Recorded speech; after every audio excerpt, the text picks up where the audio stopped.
Up. You know, I've got it fixed. I'm ready to go. We are ready to go. But yeah, these two teams, I'm excited for both of them. Crazy and Thunder Predator. Crazy not doing as hot. They're what? 1 win, 3 losses so far. Thunder Predator 3 wins, 1 loss. I mean, Beastcoast has been absolutely slaying it this tournament. But I really love Crazy and Thunder Predator. I love watching Owie drafts, Owie plays. Big fan of that dude. And for anyone watching right now, tried to get that insider scoop inside the lobby. You might see the Dubu playing again instead of Moon. So 2 days in a row, they've subbed out Moon with Dubu, but apparently Moon's not taking a break and not replaced by him either. This is what Kesu said, so you get it straight from the source, you guys. Dubu just standing in for a day or 2 days here. You know, maybe a breather for a split second, who knows? But either way, here's Dubu. Take a look at Thunder Predator. They looked pretty good. You know, Frank looked really good yesterday. Oh yeah. In terms of a standout from Thunder Predator overall. Faceless Void getting picked up. Phoenix there for Crazy. That's always a nice combination to have. We'll see what they do with this Bat Rider for Thunder Predator. Was it them yesterday who I wasn't sure about that mid Bat Rider and ended up working out for him? Yeah, that was Bat Rider up against the Legion Commander in the mid lane there.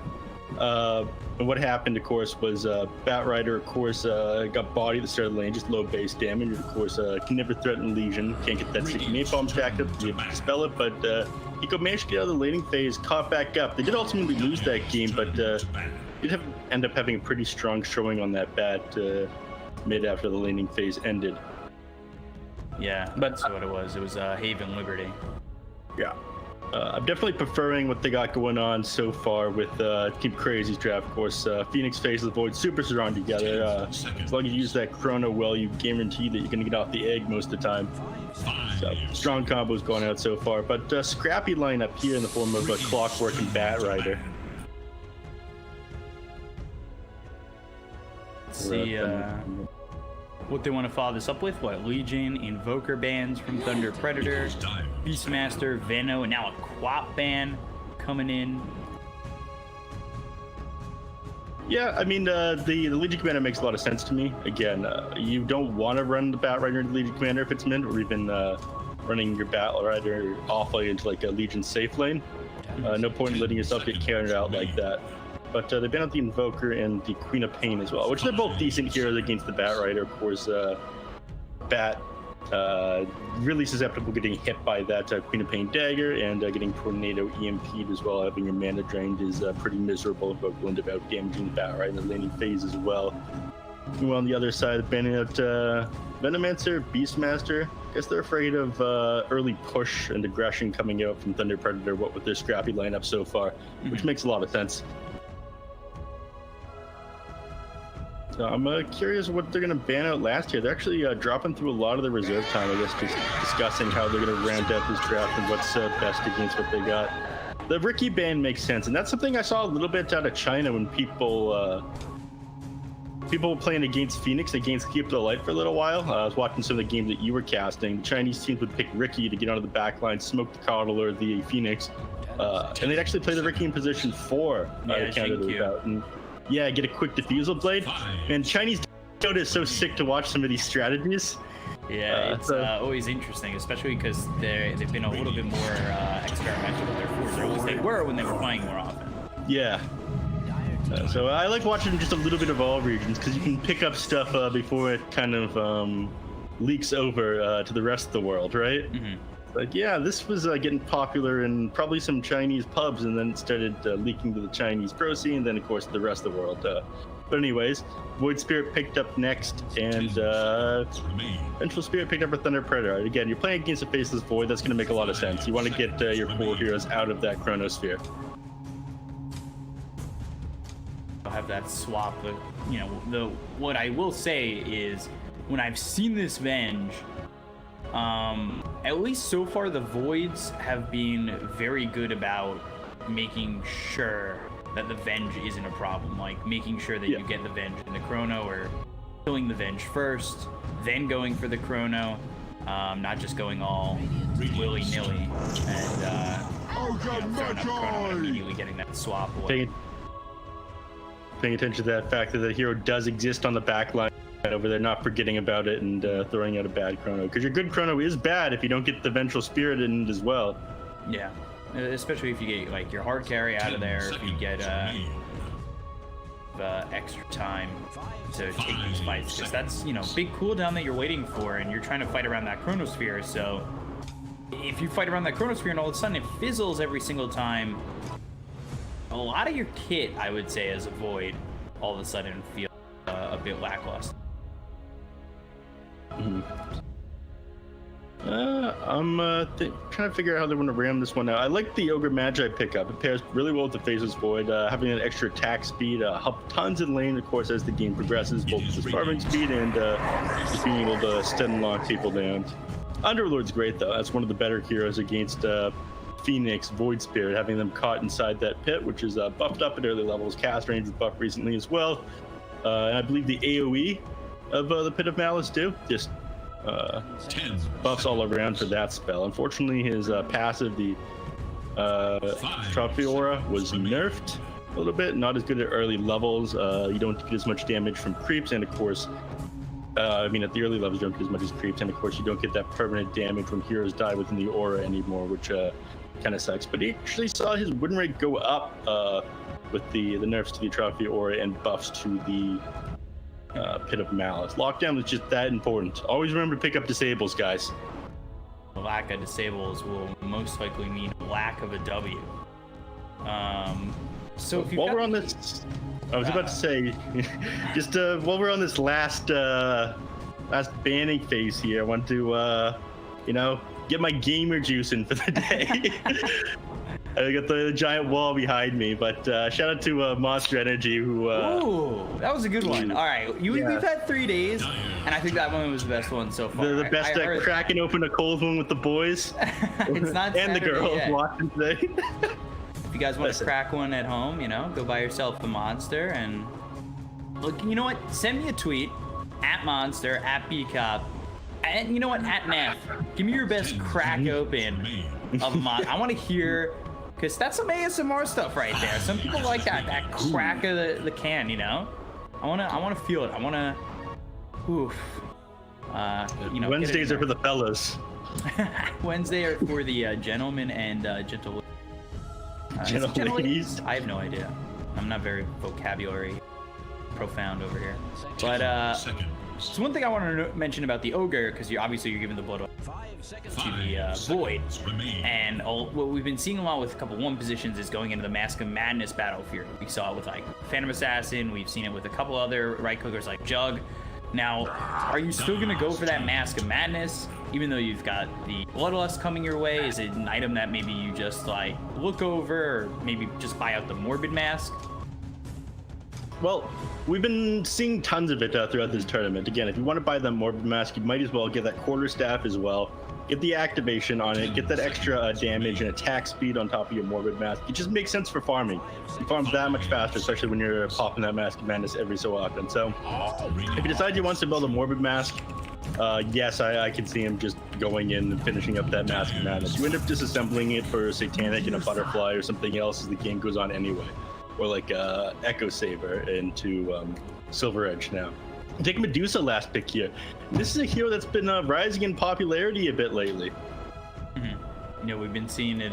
We saw it a couple times. I think, as well as the fact that we saw 4 Zoomers fail to get a Heaven's Halberd against it. That was against Beastcoast, right? Yeah. 4 Zoomers against Beastcoast. They didn't buy the Heaven's Halberd. Medusa basically 1v5'd. It was insane. All they had to do was take down that Medusa. Yeah.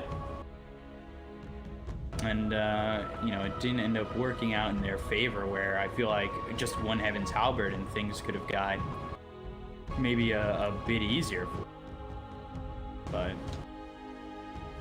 being it is, and there's not much they can do there. I'm not sure if you saw that on camera, but I've got like my ceiling fan and another fan on. I just saw like a paper towel fly across my room.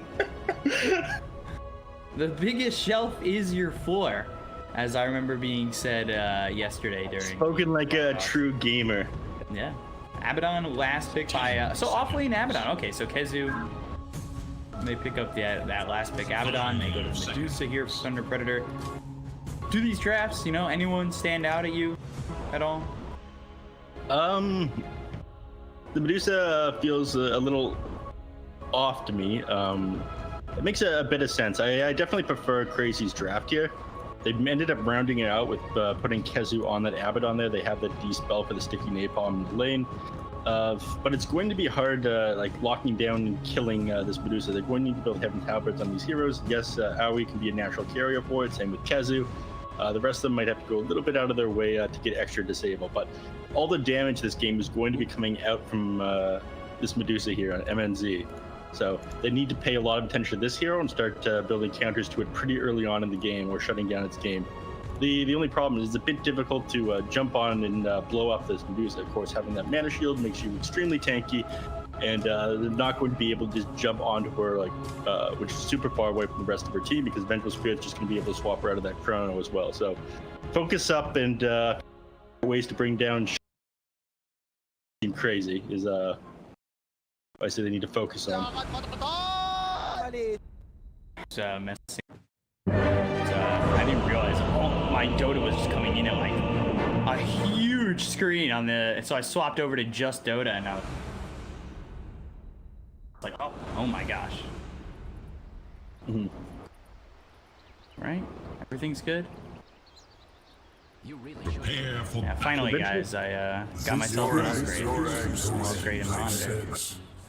Real gamer days. I need to get that third monitor and television going on. I was actually gonna buy myself I'm gonna buy myself another TV recently, which is why I was working my regular job and this one together at the same time.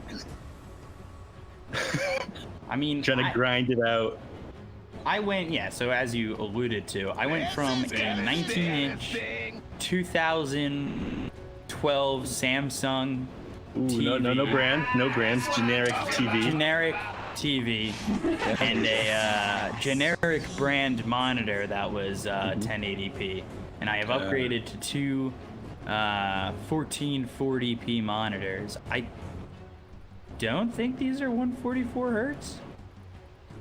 But I couldn't tell you. They were like super on sale, refurbished, so I'm okay with that. You know, I don't mind refurbished.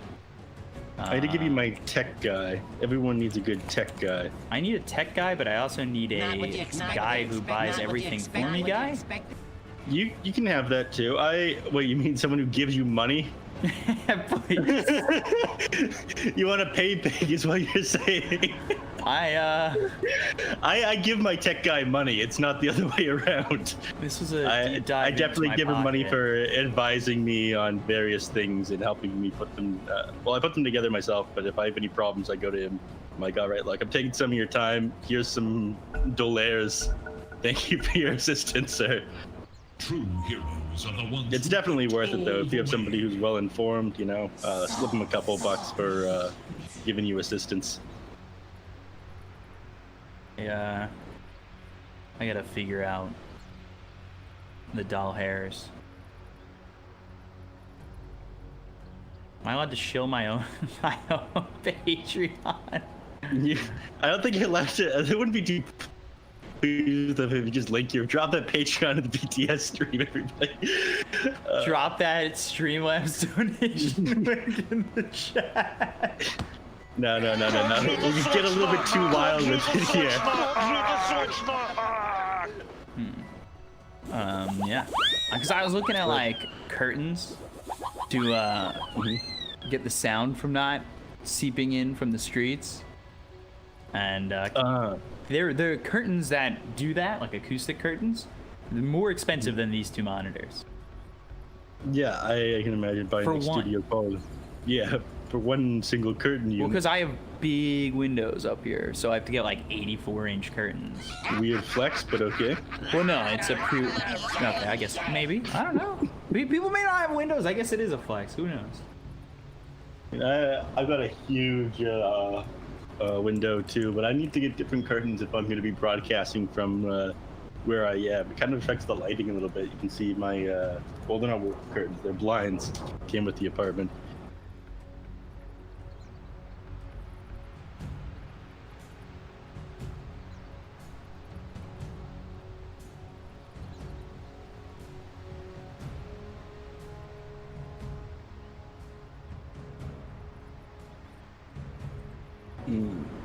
Yeah, where else you would have? Oh, chat's just talking about heroes that were banned. I see that does happen, but a couple still paused right now. This has happened basically every game yesterday. I think we had one or two. We managed to roll straight into the game without any pause time, but things are a little bit more difficult now that the teams aren't really at houses. Of course, a lot of the South American teams were in team houses.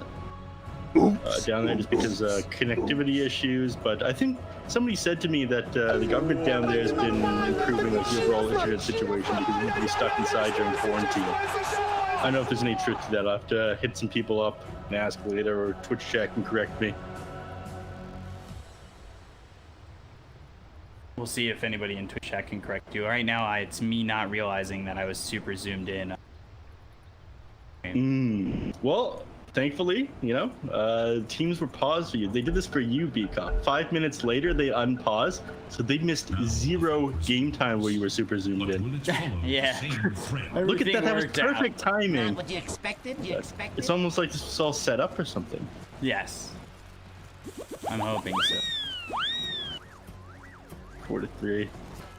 Beautiful. No one is going to know anything went wrong as we're just resuming the game.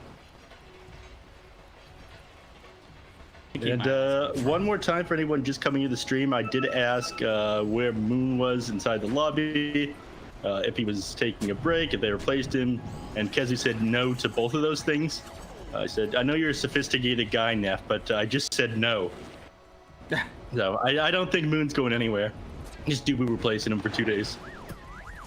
Maybe more. 30 seconds. Who knows? Try shooting their manager a message after this one, but I'm sure he's getting tired of me spamming him. He or she. I know their name, but not much else about them.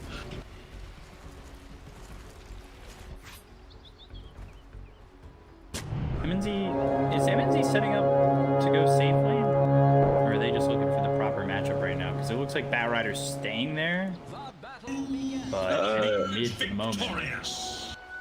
It really depends. All right, I like this on the booster. We didn't talk about this. Got the Quelling Blade plus 6 damage for ranged heroes. Pay 140 gold for this. Pay 100 and what?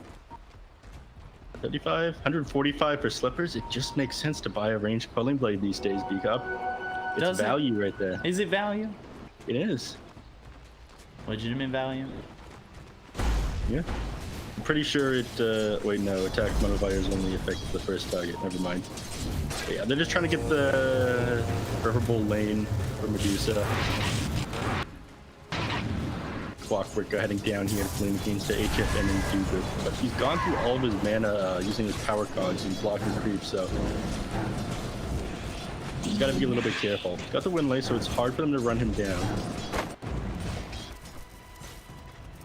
It looks like chat's calling you out. Tech guys That's calling you just out in chat. that's just Mags. Oh. Oh boy. Nick's a liar, guys.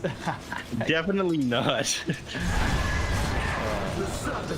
So, taking a look up towards top, Abaddon here with Phoenix, Owie with Kezu. So, Kezu is going to be up against this Medusa. Is this really, you know, a good matchup for him? Who's got the right matchup? Because obviously Thunder Predator, we're looking for a matchup that favors.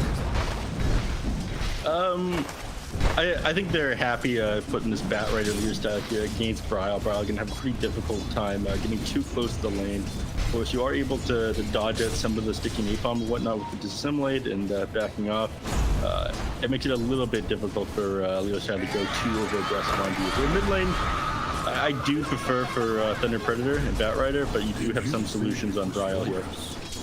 Bottom lane, you're very happy laning Frank against this Faceless Void, so Thunder Predator, I'd say, is on top here as well. And top lane, you're not going to be able to do a whole lot to this Medusa, unfortunately.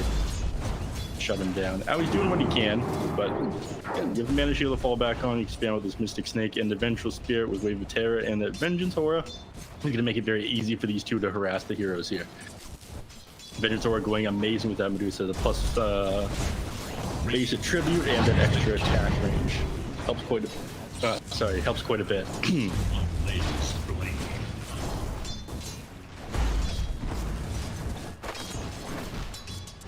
Lane, Leo style, Bryle.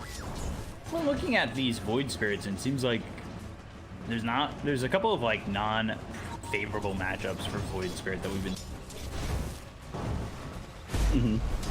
Specifically that Luna that we talked about quite a bit yesterday. Yeah, that Luna is one of them. Again, just due to the fact that Void Spirit has to get so close to the lane. Bat Rider is happy playing against heroes like that too. Of course, not quite as happy as the Luna, just being able to get all of those right clicks on them with stacks of Fiery Soul and whatnot. Of course, every time you want to approach, you get hit by a light strike right and take even more right clicks. Denied.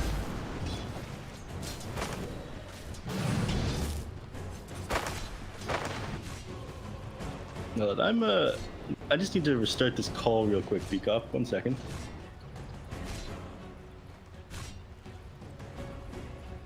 Yep. Okay.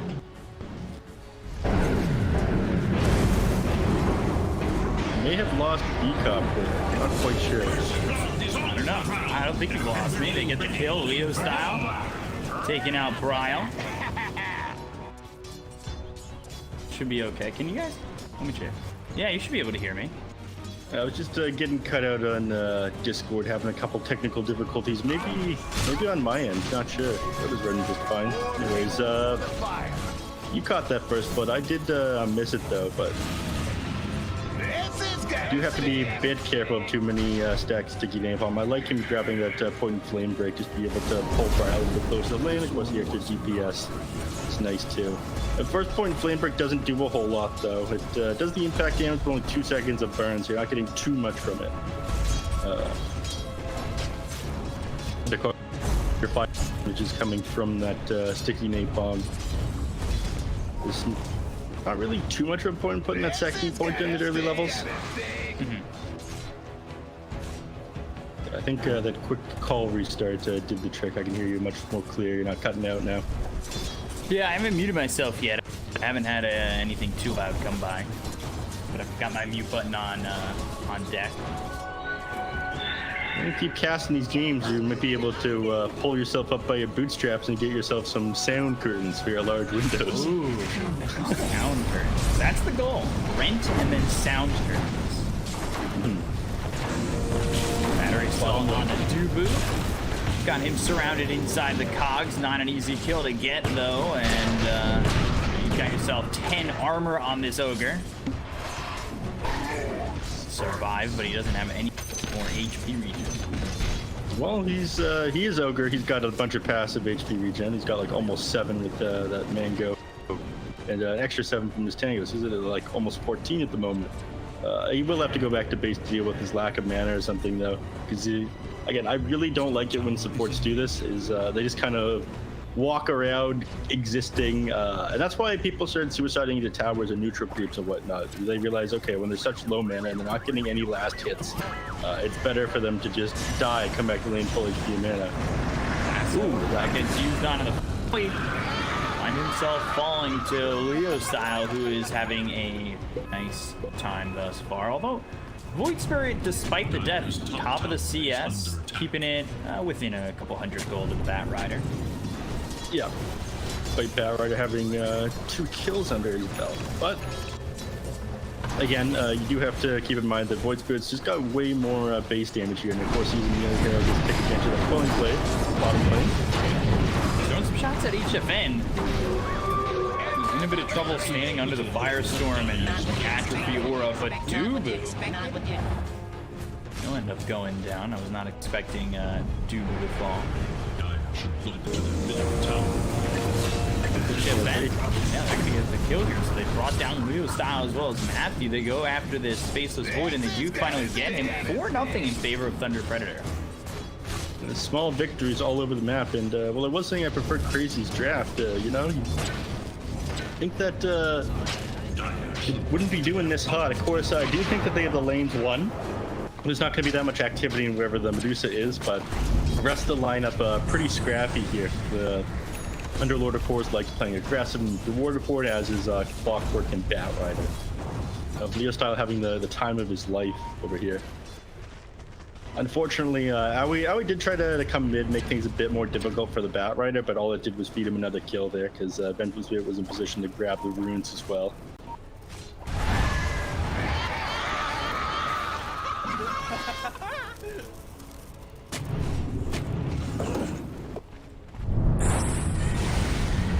Looks like they're setting up for something over here in the top lane. Supports rolling around together. They need to find some sort of recovery kill right now, being down 4 kills.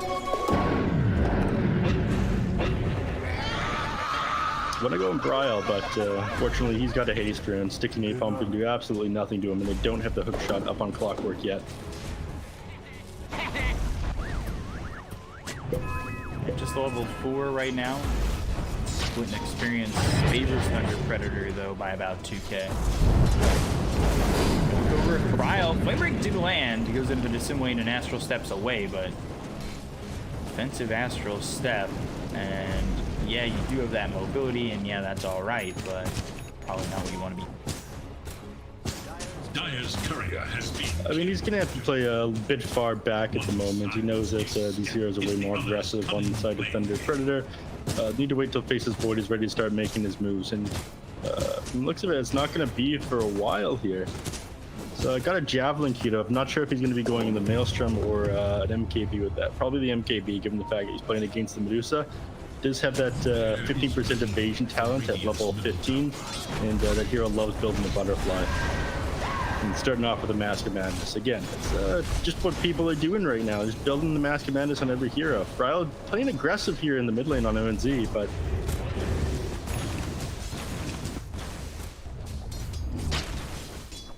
I don't know, do you feel like there's much of a point of him trying to die the Medusa who's got this mana shield?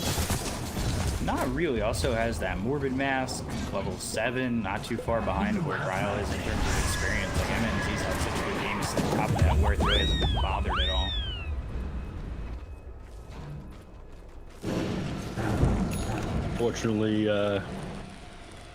Fortunately for Bryle, though, he did get this Arcane Ring, and that's super big for these into-mid heroes. It makes you come online that much faster. Again, just being recover mana, extra 10, then it gives you the damage and the mana pool, and of course the armor allows you to play a bit more aggressive and dive, makes stuff hard to go on.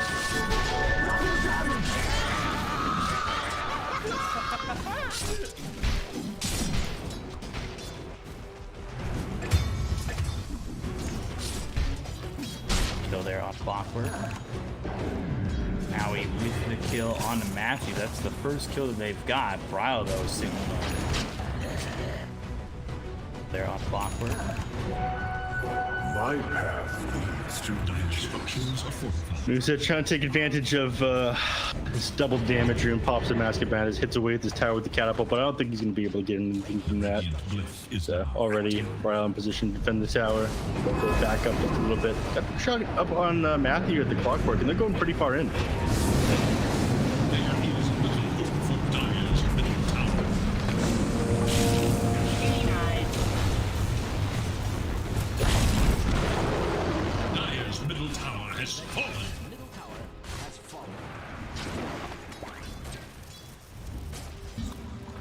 down here bottom lane because he's just HFN's just trying to do what he can, get CS, but he's losing the CS for the Underlord. He's happy to sit in lane. Chrono? Darkford's already used, so he's... Where is he? That was a lot of damage, a lot more damage than I thought he'd get. They get off on him. Wow. That had to have been also close. 6 seconds. Yeah, that was definitely on like the edge of that countdown. I was certain he'd get out there. What's my seconds counter? Let me pull this thing up. Death summary. The chrono lasted 4 seconds. All right. Then he died in. Oh, that would have been like last like 0.2 seconds if he managed to bring him down there. I was certain he'd get out. But they did manage to bring the Underlord down. That's pretty big for the Faceless Void. Good job, misses. Not what you expect. Not what you expect. Radiant's middle tower is under Trying to go in on to HFN. to their top tower. He's a tough one to get, but he doesn't have Chrono. They do have Lasso. Would have been better had they hit that hook shot though.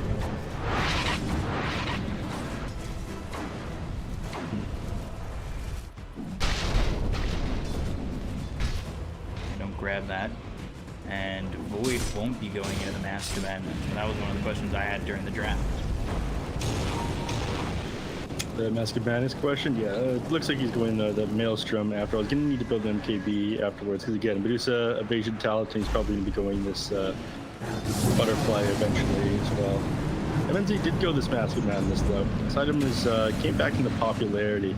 It was super popular for that period of time where Mask of Death gave you that 10 attack damage. It's like 15 attack speed, 20 damage on the Mask of Madness, and he had the active.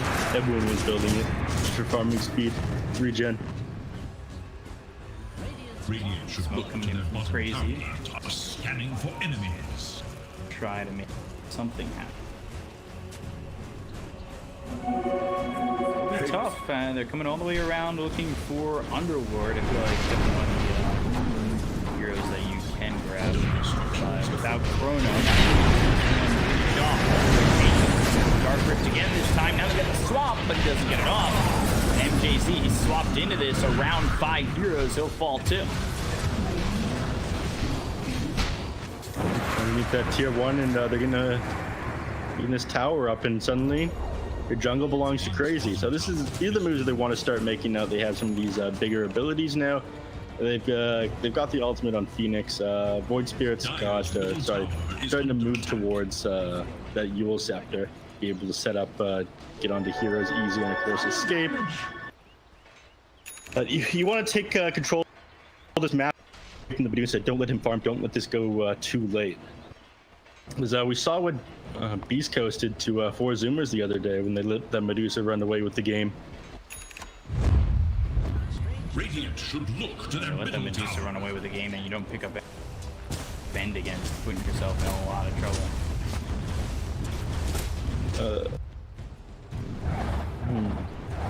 Hook shot here. Down bottom, they go for the Void. He gets low, looks for the time lock, but rerouted. Not your destination, you've been rerouted, and now Dubu, he gets caught with the lasso. They'll throw the stun out, Leo style, with a killing. To my house. Matthew, come on, dude. Let Leo Style grab his counter. He's not full mana.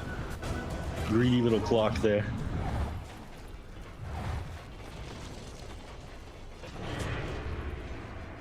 Bryle. Farming to win a couple neutral creeps here. Don't think they would have. Yeah, he saw it. Never mind. Bryle did manage to catch that Vengeful Spirit as he dropped that Observer Warrior. That's going to get dewarded immediately, unfortunately. Dire's middle tower is under attack. Looking over at Alley, Matthew. Got hook shot in 7 seconds, so they're going to go for this rotation coming in from Bryle, but they have the flame break into the supernova. You need an Aether Remnant. I don't know if that even helps you save this egg. Just level 1, so now Bryle is actually the one in trouble. Hook shot coming in, Cogs pushing back, Bryle low. That's pushed by the Cogs once again and ends up dead. Swap Leo style hit and killed by Dubu. MJZ will be chased and finish off the Venge as well. I foresaw your death the moment you were born. Playing a bit far forward into the enemy team's jungle. Again, just because Braille did end up catching that initial ward from the Vengeful Spirit, they started making moves to counter out the invasion into their jungle. End up getting 2 kills on the enemies because of that. And of course, HFN's going to be farming pretty safe because they got vision up on these 2 entry points. So they might want to get one on top of this hill or take this tier 1 tower down. The bottom lane, it's not the cutest thing in the world, but this again is another point of access into the enemy team jungle. BO2, after the time walk, down for 3 more seconds. They won't.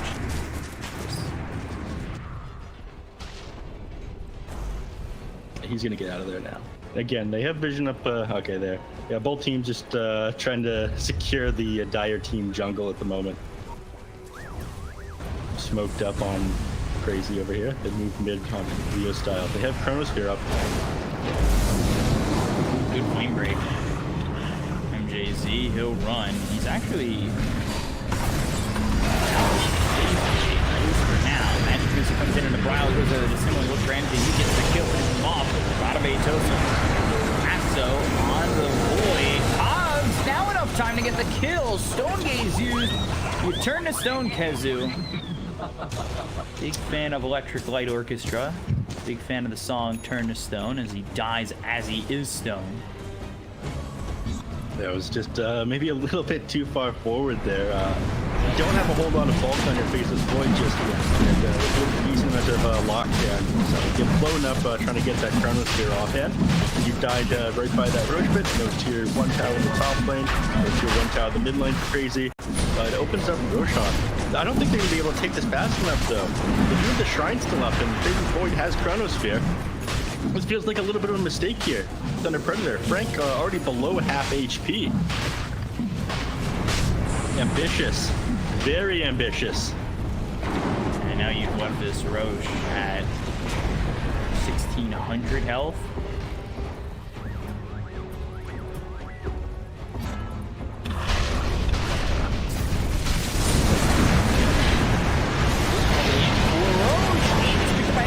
Hookshot comes through. They've already taken the Aegis. This might actually go well for Thunder Predators. They've already taken out the Supernova and killed off Owie. The second life from HFN. The buyback from Dubu. Swap. Chrono on a 3. The damage. They'll kill Leo style. They pick up the Batrider. Buyback won't need to use it because they've already killed the Void. They look over at Braille. The right click's coming in. Dubu ball back to chase onto the Ogre Magi as well as Kezu. Now another swap used by MJZ. MNZ will go the other way. It was a swap past his own allies.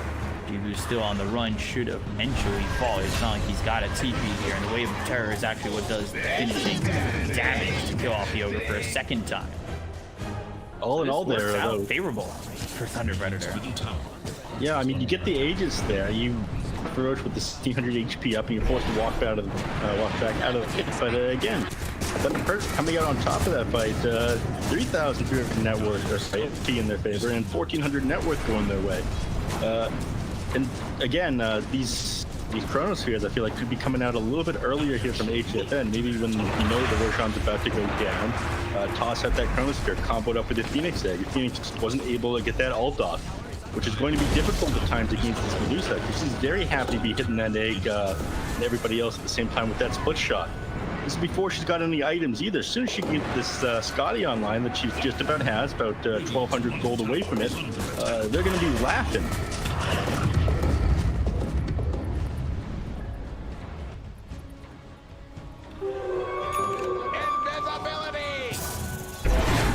Haley, this isn't a Medusa that's like struggling or close. This is a Medusa that's an obnoxious amount ahead. Got the lasso on to Owie.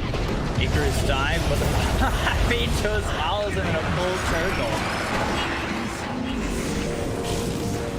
And Kezu now, he's been caught, so a lot of shield, it doesn't matter. Malice comes in, they lock him down. Borrowed time from Kezu, he's on the run. Body block from Matthew, the battery solve means he stays close and he goes down. Just taking fights all over the map, and is it really worth it for the amount of space that you're giving this Faceless Void? too important right now. Yes, he has his Mjolnir. He's able to farm decently fast, but you're on the timer right now. Again, this Medusa now finally has the gold for this Eye of Scotty. Gonna hop in the side shop and finish this up. And I believe they won't be able to take them or stop them taking these 2 towers here at bottom if that's what they choose to do. The 2 fortified will slow it down a little bit, but they do got the catapult behind them. Dire's bottom tower is under attack. Here they go. And look at them chunk this tower down, B-Cop. Yeah, not 1, but probably 2 here. Looks like they're grouping up or something. They have smoke on Doobie over here in the mid lane. It looks like they want to get a tower in return or something. But everyone's already starting to make the moves. They can leave Medusa by herself. Not really in any danger with the Vengeful Spirit sitting behind him. This is what we saw Haven Liberty do yesterday against Infinity. Once they managed to get their stuff together. Good position to get Spirit. And you end up getting nothing despite losing those 2 towers right there for the enemy team. No extra map control on your side, and that tier 1 tower, of course, is still up in the mid lane. Beto is used on the face of the void down the pit Malice. Cogs, that might he gets rerouted. Shafin able to time walk away, but Leo style coming over. He's led up by 2 blue. Ancient Ben goes over with Bryle. They've got the damage, but the swap is there. And they're going to leave. They're going to let the Supernova go off. They've used Stone Gaze. The question is, do they want to go in now that they no longer have it? They still have Chronosphere to go with on the side of Crazy. Pit of Malice, but the stun is out. Fireball seems. Pit of Malice stuns out of both Kezu as well as Dugu. The borrow shot is popped by the Abaddon. Now they look over at this void. Shot with the Cogs locked down there, and they've got the kill. HFN falls. Kizu was trying to come over. I believe maybe a Photic Shield was on cooldown. Dugu runs from having a real style, and the rest of the team goes after Kizu. They've got the stun, no borrowed time for him. They'll get the kill. Dugu also falls. 19-8, 11k lead for Thunder Predator. And creep wave of rush, they run out of backdoor protection. They just do burn through this tower over here. Their Predator, their Fortify is down too. Not much to stop them going high ground. Bryle does manage to find Batrider down there in the bottom lane. But here they go. No Fortify available for Team Crazy. Frank with plus 117 damage. And KZ popping that medallion under the Medusa. She pops a Massive Madness. This is tier 3. They'll probably bring it pretty low if they can't take it down before getting back. You guys have overstayed your welcome here, but you're going to need to finish this one off. Everyone get into the Uber. They now have Uber Comfort in the city. There's a huge fight from the cab industry to keep Uber out of my city for a little while. Yeah, that's how it started, a lot of that. Ooh. Chronosphere used over mid. Medusa, MMG though.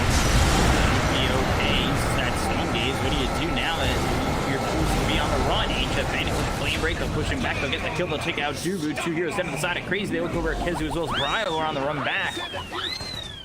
With no void for 45 seconds, this surely looks like high ground. Yeah, no void. Chrono just used. There's not a whole lot they're going to be able to do to defend from this one. Unfortunately, they can just run straight in onto that Supernova unless they use it really far back. Feels like they haven't gotten a good Chrono Supernova combo off this entire game. The one time that they did manage to get the Supernova off in the middle of a team fight, that was over here on this ramp. And they just walked away from it.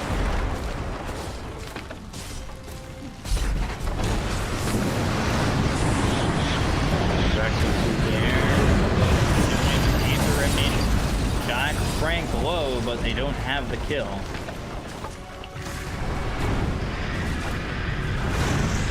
Use that tier 3 and potentially hold the melee and range rounds. Yeah, they have to be close with, careful about jumping onto the Medusa. But again, you just get swapped back by the Vengeful Spirit. Suddenly you're sitting underneath a pit of Malice. You're on the Vengeful Spirit into the Medusa head and you're getting flicked down by the Medusa with the Eye of Scotty under that pit. It'll be even worse when she gets that split shot modifier at level 25. Able to slow down the entire enemy team.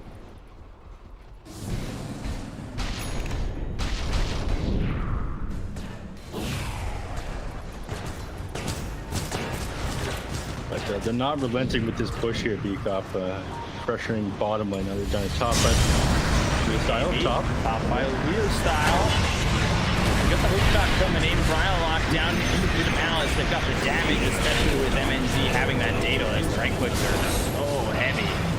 They don't really care about the borrowed time. They'll throw the magic missile. They'll continue to attack Kezu within the borrowed time and get the kill afterwards. So double kill there for MNZ. He sits 8-0-5. And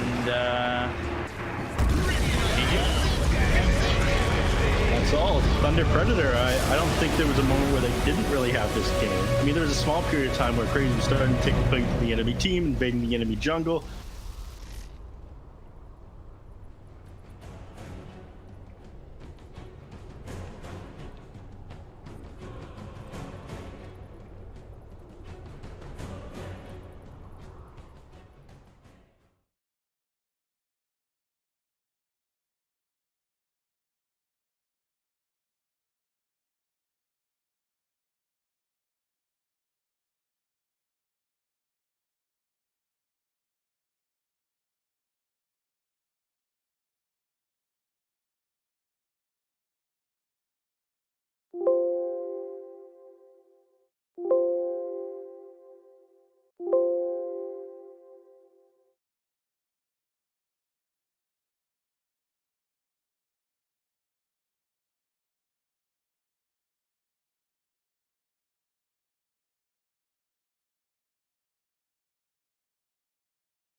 back. 5 seconds remain. It is Diamond's bad.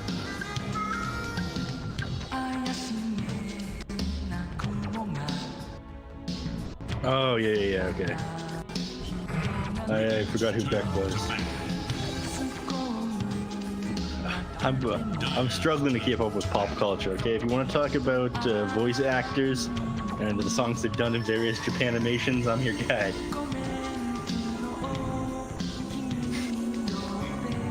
I'm afraid that our similarities lie with Dota and not much else.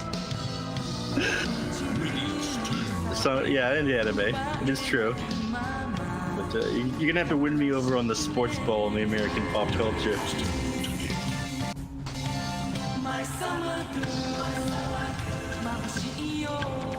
I can show you how to wrestle a pig or castrate animals. I learned that on the farm.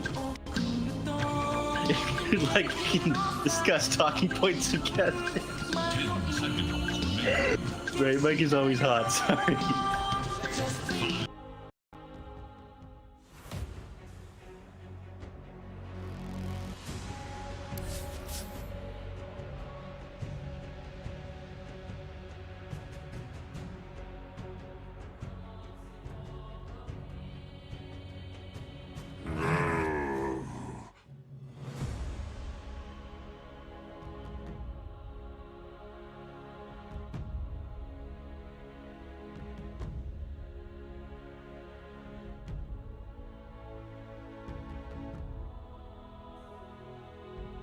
Seconds remaining.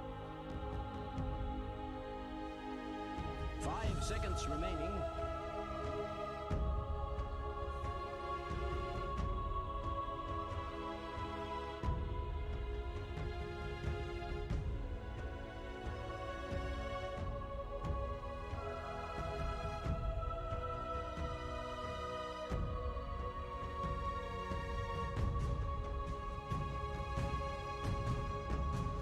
Radiant team pick.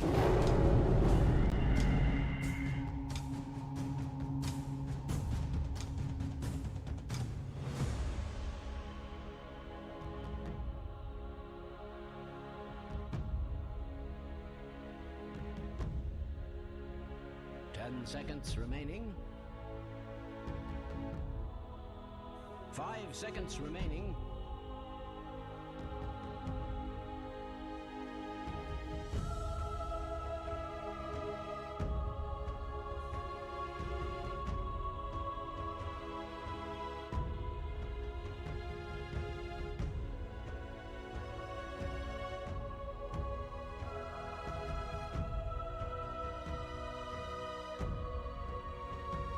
Dire team ban. Enchantress.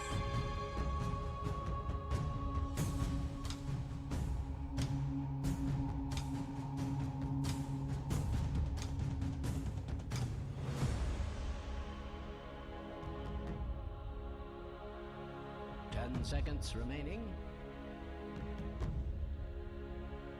5 seconds remaining.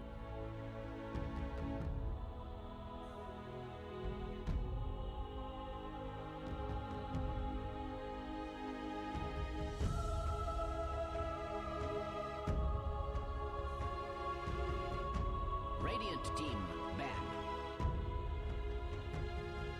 Dire team ban.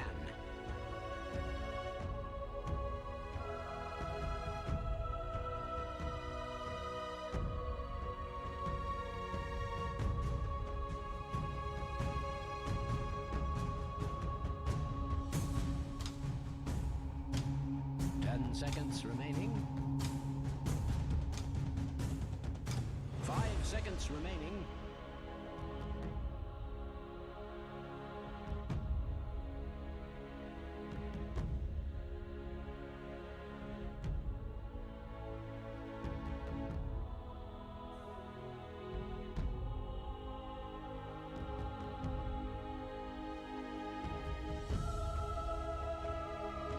Radiant team ban.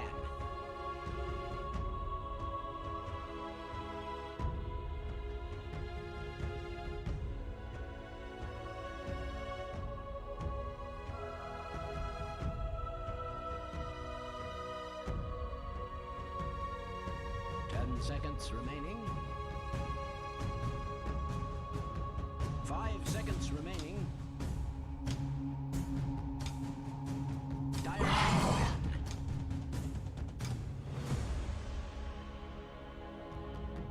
ban. Radiant team ban.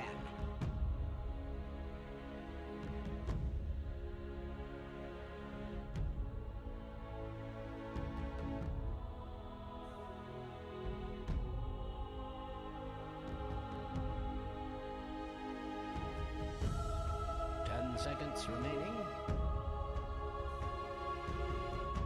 5 seconds remaining.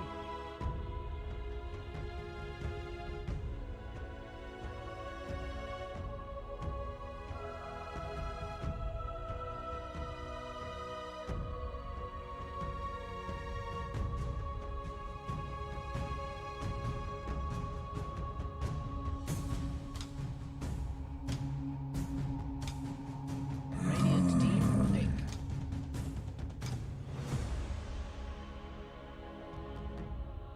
Dire team pick. Bloodseeker.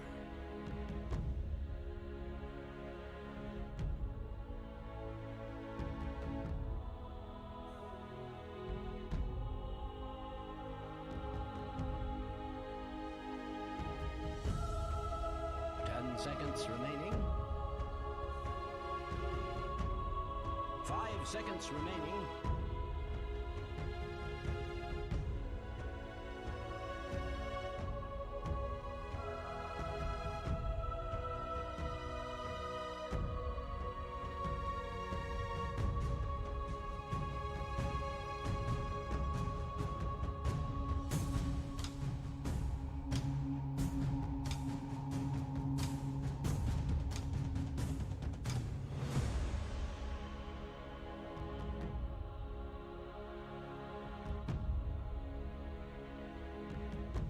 Radiant team pick.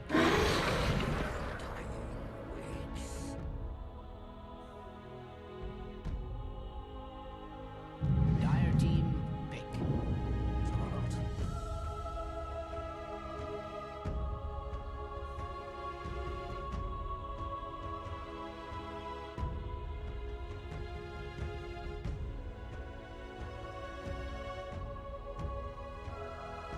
10 seconds remaining.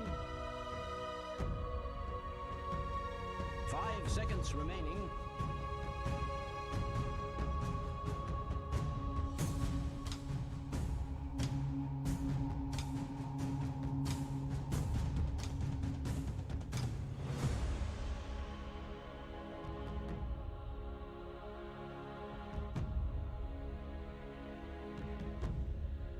Dire team ban.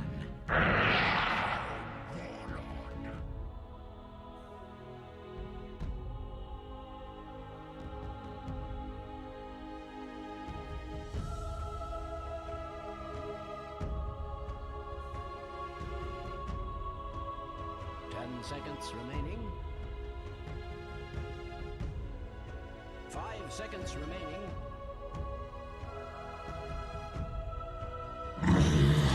Ban. Team ban.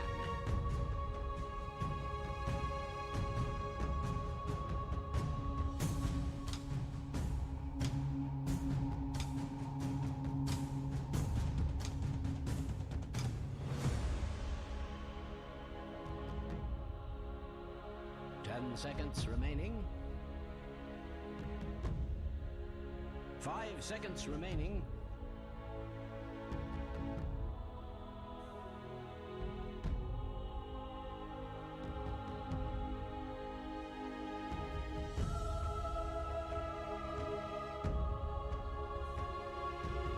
Radiant team ban.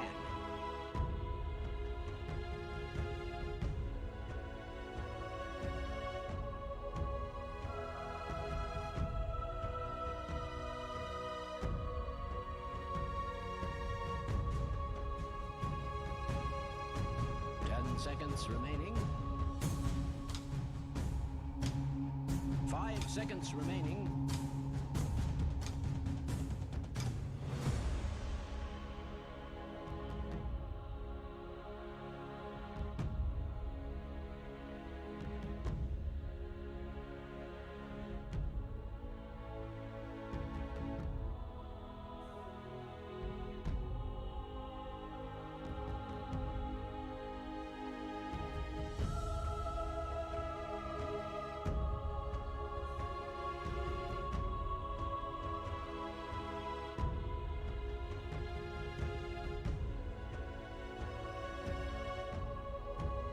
Dire team, pick.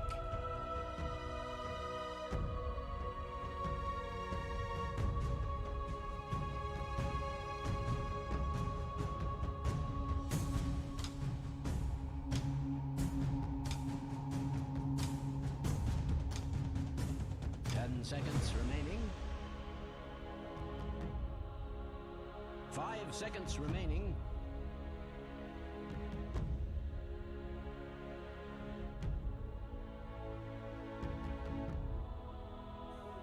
Radiant team, pick.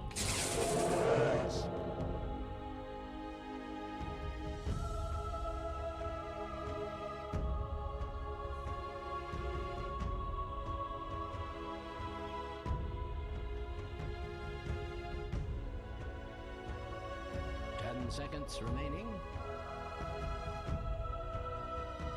5 seconds remaining.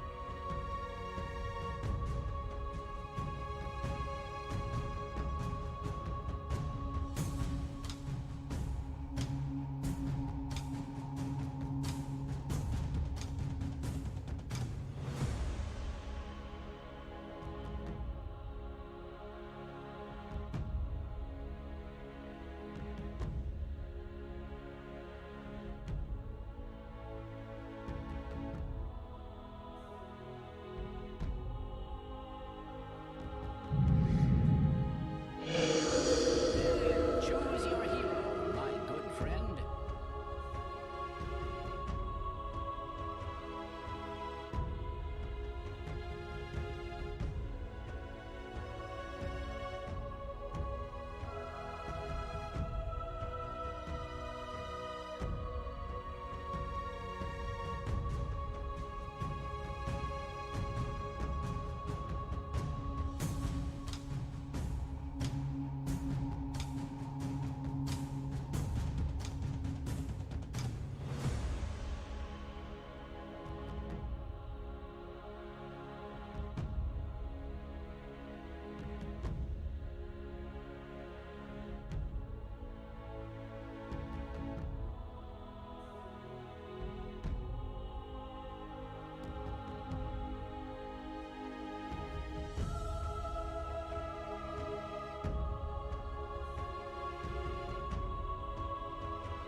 You really should prepare for battle. Facts. You let your country down. So it's crazy now. Yeah, it's definitely Quincy Crew ahead of Crazy. I think Quincy Crew, Crazy, if they can get their stuff together. They're not convincing me right now. Then probably 4 Zoomers. And then Team 0 after that. So, I'm wanting to see more teams come out of America, to be honest with you. There are so many good, like, tier 2 players that just need to, like, start playing together consistently on teams and not reforming all the time. Because we got more SA teams than NA ones in this tournament. I believe the ratio is 6 to 4. Because of the open qualifier, yes, I think you are right, yeah. Yeah, 6 South American teams, 4 North American teams. Which is hilarious because NA used to laugh at SA, and now I think it's the other way around. It is definitely a growth of a region, but I guess the question becomes, will the region continue to have sustained growth is where we're at right now with the DPC.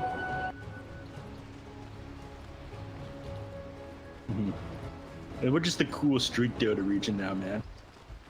Yeah. Dota on motorcycles.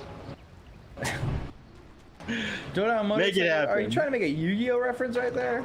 A little Dota DX. Down for that. For little Beyblade, Dota Beyblade. Have you seen the Beyblade Moses clip? I have not. Oh, in Beyblade canon, Moses parts the Red Sea with a Beyblade. Kezu? This is the very definition. First blood onto this Bloodseeker. The decay's coming in, and I don't know if he was expecting to take that much damage, but without the Earth Spirit around, there was an easy kill achieved by Thunder Predator. I'm surprised they just opted to put this Undying and the Axe in different lanes, but MJZ, you know, if you're getting kills, it's working.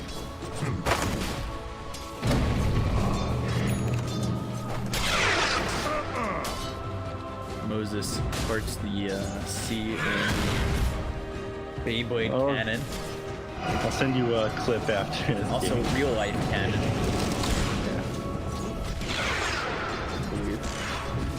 With Beyblades? With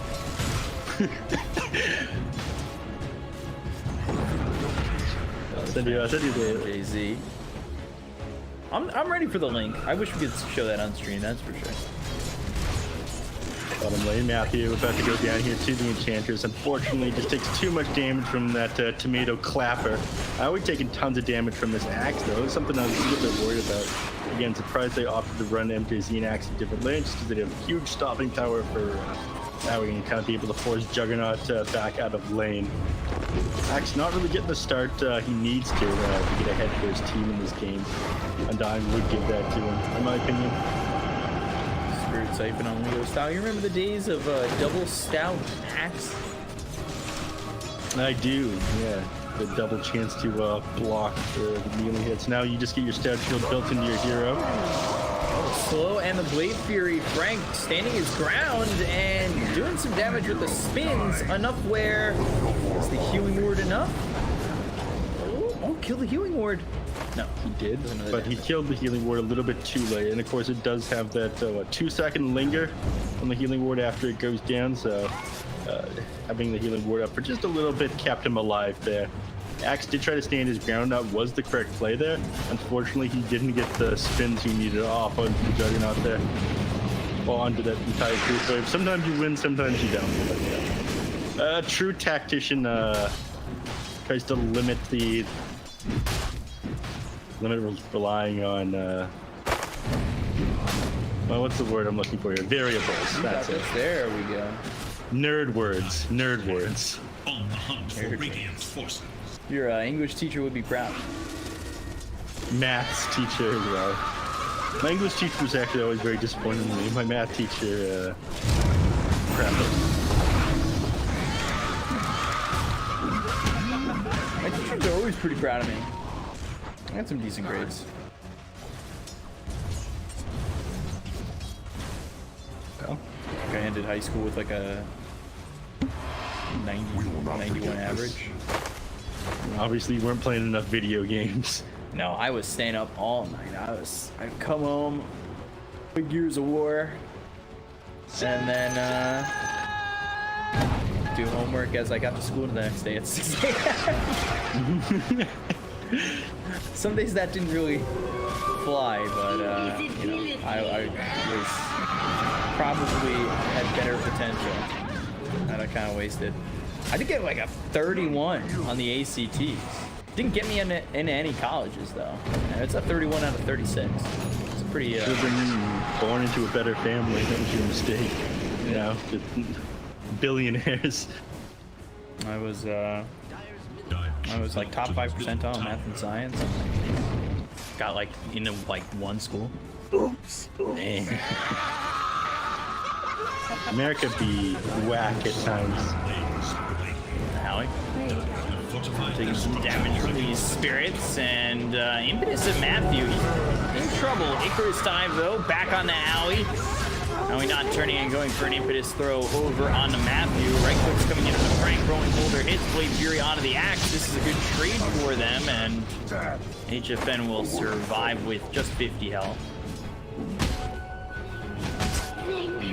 Hard for them to bring down this Juggernaut with the Axe Phoenix. Again, just able to purge off the Fiery Spirit's Icarus Dive Battle Hunger. Will get a bit easier for him, but again, this game you really relied on Axe coming online. Getting these early levels, getting a Blink Dagger as quickly as possible. He's sitting on 11 CS right now.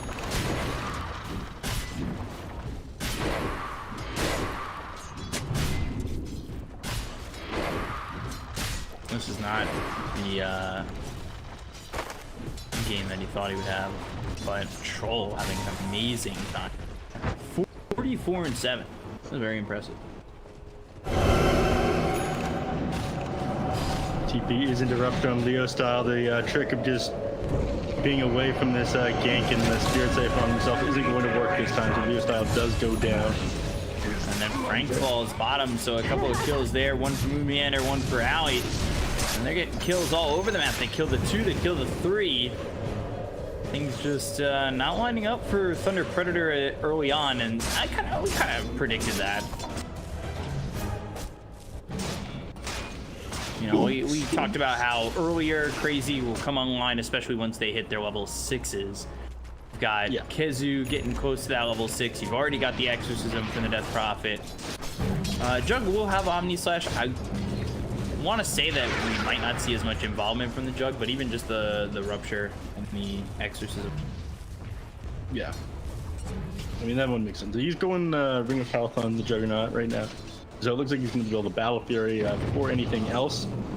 We're not going to see that much in battle. He just needs to spin and walk away here. But there's the first important call, slowing this guy down a little bit. But unfortunately, this guy is probably just going to be able to walk away. They don't have the damage on him. Blade Fury is too good for disengaging from that Phoenix. Trial's probably playing a bit slower pace than he otherwise want to. Pop that first ult, he could kill on Leo style folk, but didn't end up shoving any of these towers out.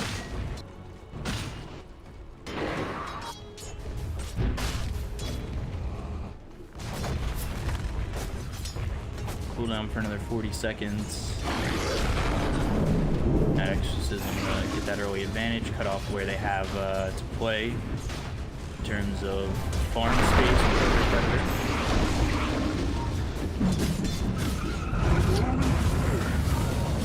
Into the game, Troll. This is similar to game 1. Like, yeah, things are going well for Crazy right now. They're up 5-2, but MNZ's having a free game, just like he did on the Medusa. Call comes in on the HFN. Battle Hunger, MNZ under his nose, taking some damage from the Battle Hunger. He does have the Battle Trance to just go under this tower and look for the kill. Just hopefully he gets the damage, and finally he will. He's been ruptured up. It's out of the blood right. Don't think this is really worth it. He comes bottom. Yeah, he gets the kill in the Jug, but he loses his own life, and he's got such a lead that realistically he could just cap farming. Definitely not worth it for him. He spends that time farming, he's going to be in a much better place. He does slow down the Jug's game a little bit, but nice reactions there from the other heroes on the side of Crazy. So those TPs there will open up some other opportunities. Frank tried to run a Moonmeander here in the top with that, but he's taking so much damage. These a bit of shots really hurting Frank. It looks like he's going to fall, but avoids the War Stomp. I just dodged that one out, and unfortunately, at the only level 2 impetus at the time. Ooh. Owie. Gone on by Leo style. Doesn't get the combo quite right, though. Otherwise, Owie definitely would have gone down there. This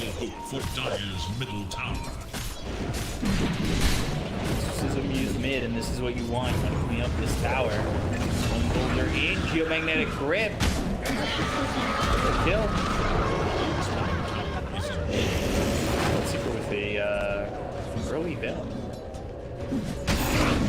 He amplifies all spell range. Nice toss through on Moonmeander, getting an easy kill. They got the Rupture on a Leo style.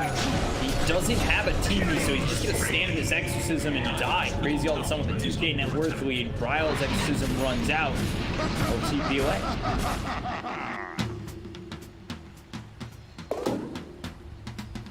He actually TP's up into top lane now on Kazu, and Frank gonna take a lot of damage here. If he doesn't just go down, he's quite slow because of the 2-level enchanting. He's gonna take a lot of damage from his impetus. Kazu, but TP's coming in, he's gonna have them back off in the tower. The catapult's here though, so I think they're looking to push this top tier 1. That'll open up the jungle for them. If we could get this tower, maybe invade the jungle, take over the dire side of the map, look over at slowing MNZ's game down. Picked up a little bit of kill. Frank though, pulling blade. I don't know, 3, I believe. Fortifying their structures against attack. Still dead for the 4th time.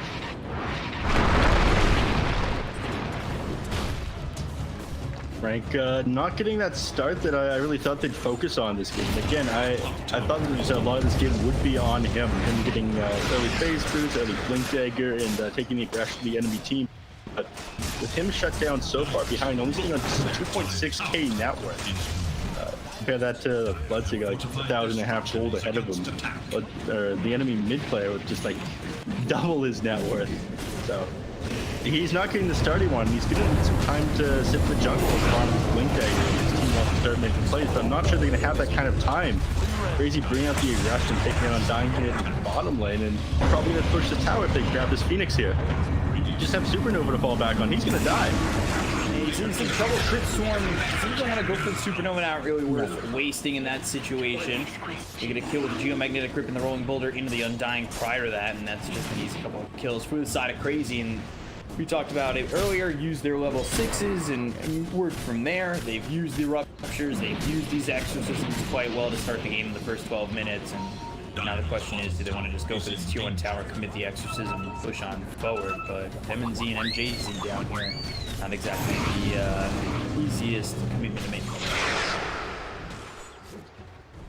No, it's not. Back up into their own jungle here. I think they realize the enemies are certain themselves, despite the fact that the heroes or Thunder Predator's 5k net worth behind you, still have to be afraid of this tiny. There's tons of damage coming from this top avalanche complex.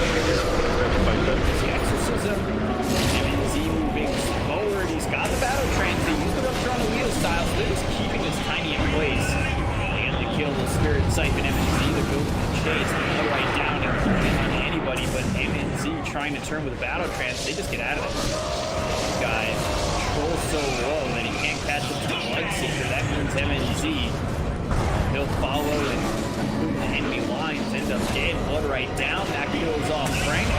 They're gonna go for more. Matthew, he's silent, so he can't enter his side. He was on cooldown anyway. All of a sudden, 6k loot for Crazy to move from tier 1 tower bottom. They start to take over this game massively. Yeah, Exorcism is down. They were forced to use the fight, but no heroes up on Thunder Predator now. I mean, they get to bring this down pretty quickly. And, you know, at this point, start making moves towards the Roche Pit once you grab, maybe finish up that battle for on the Juggernaut. He's going to move to the jungle, though, take full advantage of it for now. But they do have to wait until the next Exorcism, or probably prefer waiting until the next Exorcism before they really want to push. Wheel style again, and Wheel style not exactly having a game in Dota at the moment. Yeah, not just Leo style, Frank over here as well.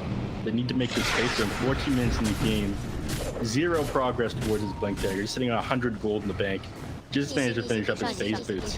This isn't the kind of start you needed to be able to take the fight into Crazy's lineup. I think you would have been honestly a lot better off starting with that Undying Axe lane, securing Axe at early form and having Troll maybe back off in the jungle. Yes, Troll's been doing alright, but he's been doing some weird stuff afterwards. Crazy going down so fast. And he goes down wheel style. He's on the run with Rupture. He's just running so far away, hoping that he can get some distance. You got heroes like Mediator coming through. While you're Ruptured, you're under the blood right. You'll end up dead once again. Troll in trouble once more. Use that battle trance when you find the Yule, so controlled up and eventually here to just die. Rolling in for good measure, not necessary though, but that will do an amazing job of countering that battle trance, and of course he uncontrollable hero at that point, forced to run after those illusions. Not much they can do, and things are just getting worse and worse for them. Supernova, one of their only team fighter abilities, will down Tombstone still, but Supernova on cooldown for another 90 seconds here. You're not taking full advantage of this battle fury, actually finding the enemy triangle even more limiting what Thunder Predator have access to as far as farm goes. And Frank, in that time you just lost even more net worth. You're now down 11k. He's only made 600 gold progress towards his Blink Dagger. Dire's middle tower is under attack. Okay, lead. It looked like they were gonna let the troll get out of control, but they're just kind of calm it down, and they're gonna go for MJZ once again. Drops the tombstone. If he's not even gonna survive that, why not take the extra gold from the tombstone? Team Crazy here, coming back in a big way with Moon on their team again.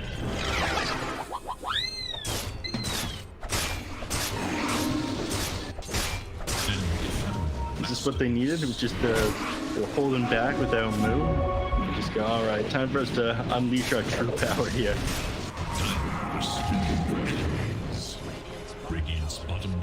These things work all over the map. They do manage to finally take a tower on the side of Thunder Predator. They get bottom open up the jungle, but they're just gonna fall down here, it seems. Real Style needs to get out while the Phoenix makes some space for him. They have the Yules available. They don't see him though. Will they find him? Oh no, Bryle. He's too good. The spot Leo style rolling boulder comes in, infinite shot, right click from Bryle. Well done by Howie to leave it there for Bryle to finish him off. 6, 7, 0, and 8. 5 with Bloodseeker 3, 1, and 8. Omni/Slash moves on to the troll and has nobody to battle trance, so he just dies. Another kill for Crazy. They're up to 13k. I mean, they definitely feel off right now with Thunder Predator. I mean, Real Style definitely could have gotten out of that one if he had his town portal scroll, but when it's being flown over to him, he's just sitting in those trees with no TP.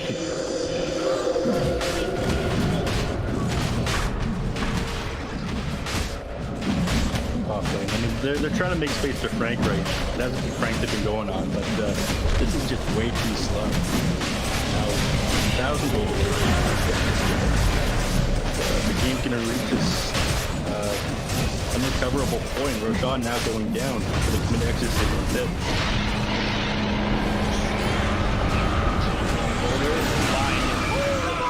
MJZ again. Kill after kill after kill. Age is picked up for the jug. Been easy thus far. Your name is Crazy.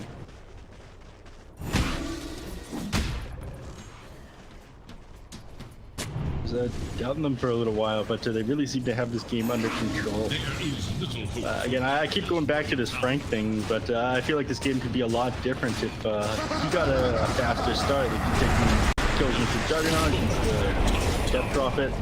As they go on Leo Style here again, he's just dead. And nowhere for him to go because he continues to take over the game, has that rupture. With no answers coming through from Thunder Predator, it's only a matter of time until this game ends and falls off for him.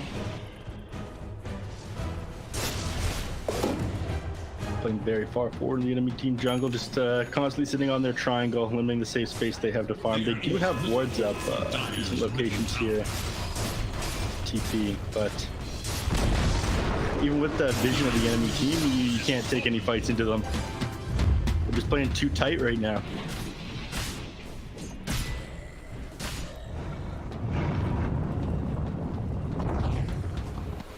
We go sitting on the high ground, hitting the tier 3 tower. His team's nowhere in sight though. He does need to be a little bit careful in this scenario. Oh gosh, MNZ.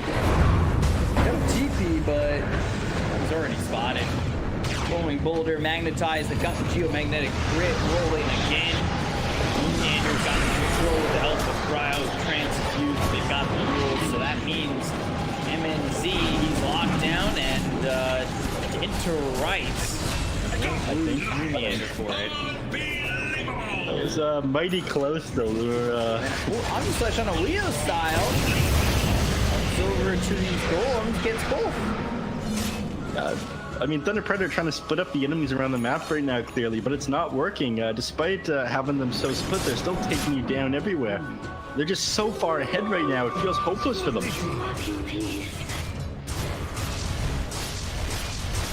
HFN doesn't feel scared at all, so far away from the rest of his team, despite having no Manta style. Just Sanj and Yasha, Battlefield, run around, farm the enemy camps, hit the tier 3 when your team's on the other side of the map. That's the state of this game right now. Look at HFN's network in terms of trolling. Troll had 5k real quickly. From that point, it really hasn't changed so far much of anything.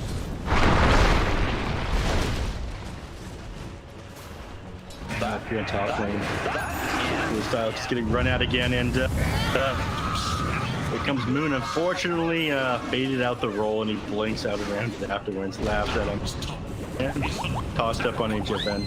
The Omni Slash to get on top of the loop. And stuff. Didn't live to see another day here. But not many more days after that. Just thinking it doesn't feel like there's much left of its poor Night of Thunder Predator.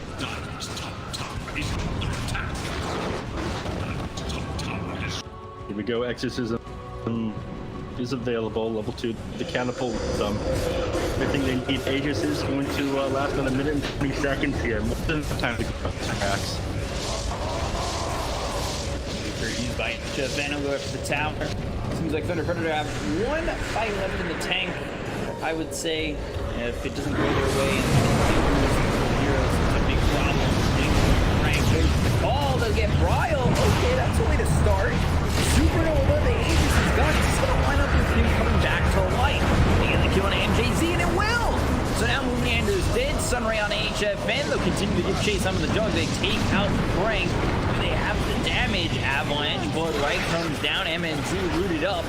Inside the Blood Right no longer has battle trance, but they get the kill on HFN. They look over at Aoi 2000. And Kezu and Aoi are the only two alive for the side of Crazy.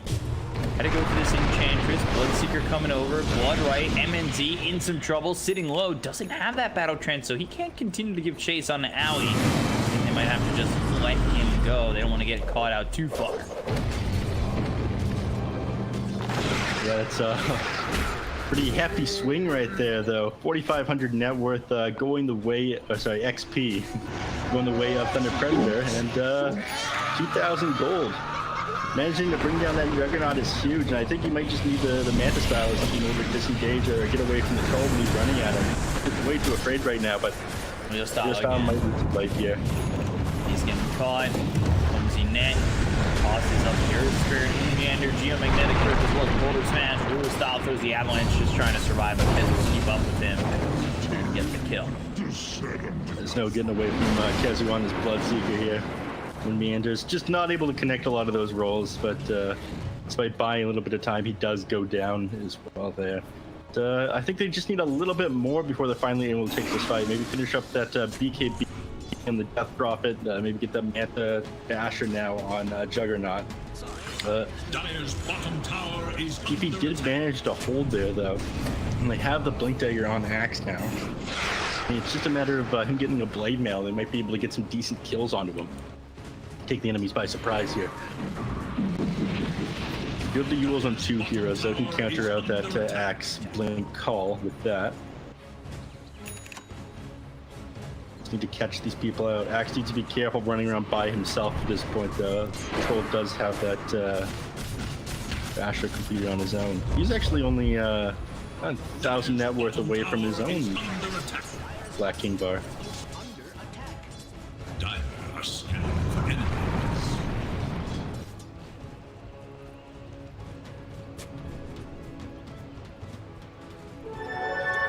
Double damage! Dyer's bottom tower is And they go to the Jug. The HFN in some trouble.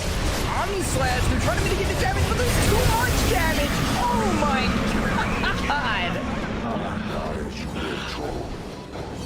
Oh my, how much did you do? 5,000 damage over the course of that Omni Slash. Brought those heroes down instantly. My God, HFN. Nothing to stop them taking your lead. Did they just call it here, Beastcoast? Respawn there with a low. They could do it. They could, but this S is some tearing through your mid lane. Meanwhile, Juggernaut's tearing through your top. You've got bottom lane tier 2 is still up, and that'll keep you in the game for now. But things are looking pretty dire right now. 23k net worth up to the side of Crazy.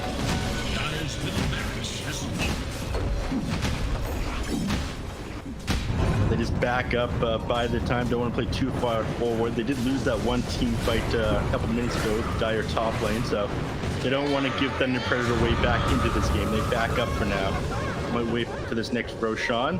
Possible respawn here in 5 seconds now. Got a courier sitting over the pit. Leo style. Leo style.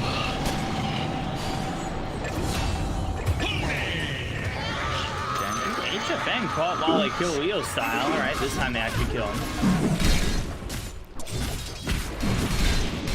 Looks like we have a pretty quick Roshan respawn though. Another 20 seconds, like 40 in total. So as long as they hang around this pit, they should be good to go. Not sure if they want to wait the possible max 3 minutes though. And see. You have to be careful here on Brian not to go too far forward. You do have the BKB available, but you can always get caught out. The net and the basher on this troll warlord. Roche is now up, but I don't think they scouted. Did they scout it out? I don't think they did. Yeah, Enchantress might be walking by the pit in a second here, though.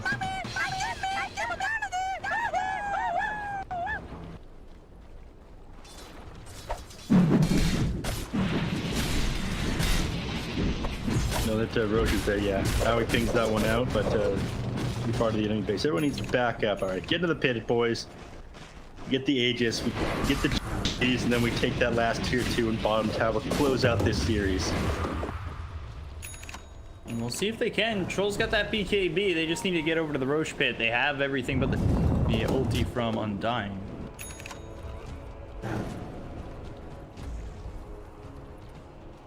Come over and go for the rest of the team. I want to take this fight here against them on Thunder Predator, I think. There's a smoke on Phoenix, but they need to get over this pit quickly. Everyone's separated right now. They're going to see them come in, though. They see Leo style underneath that creep wave when he smokes. They're going to know that they're here. Can they get here fast enough, though? They weren't even close to that one. They took too long to get over. Now they get the kill to Frank, so Axe is already gone. He's got buyback. They might want to just disengage. However, this is looking like a stop. They might force the buyback from the Axe because they have to fight on them.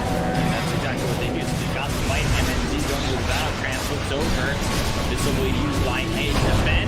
And MNZ, after BKB, will die to Moon Meander. So they kill off the troll, and he's dead for 70 seconds. They picked up the Aegis, and meanwhile, creeps are just moving into the base. They have the mid set of racks down, the top set of racks down, and creeps are starting to flood through. Yeah, meanwhile, Leo Style is moving down to the bottom lane so they can't push this tier 2 and take mega creeps, but I don't think that's what Crazy is going to do. They're thinking, all right, you want to split push the lane? We're just going to take your Ancient. Go towards the tier 4s here. Let's go.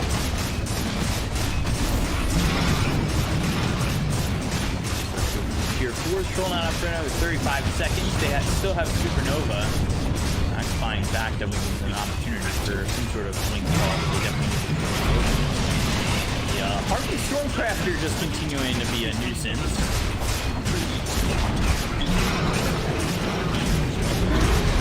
Tier 4, Icarus dive in the Bloodrite. Phoenix silent. Now they've got the damage doing to NJZ. Agent exposed. So far, the Undying survive, and the BKB has been popped by Bryle. Undying back to the base, but the impetus is from Owie. They'll buy back immediately. They got the troll up. Everybody here from the side of Thunder Predator. They Slash! But there's the Omni Slash with the Invisible Blade used. Frank goes down. The rest are low. The Supernova's inside your own base. Be away inside your own well. Will be TG Crazy taking their first game and moving the series up at 1. Not bad.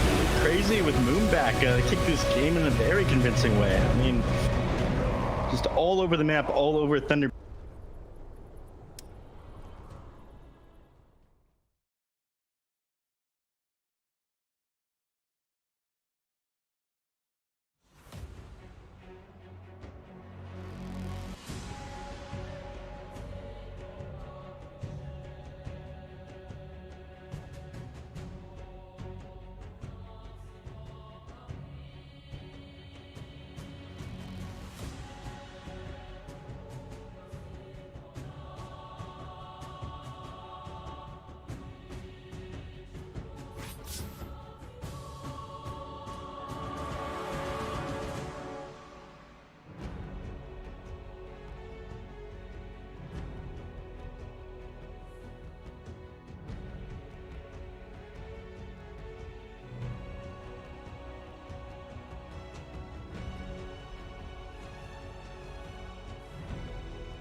seconds remaining. Radiant team ban.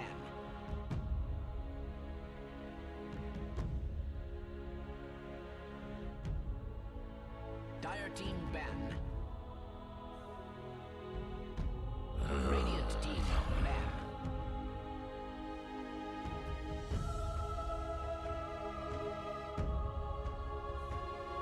Dire team ban.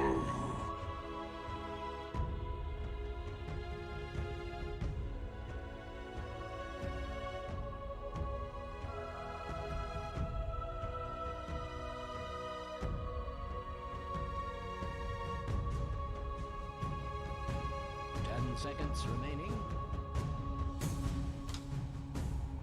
5 seconds remaining.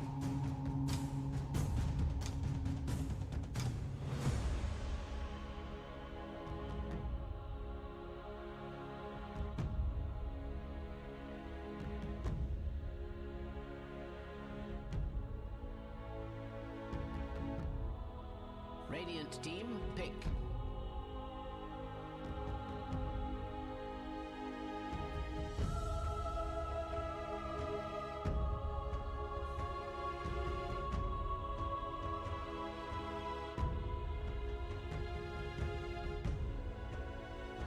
Seconds remaining. 5 seconds remaining.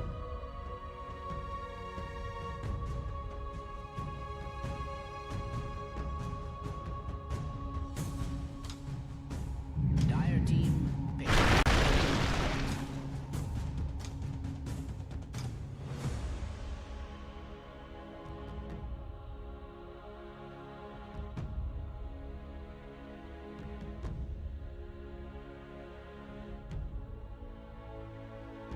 Seconds remaining.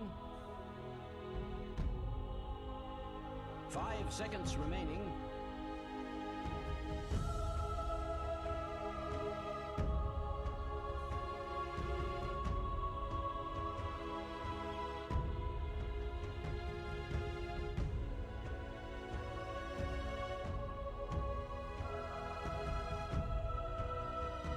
Radiant team pick.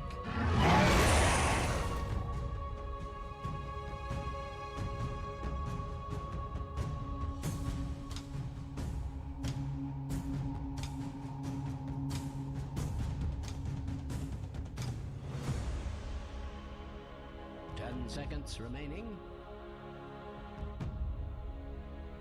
5 seconds remaining.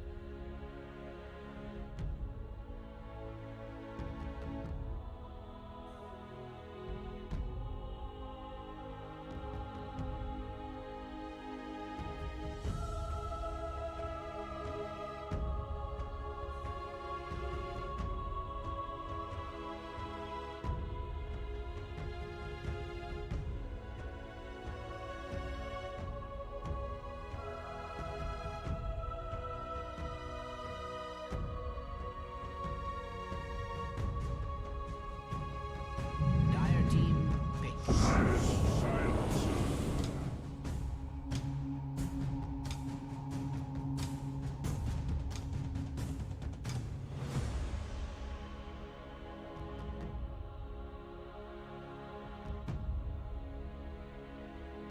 10 seconds remaining. 5 seconds remaining.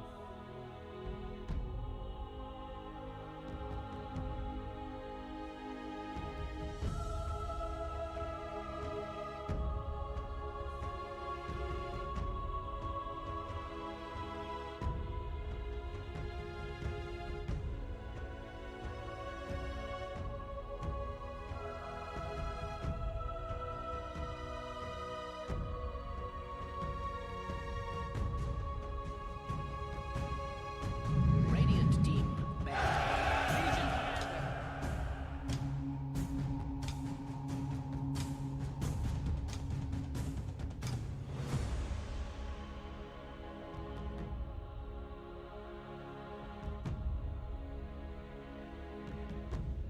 10 seconds remaining. 5 seconds remaining.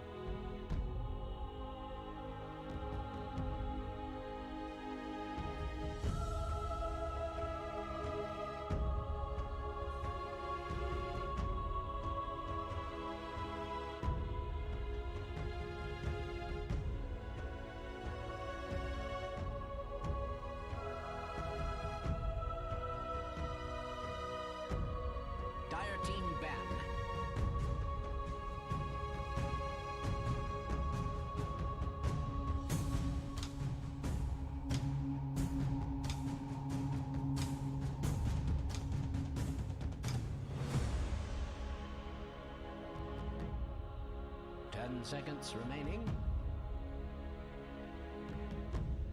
5 seconds remaining.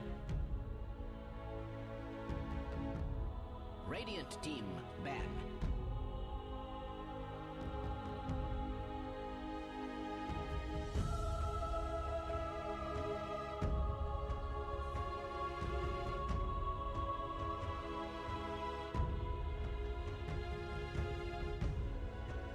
Seconds remaining.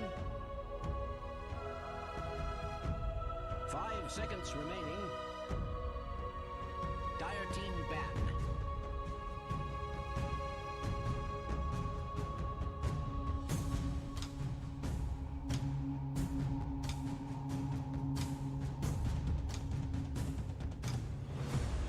Radiant team ban.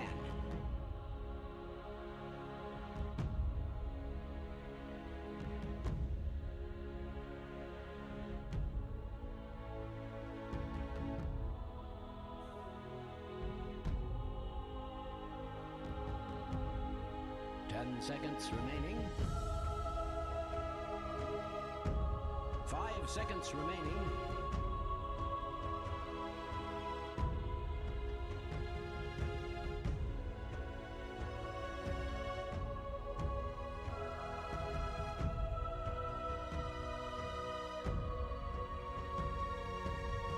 Entire team ban.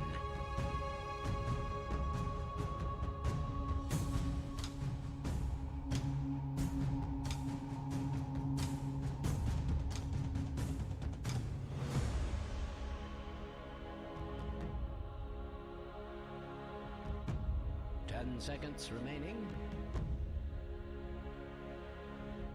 5 seconds remaining.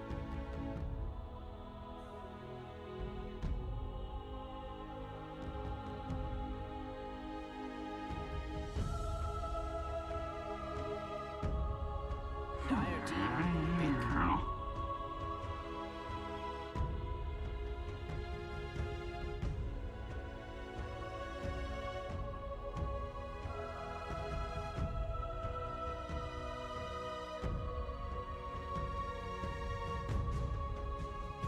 Seconds remaining. 5 seconds remaining.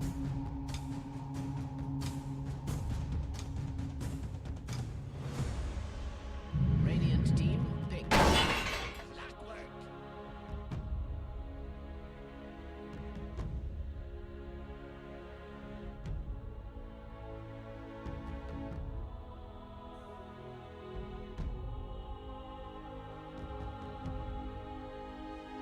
Seconds remaining. 5 seconds remaining. 10억짜리 구매고기 15억짜리 구매고기 스캔 돌려야 된다고요.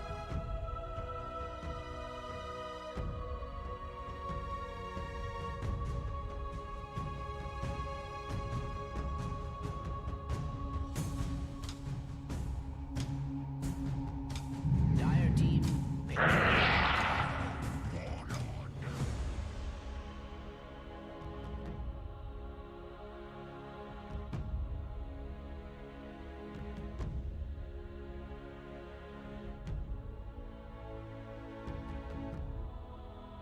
10 seconds remaining. 5 seconds remaining.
seconds remaining.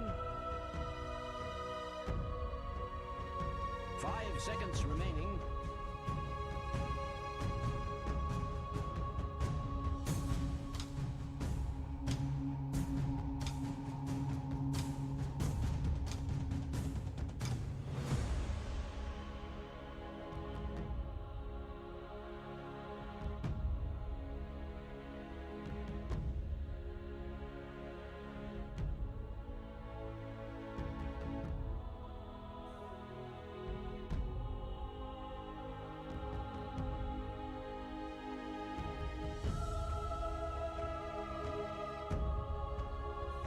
Radiant team.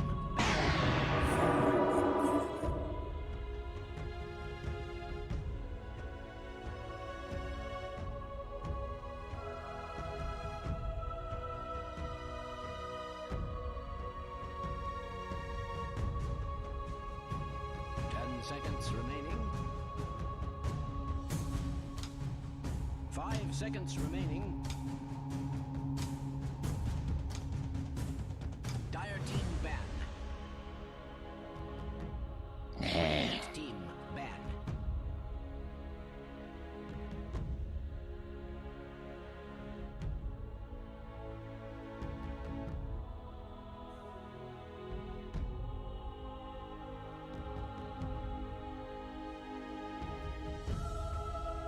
Seconds remaining.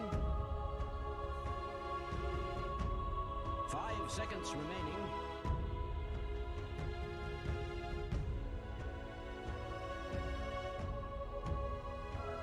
Dire team back. Radiant team back.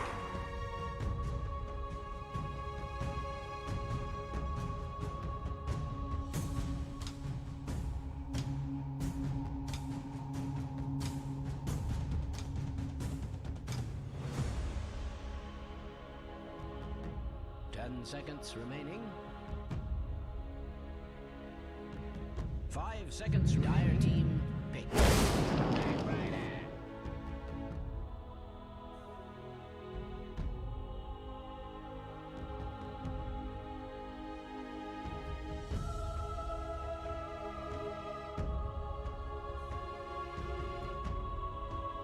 10 seconds remaining. 5 seconds remaining.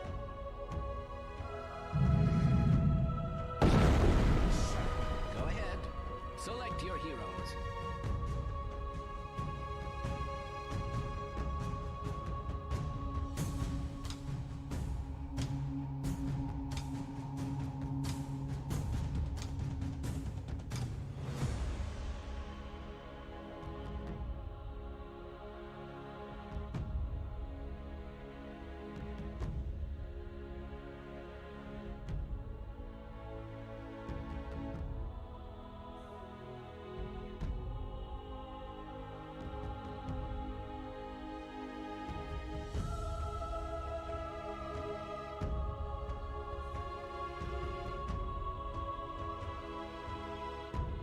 Seconds remaining. 5 seconds remaining.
스캔 돌려야 돼요.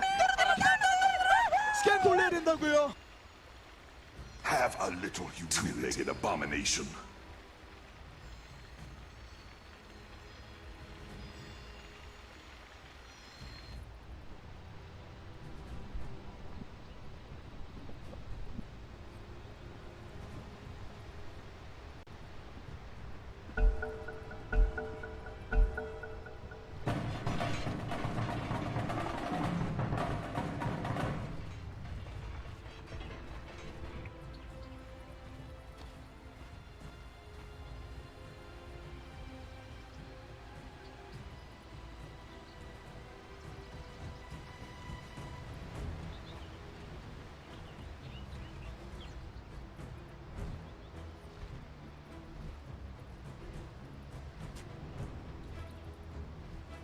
Life just got interesting.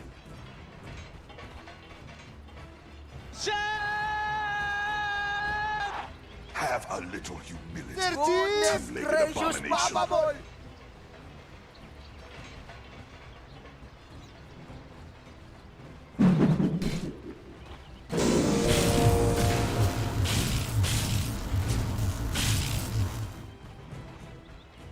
Seconds to battle. Oh, I see. Are those little people down there? Wonderful what they can do these days.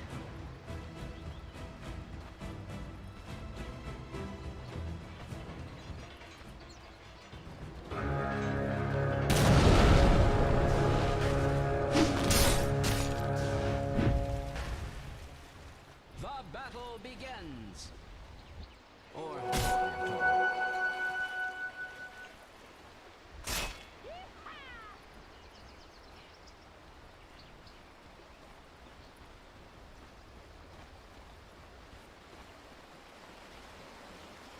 아, 10억짜리 구매고기!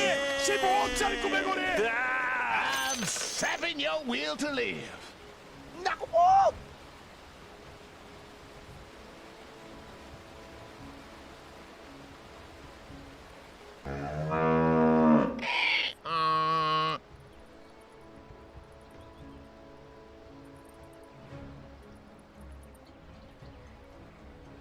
Easiest money of my life!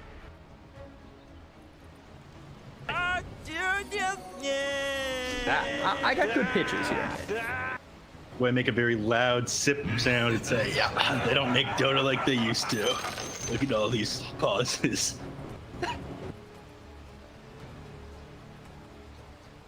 To go for some of those zero ultras, people been telling me I've been drinking too many of the regular ones.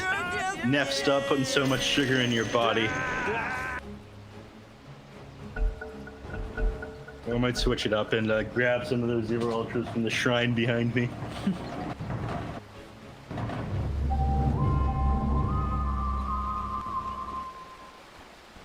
We'll see how Chris Luck does against Rioya.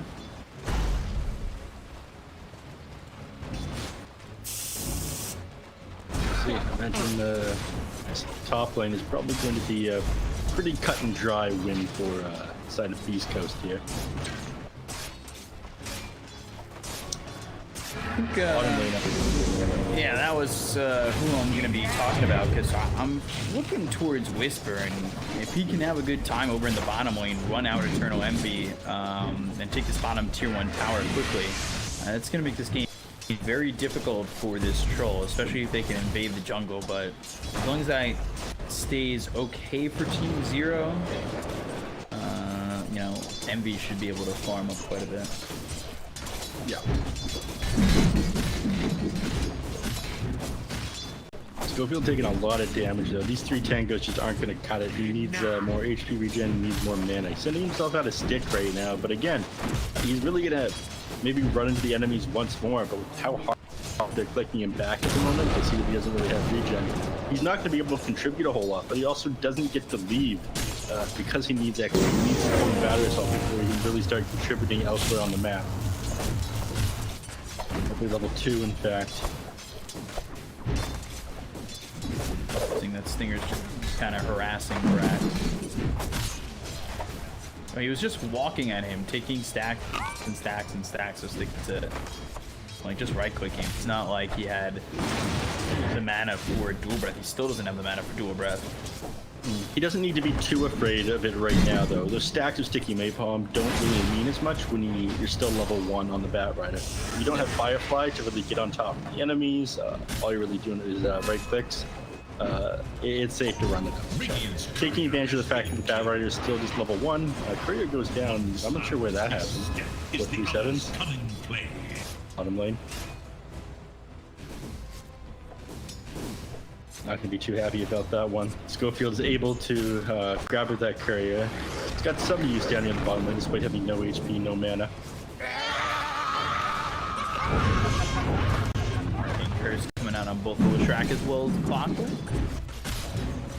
4 charges on the stick, that's about it.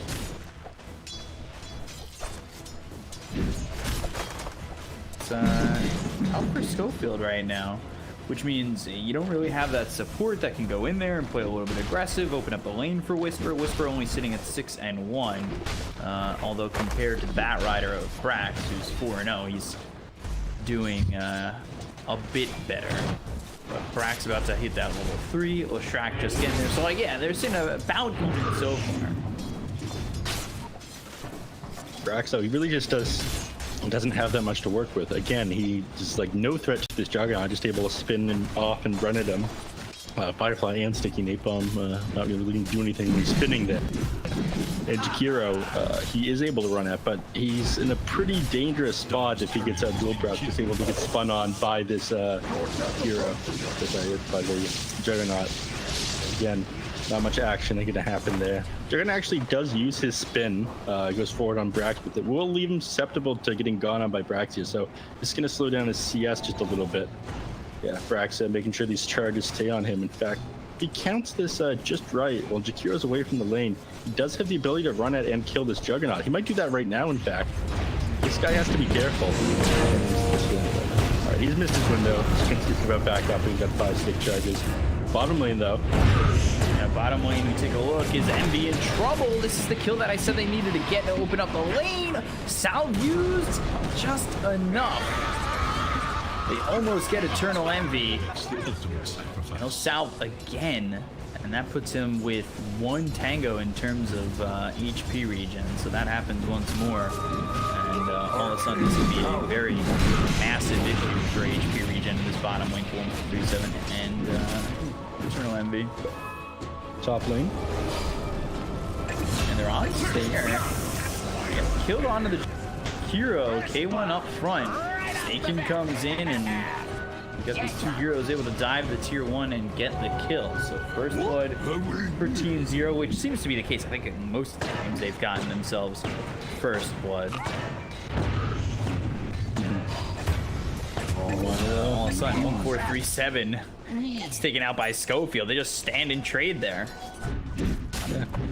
Schofield normally happy to take those trades if he's able to get the 1-for-1, but he doesn't get any intel there. And that was a lane that Schofield was going to be losing anyway. So Schofield happy that he finally gets to take the silencer out of the lane, make things a little bit easier for Whisper there. And he doesn't lose any intel over it either. There's some wild stuff going up here in the top lane, though. Chris Luck, Avalanche Toss, surviving as press the attack on the run. Arcane Curse. It's used after he used press the attack, but he's fine. 3 heroes come mid, and that opens up both side lanes for Beastcoast, knowing that these supports are over towards mid. Not for you. Dyer's middle tower But is under attack. let's get out of that one. There's some wild stuff happening over at top lane, just like trying to draw the lane to the wave, like pushing into the tower. And it ended up working. I mean, he's going to get a little bit of free XP last hits into this tower because of what he did there. Just behind the tier 2 in the trees up there, Jakiro tried to chase him down. Ooh, bottom lane. Then when they're getting dove under the tower, but they're going to turn it around on him. Yeah, Arcane Curse on both Schofield as well as Whisper. Body blocks from 1437 onto Leshrac. Leshrac pops that wand. Split Earth Fuse won't land and is poking him around the other side. No, he's not. Avalanche hits on both. Schofield trying to go in to save Whisper. And Diabolic Edict, it's not going to matter. Relia also here. So that's 4 heroes that came around. Stinger now over. Bring Chris Luck in, dual used, and he's got the damage for the kill, just not in time to get the dual damage. You hate to see it. Robbed of that dual damage right there, but Snake King does go down. Tiny, he's been having a pretty good game minus getting picked off right there. I mean, the fact that he didn't give up the dual damage is wonderful, but he's been making plays happen all over this map. He's looking for more plays to make since he's staying over here on the Jakiro. His next opportunity. So Eternal Envy, it's go time. We're getting this guy.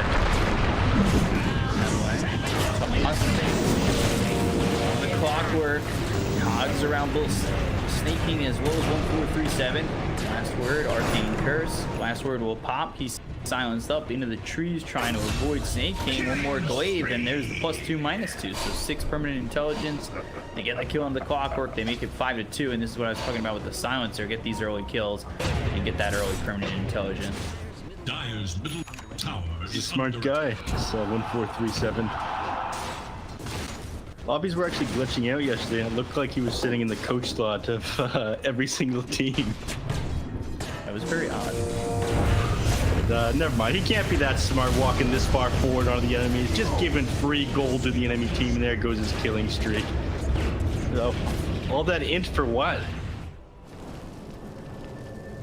What does it mean if you're making decisions like that? Big decisions. This is the big brain decisions. Rax has got the intel. Flies right over, forces the double creep wave, farms the enemy wave, just Firefly, and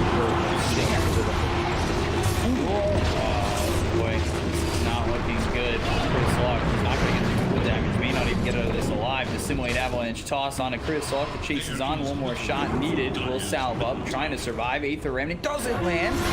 They break the salve, press the attack, surviving for now. The simulate doesn't come in. Everybody's here for the side of Team Zero, and they still can't kill Chris Lock.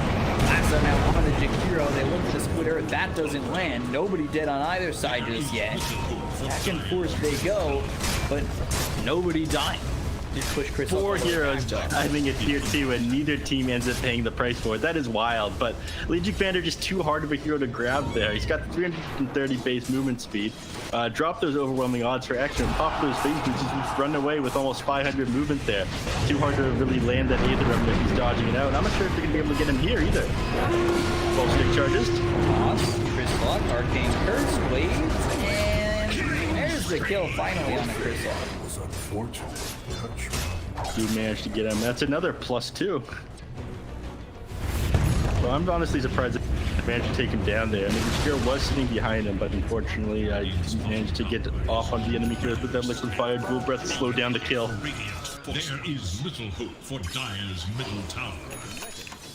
Bottom lane is straight up just a little while ago as well. It makes things very easy for Whisper. And they can start invading the enemy jungle with Schofield here on this clock, but not much he's going to be able to do to the Troll Warlord by himself, and Eternal Envy knows it. Sees the clock walk past and thinks, whatever, I'm not even going to look away from these creeps.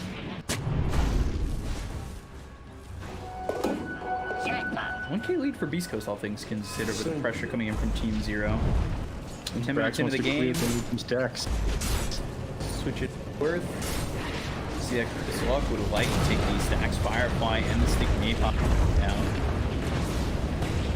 Comes over and we'll be able to use battery assault, sure. We'll go with the DD rune here. It's very tempting to jump forward with the Astral Step, damage off the enemies, but he knows there's enemy heroes nearby, and of course it's enemies at tier 1. Very easy for the enemies to teleport in, rotate in. We were going to talk about what a great game this Juggernaut was going to have up against the Bat Rider in the laning phase, and it has gone pretty well for him, being at the top of the net worth chart by 800, 900 gold now. Almost has his Manta style done at 11 minutes in the game, just sitting 600 gold away from it. That's not bad at all. Yeah, no Battle Fury though. A little bit of a surprise. We've seen some jugs go like Master Madness Battle Fury. This time it's into the Manta first, and then looking for Maelstrom Lincolns. But that, that's the right idea. Sorry to cut you off. That's the right idea to go, right? Manta style up against the Silencer. Yeah, of course. Up against Silencer, that's what you want to go. It stops the enemies from really being able to get onto you. It's a lot smarter than, say, what we saw the last game yesterday. It was what team against Haven Liberty? They went Lincoln's first time on 4. I'm going to stop myself here because Schofield. Down the cog, switch shot misses. Wait on a 2. They got the Avalanche followed up. They'll get the kill on Schofield as well as Whisper taking out 2. Battle transfused by Eternal Envy. It seems like Zero are everywhere. Like S5 all the time. I wouldn't say that it's zeros everywhere. You need to watch Snake King's positioning if you're on the side of Beastcoast. You don't know where this guy is. You need to be careful. As soon as you catch a glimpse of him, you need to get back to that area. They're playing around this guy. This guy is making all the things happen. Snake King on this tiny here.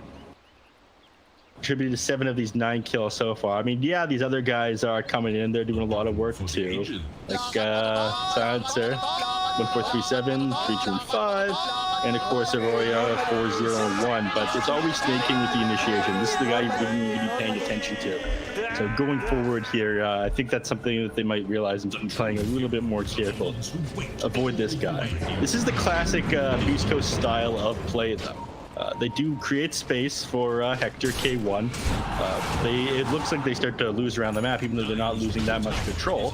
Again, they have all of their tier 1 towers up right now. They will lose this one right here. That's not that bad for 12 minutes of the game.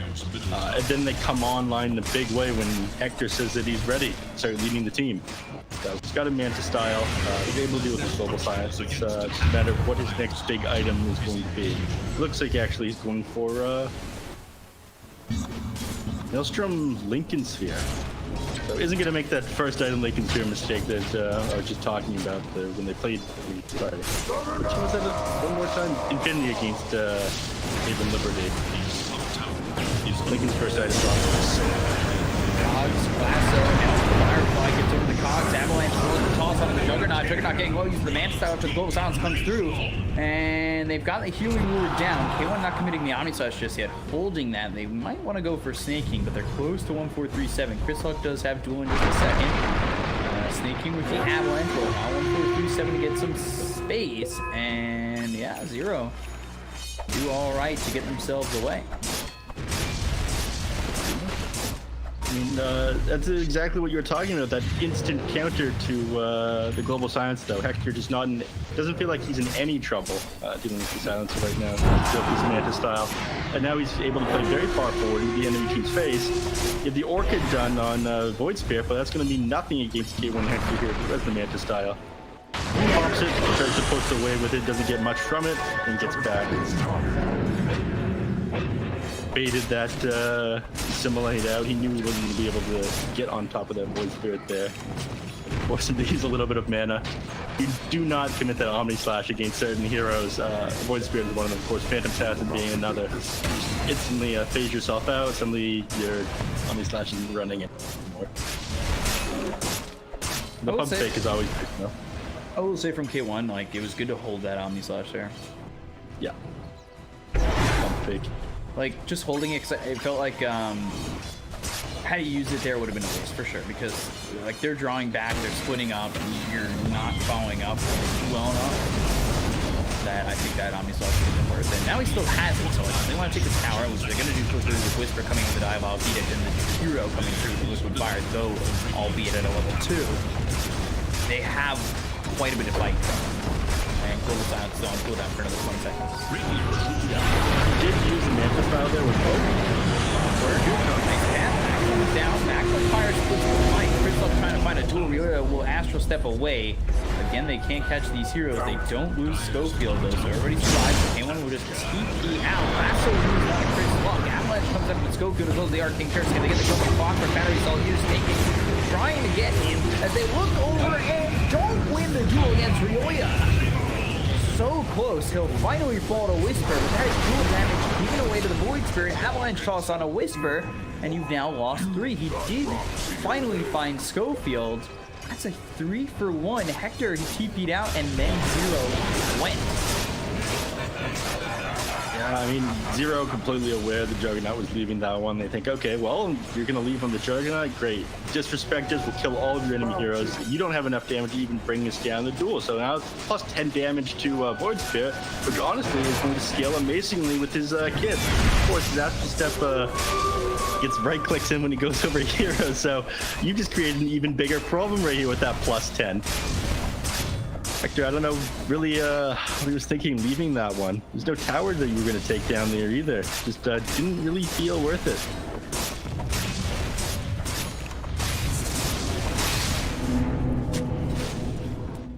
Nice. Beastcoast, down here. What? A very close game, not having the lead right now. They back off of that exchange, and it doesn't exactly go the way that probably they were hoping. Ether Remnant doesn't hit on Stinger or Schofield.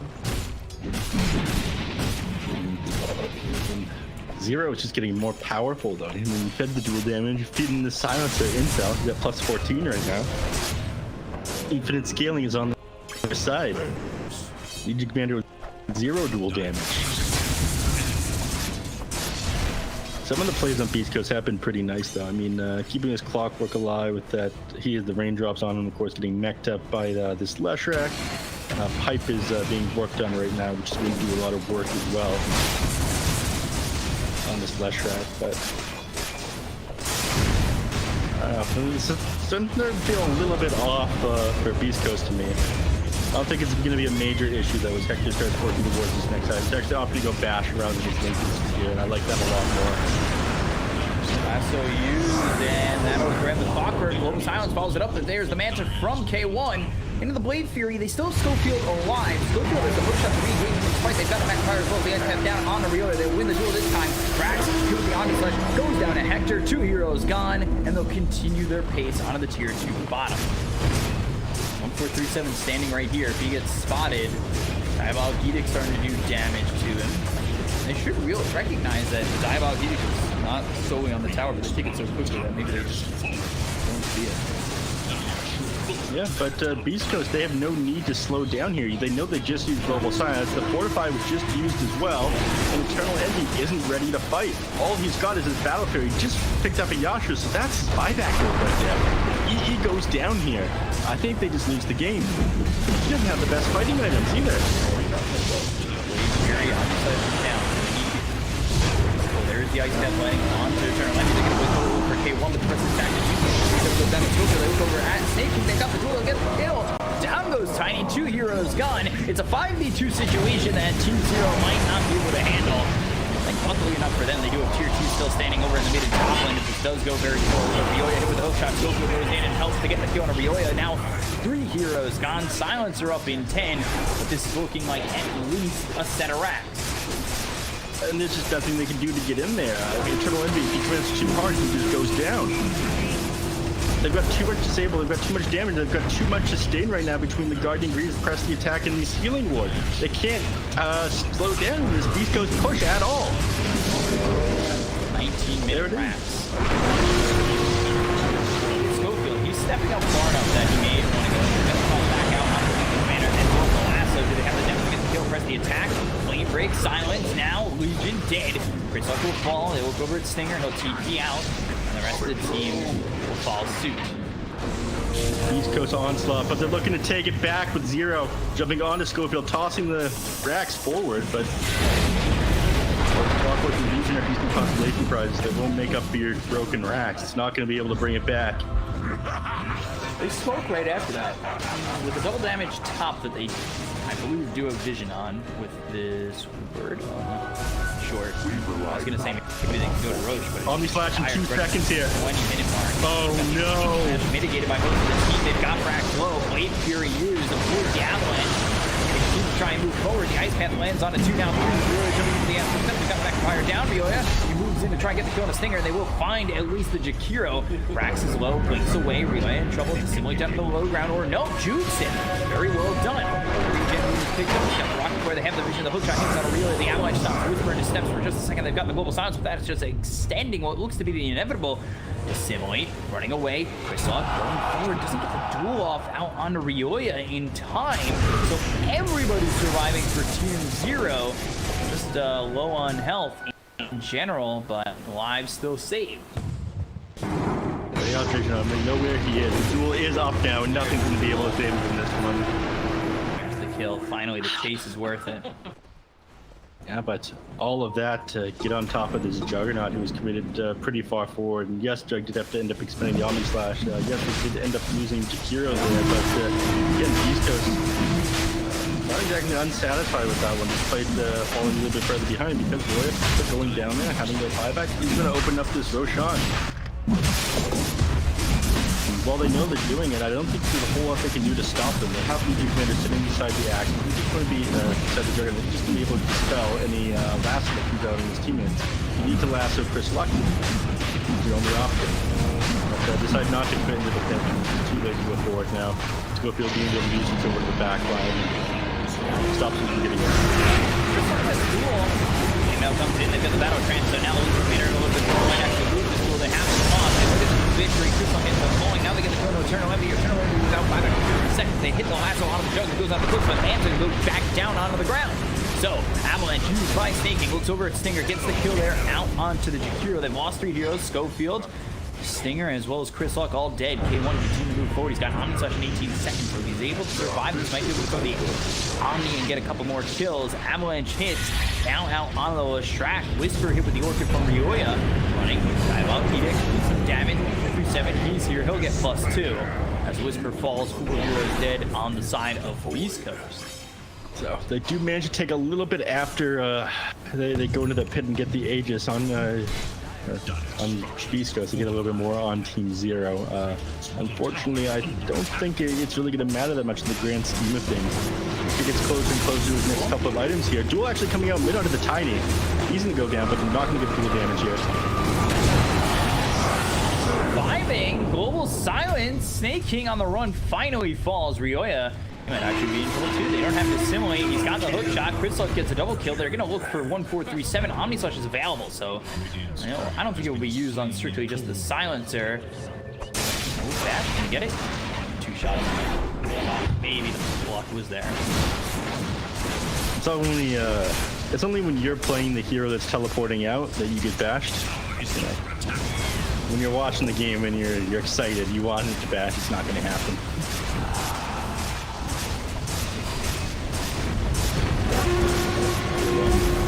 Ripping through this tower. Not a whole lot they can be able to do to defend from this one just yet, but by the time they tear through this, they will have Void Spirit back up, and they do have Fortify on their side. But they're not really going to be able to go much further. They might try, though, given the fact that they have the Aegis, might want to take advantage of it, but Hector says, no. I got items coming towards me. I want to farm. I want to be 6 slotted before we end this game. I'm gonna get rid of this Aegis. I gotta upgrade this Maelstrom into a Mjolnir. I'm not ready to go yet, guys. Come on. It's gotta look really cool for the scoreboard at the end of the game. I've seen this story before in my pubs. Double damage. It usually doesn't end well, though.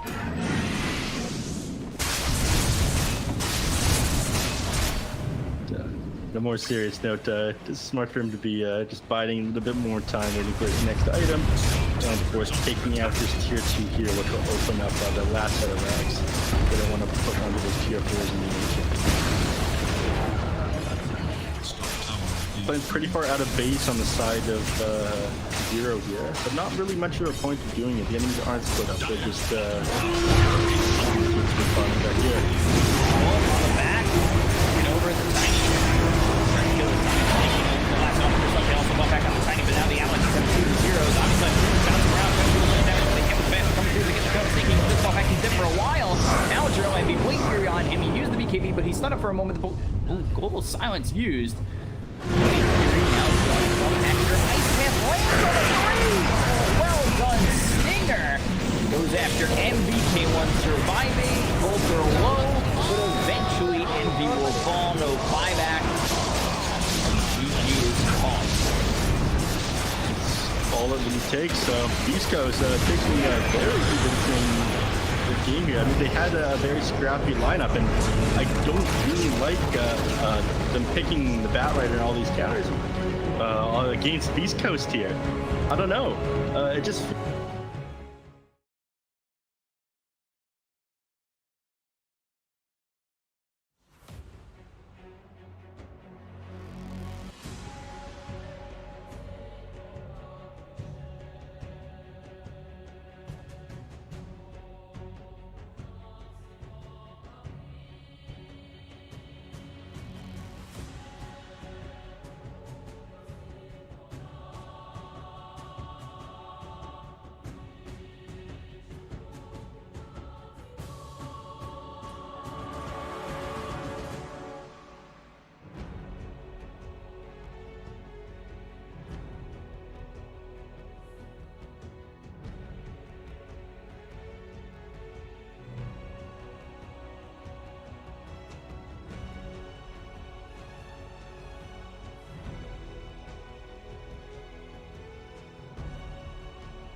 5 seconds remaining. Dire team ban.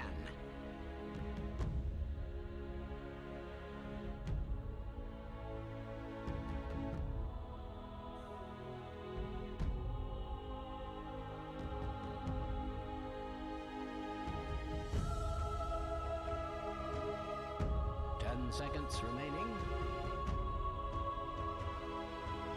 5 seconds remaining.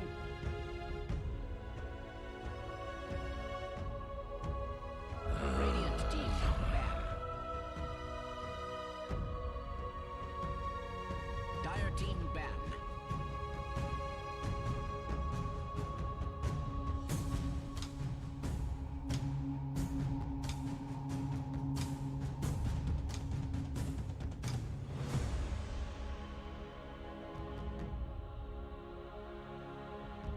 Seconds remaining.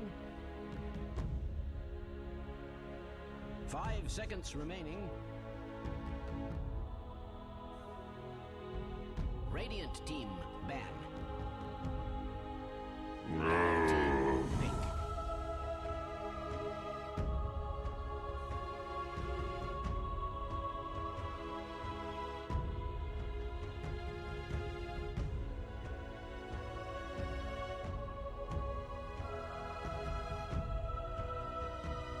Seconds remaining. 5 seconds remaining.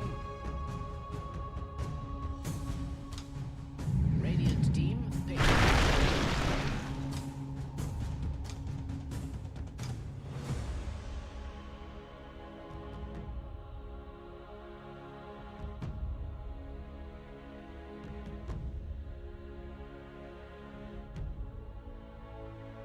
Seconds remaining. 5 seconds remaining.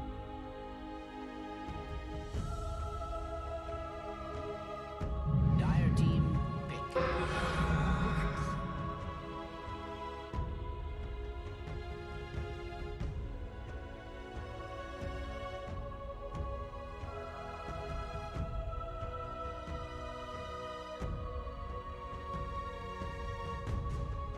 Seconds remaining. 5 seconds remaining. Radiant team pick. Silence.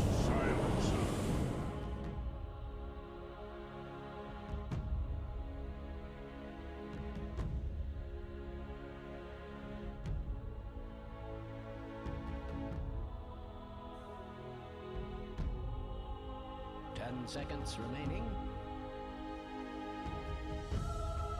5 seconds remaining. Dire team ban. Legion Commander.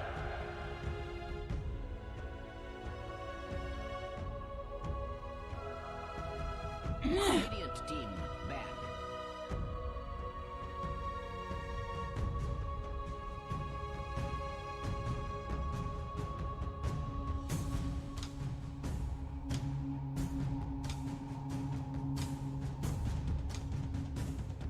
Team ban.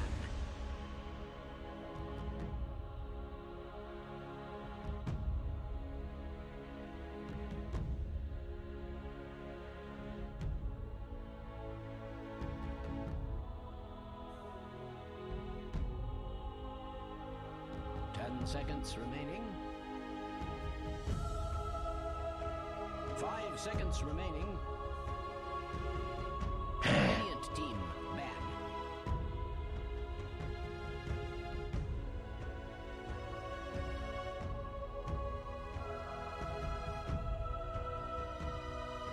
Dire team ban.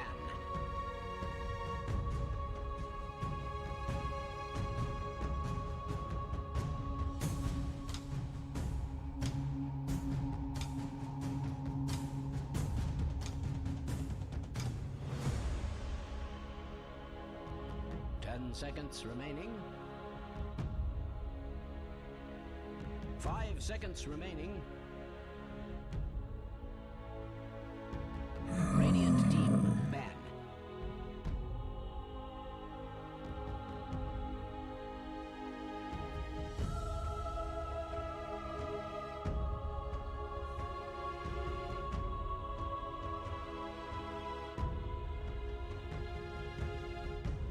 10 seconds remaining.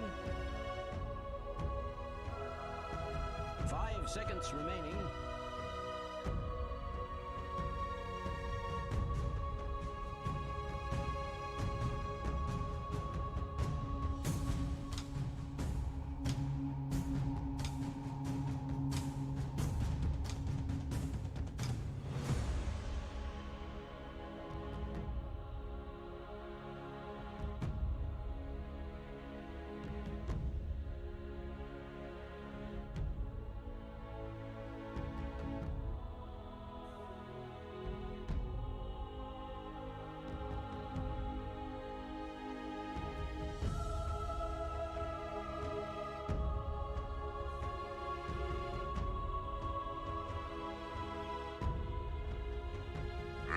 Team pick.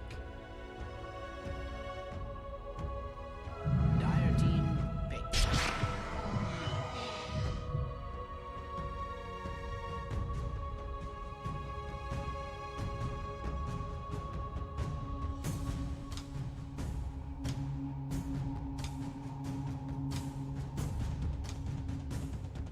Seconds remaining. 5 seconds remaining.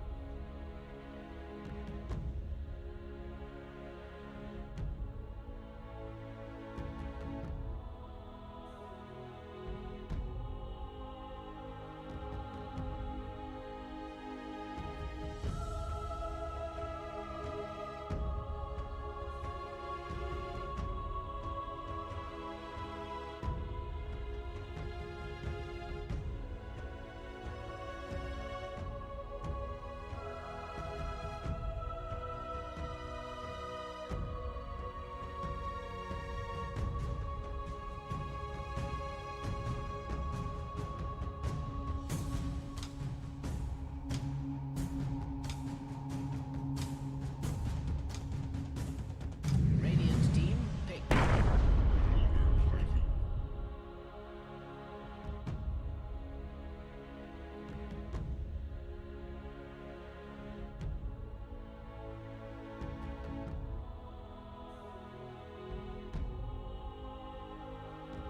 10 seconds remaining. 5 seconds remaining.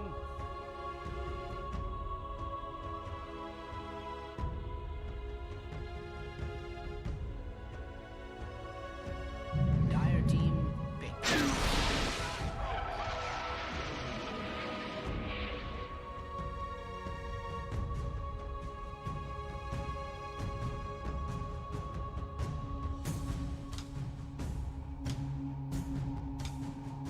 Dire team ban.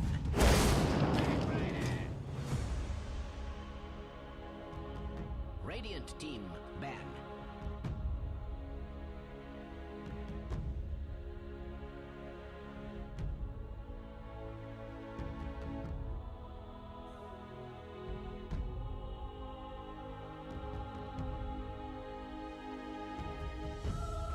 Seconds remaining.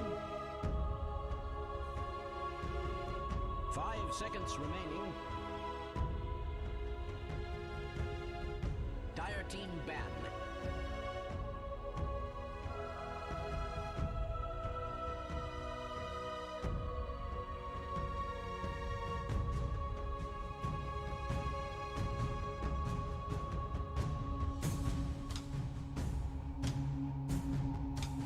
Seconds remaining.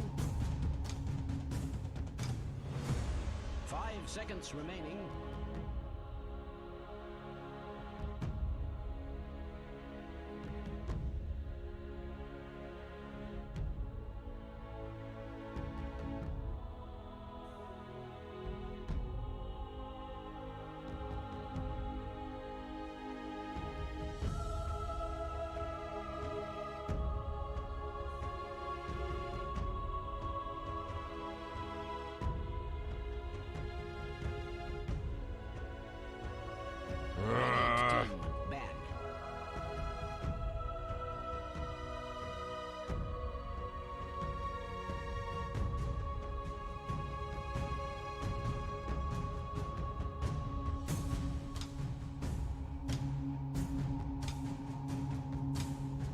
seconds remaining.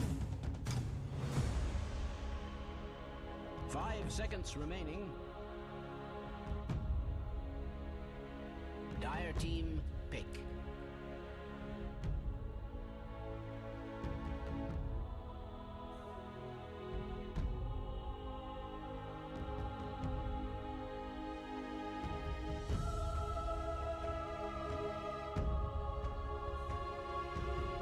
Seconds remaining. 5 seconds remaining.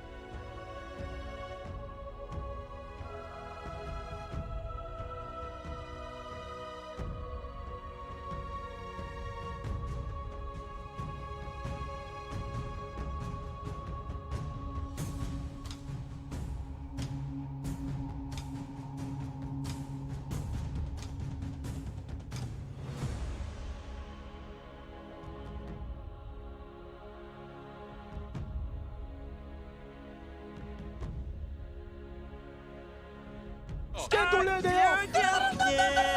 Skandolé der! Radiant team, pick.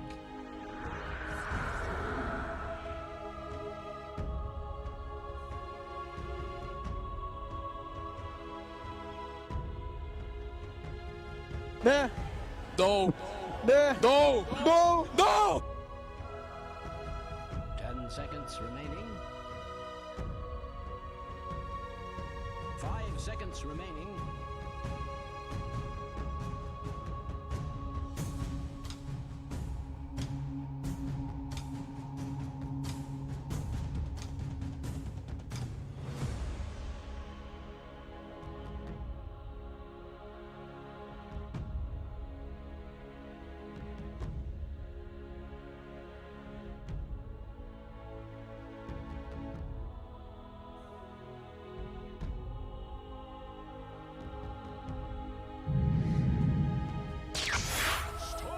Choose your hero, my good friend.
See you later, nerds.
Easiest money of my life!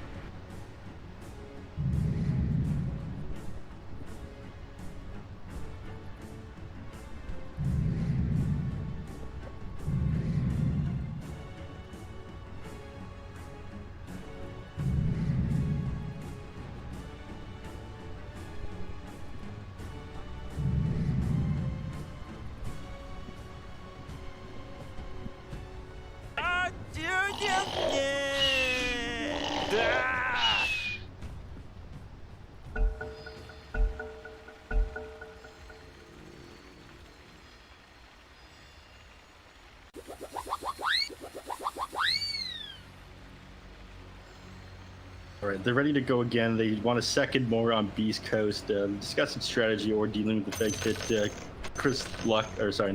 Hector has the worst internet known to man. Actually, team of scientists near his house trying to figure out just exactly how it's so bad. It's just, I'm told it's just Chris Luck at the Beastcoast team house at the moment. Everyone else is home because of quarantine. Battle seeks resolution.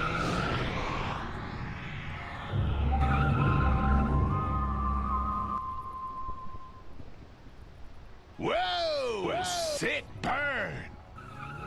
Rolling out. Go. Ready to go with game 2 between Beastcoast and Team 0. It'll be first 2 series over at the end of this one. Ourselves. Yeah.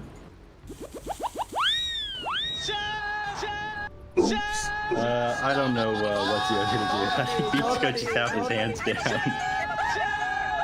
You think Beastcoast have his hands down? Yeah. Okay. We'll see how the Storm does. If Rioja can go off, like, maybe it works out in their favor. Schofield in a lot of trouble. 30 seconds to battle. Although homing missile, no rocket barrage, 4 heroes, can they kill him? No, they can't even do that. Ding, ding, ding! Nope, Schofield's just gonna walk away.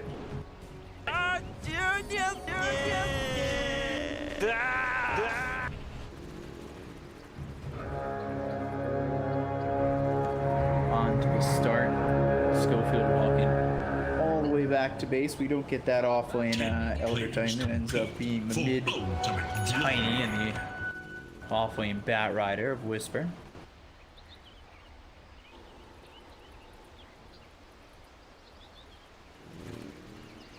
Stinger actually with absolutely no HP regen. I talked to you about this yesterday. I feel personally attacked whenever I see supports come to lane without very much HP regen. They teleport Lich up here right away.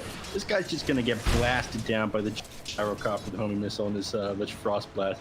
He needs to send himself out, regen ASAP. He's gonna need more than these 3 tangos here. Yeah, hey, K1 just dodging this all he can. Teleports to the other lane. Yeah, but that's the commitment. So, like, they made the TP commitment, but TP's still there for Team 0, and they can just follow over. Yeah. Take Eternal Envy isn't interested in burning through all of his TP gold. But here's Stinger. Sending about an extra 3 tangos at the start of the game. Makes him less inclined to go after some of these Frost Blasts, but I think you just take take advantage of your aggression. You've got 3 mangoes on you, you've got a homing missile, and you're just gonna die here. Stinger going down, loses his hero and his courier. Insult to injury there. Luckily, he kept his tangos. He's got his tangos, but no dignity. Stinger. He's out of there. Take a look at bottom lane. Spectre's being forced back a little bit against Drax, but Schofield's here with the damage.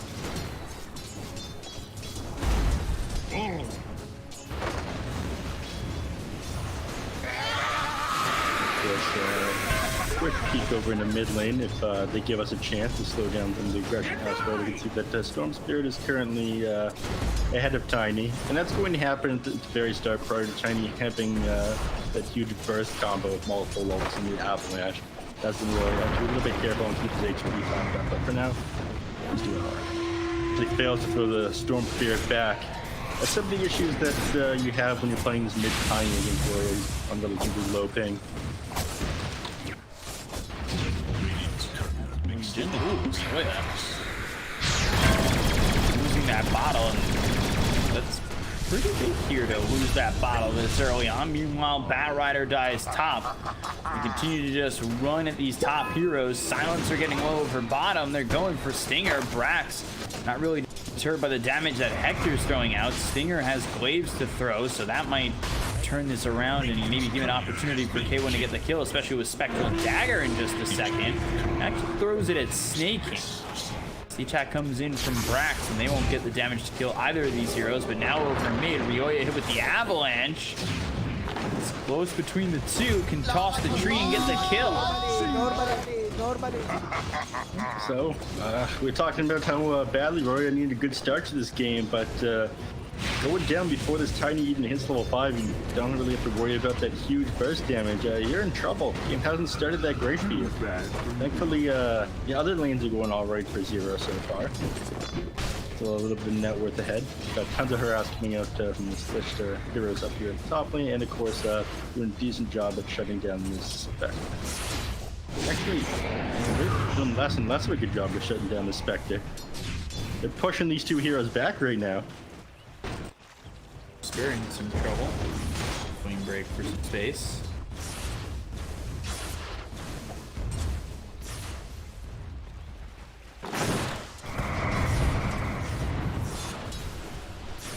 Radiant should look to their bottom tower. Scope comes over, but won't lead to anything.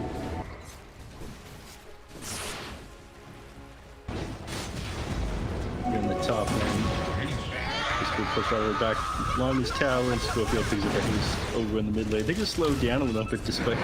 Yeah, they know exactly where he is though. So they're not too worried about him. Snake King just doing all he can this game to slow down Spectre's farm, but he's not going to have the same impact in the early game on Rubik as he did on that Tiny. He just had tons of kills under his belt last time. Sweet. He is 1-0 so far, but he just doesn't have the same tools in his kit. Yeah, not nearly as effective in the Rubik 4.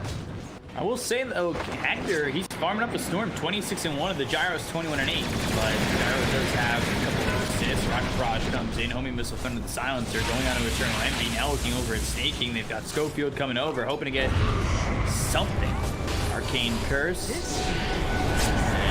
Spectral Dagger with the sweep. Schofield gets the kill on the Snaking. Well done. They keep going down again. That's not good. You need to be winning this early game on the side of Zero.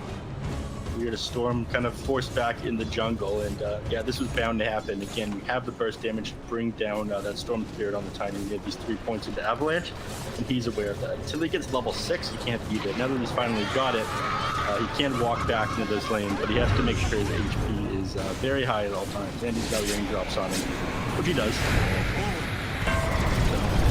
Go out loud to Stinger. He goes down. Hector takes a lot of damage. He's got a third hero here. Sinister Gaze. Rocket Barrage once again. That's going to be a second, probably a third. Schofield falls. All 3 heroes on Beastcoast drop. Gyro low, but Gyro alive. Everyone's salving each other up. This is friendship down here in the bottom lane. The Lich's salve goes to Eternal Envy, and Snake King's salve goes on to 1437 here. It's a beautiful thing. He's not progressing as well this early on for Beastcoast. They were down in kills in the first game, but ahead in net worth when it was coming down to this point. This time, not the same story. It's the same story in that they are giving up some early kills, but they lost a couple here, and they're going to lose another. Hector loses his courier. Stinger loses his life. Chris Love's down here, but they're going to need a lot to get this done. Avalanche comes in, sneaking low, survives, now finally dies. Yeah. Trying to do as much as he can on the Hector. Doesn't have the damage to get the kill. Schofield coming in with an extra 80, but he's under the tower. Do they even want to dive this? Slow down Chris Love. They've got the Avalanche. A little low on mana for this Storm. He's got the lightning if he wants to just spam on it. Brax comes over, and the sweep. But But the Spectral Dagger, I think, woke up Brax. No, I don't think it did end up waking him up because he had that infused raindrop negate most of the damage below the sleep threshold. A low level of Now they've got the duel of the electric vortex and get the victory on Chris. Like, I think he woke up this. Otherwise, the Storm. No, Storm didn't get hit by it. I don't know. Storm was still sleeping, so I don't think it was just the lower level.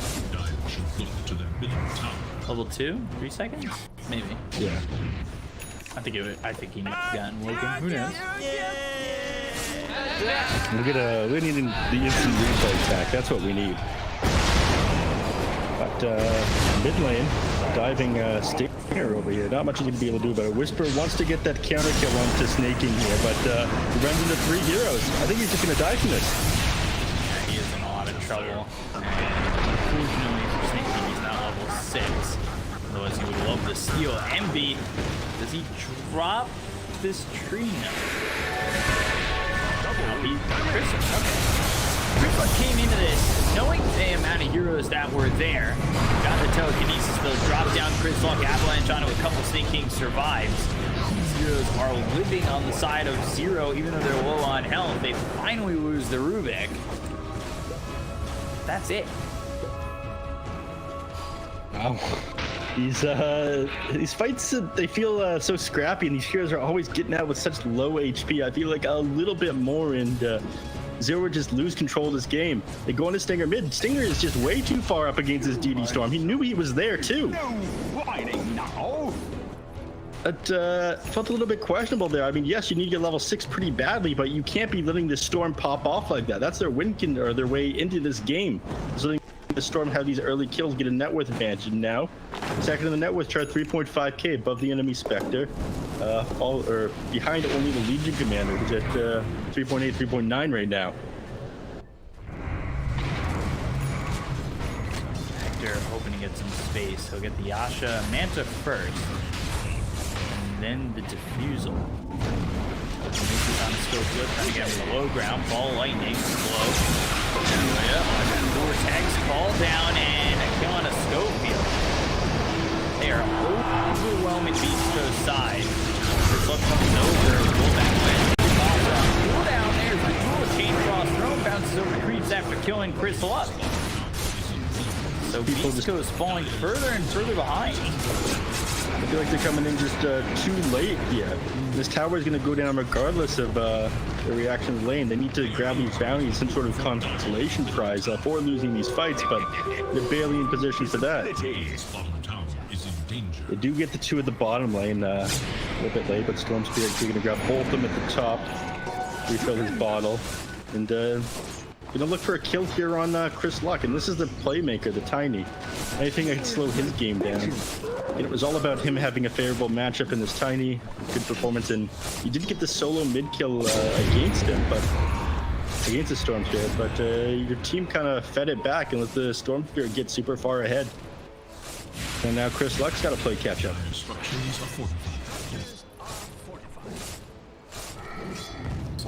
I will say, all things considered, Gyro doesn't have a lot of fire. They're gonna find him. Arcane Curse, waves coming in, sleeps there for a second. Now have the lasso to follow this. They get the kill on the Eternal Envy, slowing down this Gyro even more. Dire's middle tower has fallen. Eternal Envy, but this is no longer the Eternal Envy game. Again, him being a sacrificial limb isn't so bad. Getting the Legion Commander ahead, getting that Blink Dagger to shut down this Spectre, get some of those early kills in conjunction with the Storm Spirit is the play that they want to make. Eternal Envy can always catch back up and make some stacks for him. Letting them kill him and shut his game down is the biggest deal. Dire should look to their bottom tower. Dire have fortified their structures against attack. Legion Commander, just another 10 gold away from the Blink Dagger, and they can start making a little bit more aggressive plays. And Tiny still a ways away from his Blink. He's able to get on top of this backline and blow up the Lich and the Rubik at the start of these team fights. Legion just holding his ground. Brax not scared. What could potentially come from the side of Beastcoast. It was the Asha to start, or it looked like it was going to be the Asha from Hector. He goes for that second Blade of Alacrity, so Diffusal instead. I mean, he's realizing that they didn't get the early laning phase that they wanted. 10 and 12 minutes in the game, the enemy's taking towers over the map and invading their zone. So, yeah, should be a little bit better for the farming, but we're in the triangle. Schofield goes down. Another kill here for the side of Team Zero. More dual damage from Brax. But yeah, that's exactly why he doesn't get the chance to go for the offense. Spectre getting gone by the Stone Spread. The global silence. So he had an illusion rune, so immediately gets the global silence off. They go after Snake King. They've got the lasso of the rocket barrage onto the Bat Riders. Ball lightning coming in with Brax around the corner. They've got the kill on a Whisper as well as Stinger. They'll take out Chris Hawk. Beastcoast losing 3. Hector does escape. This is just not going well for Beastcoast. Really well done by Team Zero in that spot. Yeah, that illusion rune coming in clutch. I mean, he knew that they had the global silence available. I don't think that they saw what they had bottled there, though. Again, that was a change maybe a couple months ago. Illusion rune now has the same effect as Manta style. You get that frame of invincibility and it dispels you. So that pulled off the global silence there for anyone not really sure about that interaction. Roy playing out of his mind right now. This is what they needed to happen too, and shutting down this shutting down Hector here, getting close to even his first item, that diffuser blade, which he needs to be able to counteract all this aggression from Team Zero. And they lose him again. You're just food to Roy at this point, Schofield. They need to be able to come back and start playing fast, but Tiny still 1,000 gold away from his Blink Dagger. Yeah, Chris Luck really hasn't had much of a game. He's sitting about even in terms of net worth with the Gyro, but as time goes by, like, you've got 2 heroes that are leading the net worth for the side of Team Zero, and once Gyro kind of catches up, like, things will start to work on all gears for Team Zero. That being said, Beastcoast, they can kind of delay this. They should be okay to look for the sweep. Press the attack was already used. Earth Splitter coming through. There's the haunt.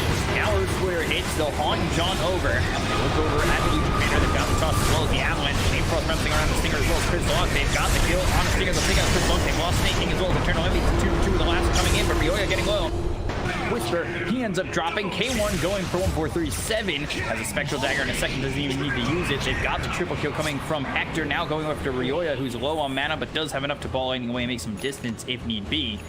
Won't continue to give chase, though. Just keep an eye on him with the Astral Spirit and let both Brax and Ryoya live. But that is big for Hector. He gets 3 kills, has the defusal finished, now going into the Manta with Scott East, got both queued up.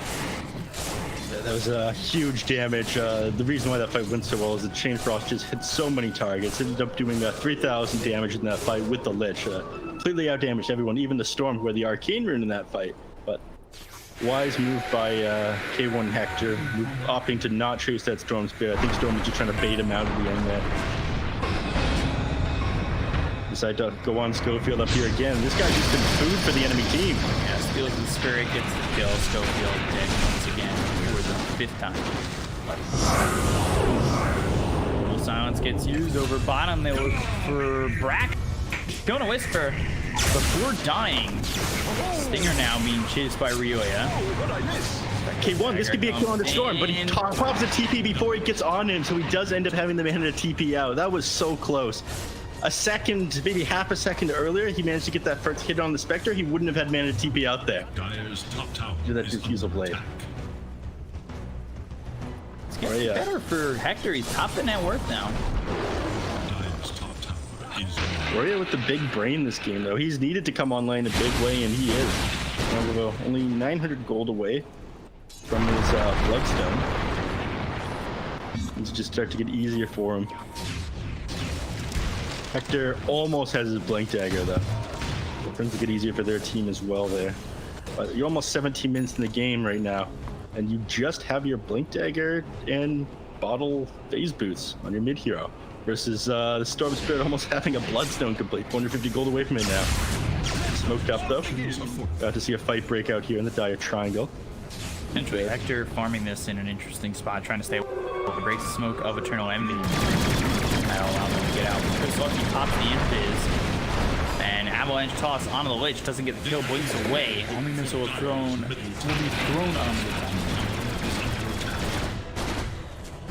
Not much going to come of this, though, on the fact that Team Zero now controls your triangle, and it's going to upset you a little bit, but Spectre can go elsewhere and pop into the team fight in a couple seconds here. Does have the Haunt available right now.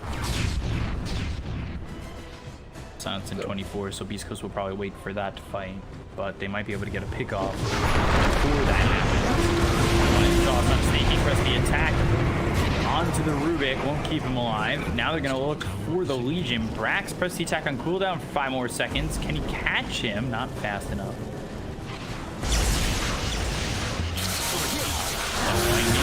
Batrider, Haunt gets used. Global Silence, Avalanche Toss, still get the dual win just yet. Finally the victory's there for Brax. Eternal Envy behind him, but now surrounded by 4 heroes.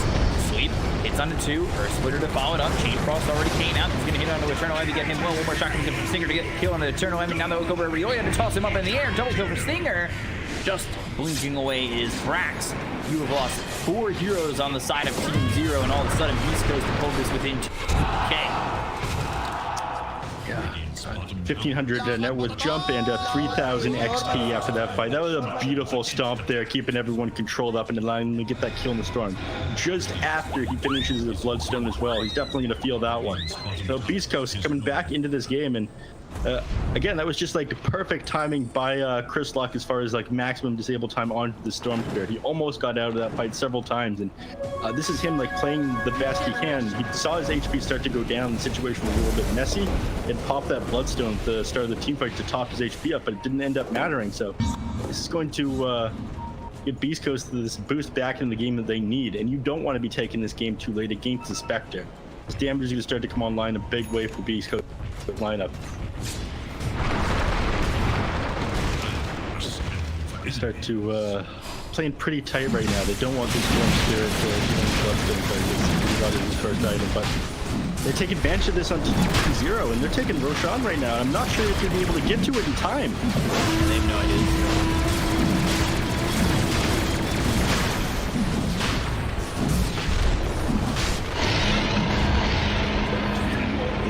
Aegis on the Storm Spirit. Now he gets to play super far forward. Now have those 2 lives to work with. We'll see if Beast Coast can play a little bit more conservative to stay out of the grasp of Team Zero. I'm not sure they're going to be able to bring the Storm Spirit down twice, but as this goes, the Storm Spirit's going to start to have damage problems of his own. Need to start living Eternal Envy, sit back, get a little bit of farm. Stupendous. And no Whisper's playing very far forward over here. Does have the TP off cooldown, but Storm Spirit's going far. Oh, Whisper. Yeah, he gets caught falling all the way over, and they should be able to hold this duel. Yeah. For Brax, who's now at 70 duel damage. You got the scaling though. All team towards top immediately. Yeah, they're playing fast Dota right now. They say, okay, Batrider's gone. We need more from this though. We just teleported everyone into our own territory. Let's find the enemy carry. Let's get on top of this. Oh no. Up by Schofield. He's probably still dead. We stopped the storm in his tracks and should allow the rest of the team to leave. I say that when Stinger gets caught immediately after. Electric Vortex pulls him in. He'll start to run. Ball down there. Now on the Stinger. He'll walk from 1 hero under the next. Chris Luck's also here. I'm not certain why he's showing up. He does pop the Aegis. I don't know if that's really working. On though. We're going to try and turn this. Buyback comes in from the Silencer. Global Silence used. Now they'll jaunt over to the Gyrocopter. Gets the kill on a Brax. That looks over to Eternal Envy. Last word. Toss. Gyro on the high ground. Really well done, but the Spectral Dagger allows him to clip and get the kill. So Stinger gets the kill into Eternal Envy. They pop the Aegis. They cost them only the buyback on Silencer to get this done. So overall, I think that really works out for Beastcoast. Yeah, again, they managed to exhaust that Aegis of the Immortal on the Storm Spirit. While that was pretty even fight overall, 3 deaths in the buyback versus the 4 deaths on the other team. Gold change about 300 in favor of Beast Coast, XP about even, but you didn't lose your Silencer, your big hero, and you stopped them from having that Aegis available on the Storm. That was one of the reasons why they couldn't really commit and take that fight, the Storm Spirit having the second life. Without that to worry about, things are looking a little bit easier for Beast Coast, and probably when they have this Global Silence Haunt combo back up, they're going to take the fight to the enemy team. So a long cooldown combo, but it's one that's working so far. Question is there like a point of no return where the combo stops working? And I don't really think that that's the case. The Spectre continues to get item after item. Advantage style now done. Going to be working on this Eye of Scotty Neck, which is an amazing item against his enemy lineup. Of course, it slows for 50% against ranged heroes, and they're playing against a Storm Spirit Gyro Cores. Dive's courier has been killed. Ooh, not going to be happy about that one. The courier does go down. Don't think it had any items on it though. He's went over there to pick up the first ultimate orb of that Scotty for the Spectre. I would say luckily for him it doesn't. Just grabs it from the side shop instead. He's out of mana though, so he heads back to base. His team has to be careful for the next 30 seconds. So he's back to base. TB is on cooldown. Of course, Haunt is on cooldown as well. On cooldown for 20 seconds, so you know, fight definitely looking like a possibility for Beastcoast in just a moment. Looking like they're setting up smoke. They have the Titan. Yeah, on the courier there. Pop that. Spectre just farms away though. They start to get a little bit close to each other. I feel like they're up to something on the side of Zero, but with the mid tower still up, they're pretty safe. It's a little bit hard for them to invade, having so many towers still. Stomp lands onto nothing, but they know if this guy's playing this far forward and trying to stomp us, the enemy team's probably not far behind him. Yeah, you're not gonna let Schofield, who's been, you know, food for thought for so long, just be out there by himself now. Unless he's playing 4D chess, you know, where he knows the enemy won't think that he's by himself, so he just ends up making a bunch of space. Storm jumps down the bottom lane, tries to slow down these Spectre illusions. It's actually doing a bunch of damage to him. Drops like almost 1,000 HP to them. He's getting pretty big here on Tier 1 Hector.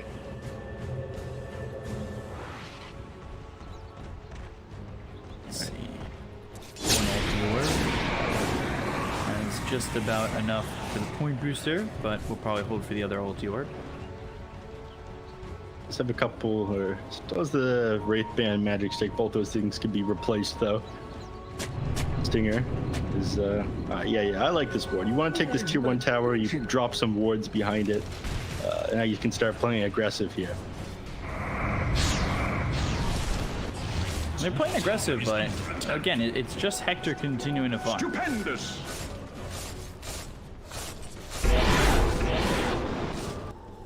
Catapults are here. Not that catapults are going to make the biggest difference when you've got Tiny who's this big and could even whack under the tower, chunking it down. Brax get the initiation with his Blink BKB.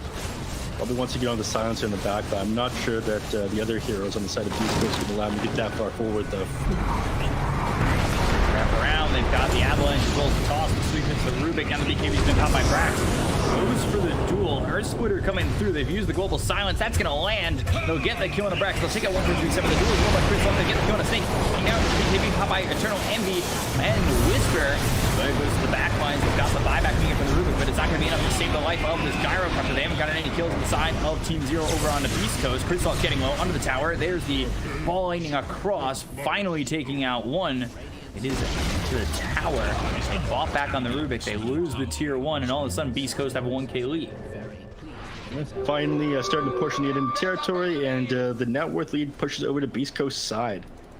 I mean, they ended up grabbing all the items that they needed in order to start taking the fight to the enemy team, but Stormclear was pretty far away from the start of that and doesn't have his D-spell yet. He needs a BKB to really be able to jump in these fights, otherwise he's too afraid of getting caught out by his global silence having the Spectre go on him. He's still, what, 400 net worth away from it. Once he has that, it'll be a little bit easier for him, but now they're starting to run into the problem of the lack of damage on Beast Coast. There's not that much dual damage on the Legion Friend. Your Gyrocopter, all he's got is a BKB. Build the Yasha right now, but this is nothing. I don't know if this is going to work out for them. Whisper and Stinger are here. They're just going to TP Schofield away. Stinger TP's out successfully. Whisper next. Everybody gone. Dust is used, but they don't find anyone. So another fight with no takeaway there. Storm does manage to get out. His BKB is flying over now, and they definitely want to take a fight as soon as he has this. Catch the enemies out by surprise if they don't realize that he has it. They know he's been pretty close for a little while now. He hasn't built any items, but it's wild to think that he got this Bloodstone maybe 16, 17 minutes into the game, and he only now finishes a BKB 10 minutes later. See how much Hector's really gained ground and split himself apart from the Storm. He's got the Scotty, he's going into the Basher, and he's not too far off of that, so Hector's farm really starting to get out of control. Radiant's right. tower is under attack.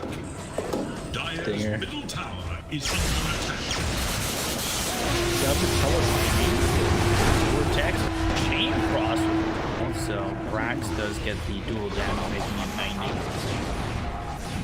I mean, if these kills on Schofield don't matter that much in the grand scheme of things, yes, it creates opportunities for you to take a team fight into Beastcoast, but if Beastcoast play kind of far back while Schofield's dead, it doesn't really matter that he's committed so much to taking him out. So at this point, you either try to play very aggressive onto the enemy team while Schofield's dead, you don't have that counter initiation and locked in of so many heroes in the middle of the fight in the form of Stomp.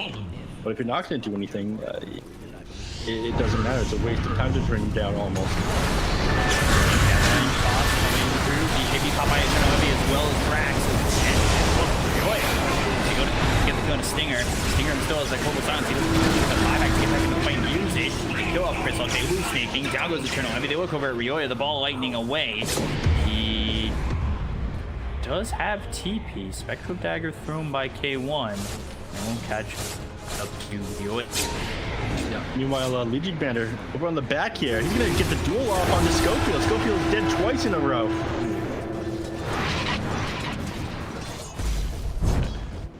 Just like that, picked off twice. Yes, they did manage to get the silencer at the start of that team fight.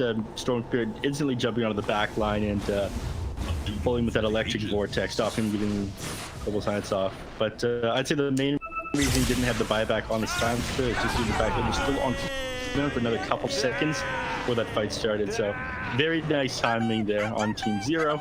Unfortunate for Beastcoast, but then again, the fight didn't go that hard in your favor, despite the conditions being so nice. So you have to wonder what's going to happen in this next fight when conditions are going to be better for Beastcoast. If they get a little bit closer to this diffuser, or sorry, this Abyssal Blade, Spectre. Basher just completed and being flown out to him now.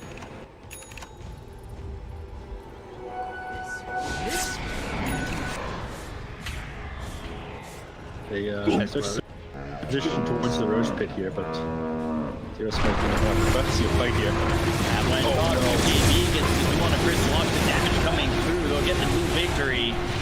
Chris Lock taken out. They did a little bit too far, and all of a sudden it's from 70 to 150 dual damage. More than double. Things are heating up pretty quick here. And, you'd think this would open up Roche for you, but unfortunately you are playing against an Elder Titan. It is very hard to try and They find Hector.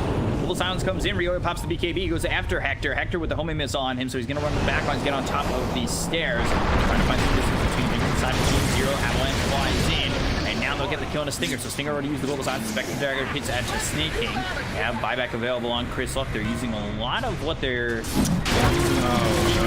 just to really not find much of any. Missile hits K1 Hector and tries to TP back to base top of his HP, then hunt him. They found the sweep on almost the heroes, and the pill drop. So does Snake King. Chain Frost bounces around. They've got Whisper moving forward. Brax goes in biz 1437 and in some trouble. Spectral Dagger gets thrown out and hits onto this Storm. Triple kill for Hector. Sweep. They have more? Not really. They don't have any more control. They had a lasso on cooldown. And it's only a Basher, not an Abyssal. these fights, so many things are going wrong for Beastcoast, but they're still either winning them or not coming out that far behind. I mean, that last fight at the start of the Roche Pit started when Hector didn't have Haunt available. He wanted to get back. The Fat Rider, I think, just ended up dropping Lasso on the Storm Spirit regardless. I guess kind of thinking K1 Hector would start meleeing him down. That didn't end up happening, though. Then Hector tried to TP home into base, ended up getting hit by the homing missile just because I don't think he timed things right. Didn't top up his HP, haunted in anyway. Just, it feels like kind of a symphony of misplays or awkward engagements for Beastcoast, but they're still coming out on top. Yeah, God knows that Team Zero is going to get slaughtered when things don't go their way. Got Spectre, who's 5k ahead of the Storm, so all that gold turning into something good, going for the Abyssal Blade and getting close to the Ring of Health. Couple gold from that, and then needs 1100 more to get the Vitality booster. Ball lightning, still healed dead again. We're back to the Brax. 180. Really, this guy's starting to do more damage, and he's going for this Silver Edge. So they want to be able to bring down the Spectre. I feel like he's going to be coming out just a bit too late. He's got the Aegis finished on the Spectre, and 800 gold away now from this Abyssal Blade. At that point, I think it's go time. They start trying to take the enemy base, and Storm Spirit not having enough damage to bring down the Spectre in return. He's going for Shivas of his own. That's going to help slow down the Spectre's sustain in team fights, but you got the serious lack of damage from the heroes on here. I feel like it's going to have to be the Brax game going forward. Seems like they might have to commit more to him, especially with Envy. He's 3-7 and 22. He's got BKB, Sanjin, Yashi. BKB's already down to 7 seconds. Like, yeah, he'd love to have that Satanic, get the status resistance up. They've just been able to overwhelm him time and time again. Yeah, you can get that status resistance, you stay alive, but the damage still isn't coming out from you, Envy. Abyssal Blade now finished, launches off cooldown, Global Silence ready, and pushing this tier 2 bottom. Let's say, do they continue to go down to the tier 3 here, or do they back up? Oh, honestly, I'd continue to go down to the... Alright, they TP back home, middle of me talking.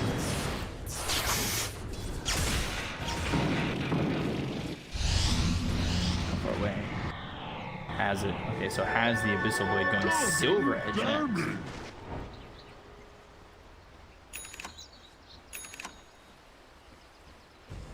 Silver Edge next for the Legion command. Question is, can he get this online before the next fight? Pretty cheap to finish this up. 1,000 gold here. But no farm really left on the map, and Eternal Envy and Storm Spirit are taking priority over you, even though you're pretty important in my opinion, Brax. Only your teammates tell you otherwise. Oh no, I think they're going to end up being able to grab him here. See that he walks out. He moves away. Legion Commander is a very fast hero. They end up getting nothing from this. 45. Other than your triangle. They've got the Aegis to work with. They're trying to be a bit aggressive, but they're not overstepping just yet.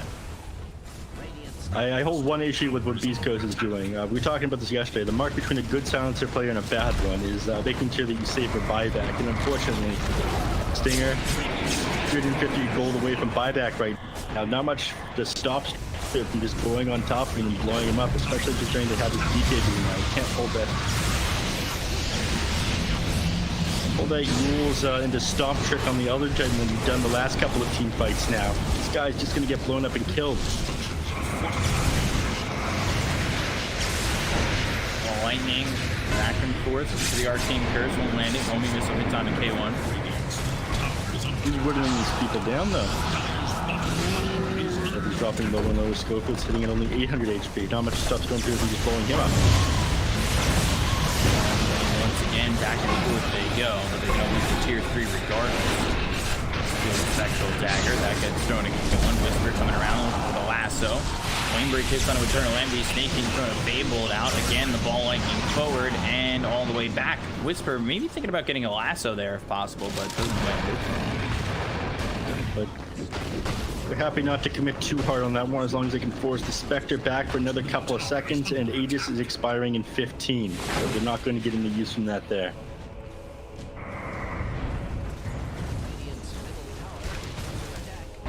Smoke into their own jungle. I think they're hoping to catch out to maybe Spectre farming by himself. The tier 4 neutral items are up now, and the enemy team might split up in order to grab some of them.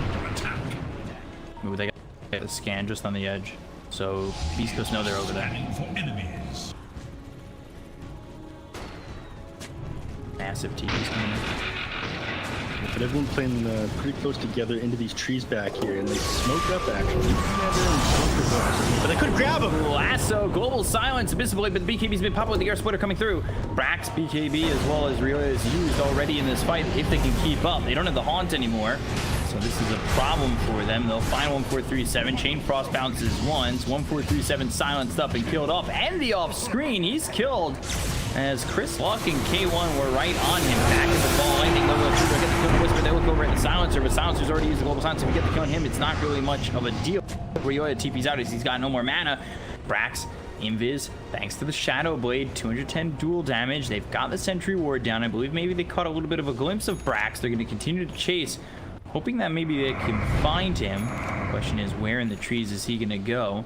And, you know, he's not towards the bottom. He continues to go north. Schofield searching, Schofield looking. Brax has a TP. The question is, finds him.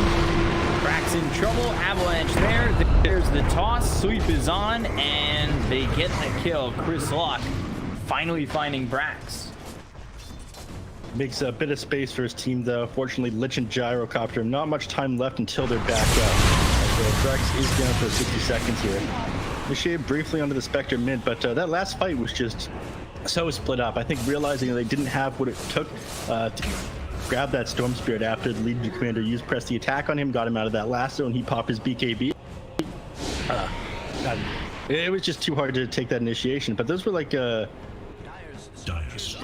you 10 seconds? No, okay. They're going low and low on the charges of these things, but the fight split up so far. I mean, Spectre realizing that he couldn't get onto that Storm Spirit, opted to go for Eternal Envy instead. And of course, when he has this ability with Steel Blade, there's just no TPing out for Eternal Envy. His game is just shut down completely. Again, I feel like this is the Brax game, but they haven't really let him have farm priority, and they haven't let him finish farming up the Silver Edge. That was going to make Hector too hard to bring down, sitting at 4,000 HP. He's level 25 now. He's got that plus 5% dispersion. This guy is just too big. Mr. Worldwide over here. 25,000 net worth. We'll say Ryoya at one point was at 12 Bloodstone charges.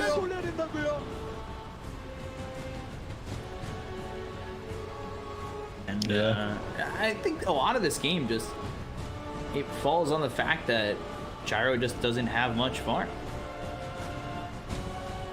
Yeah, I mean, I agreed with what they were doing at the start of the game, focusing more so on getting Roya online, shutting down the enemy, or trying to shut down the enemy Spectre, rather than focusing on Eternal Envy having a good game.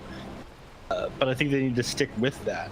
You know, get that Silver Edge on Legion Commander, make it so they have everything they need to take down the Spectre, their major win condition, and then help Eternal Envy out and take the fight and get the other heroes on the back line. Once Beastcoast started hitting some of their timings, the game just became a lot easier for them. It became easier for them to use up the Storm Spirit and then stomp them out with Schofield. Shut them down too hard in these team fights. Roya has played a super good game, but Beastcoast did a pretty good job of playing, or are doing a pretty good job of playing against what he wants to do right now. And now he's having some serious damage problems. This could potentially be a hold, though, for Team Zero, as they do have the Storm level 25 now, so it makes it very difficult. It's Auto Remnant on. That might buy enough time for Gyro to get something. Yeah.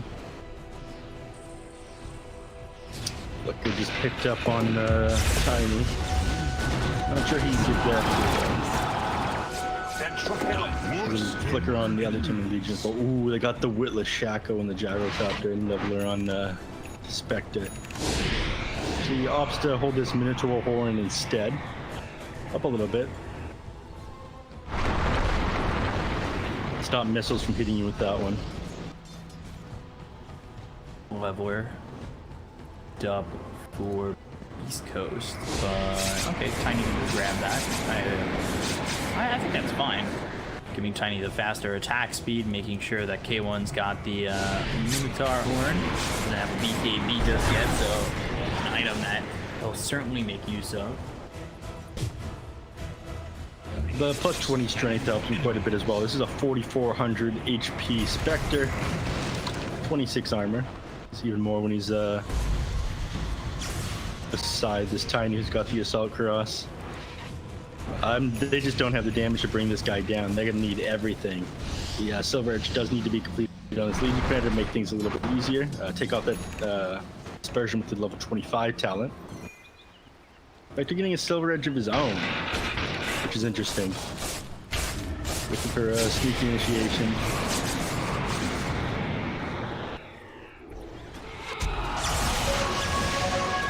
It's a good item. Roshan finally back up. The Storm Spirit is going to have vision of it, those remnants.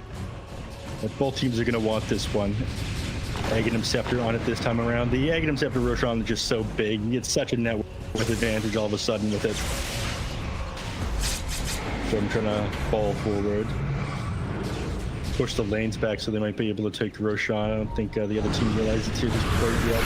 They're going to try and fight. Oh, backlines. Bissblade used out of Brax. Look at the count of the Legion Commander. Immediately pop by Eternal Envy. They'll turn their focus over to the roof. They've got 3 heroes around. Snake King can actually kill off Eternal Envy's courier as well. That has the Satanic on it. They go after the Elder Titan as well. Ball lightning back and forth. Roll is out on the silencer. They get the kill on Eternal Envy once again. They get the kill onto Eternal Envy for the first time. He buys back. Taking out the Rubik. They've got the Flame Break. Avalanche in on a Rioya. I think the Flame Break saved him in the end. He's just gone now? He's out? All right, he tries to go back in. Interestingly enough, he wants to go back for Chris Luck. Avalanche used, but it's not going to help him. Only becomes Rock Barrage once again. They get the kill on Chris Luck. They'll take him out. He's down for 99 seconds, but they kill it off Brax. He's dead for 95. No buyback of this blade used onto Eternal Envy. You just fought back. He's trying to survive. He doesn't have a Satanic. And he's just dead to K1, Whisper, and Schofield. They do need to push these creepers in right now, but that fight could have been so much worse if they got the Roya right there, who didn't have buyback the time. He's just going all in. He's doing everything he can to stop the enemy team from being able to take this base. XD. Backdoor protection is still up.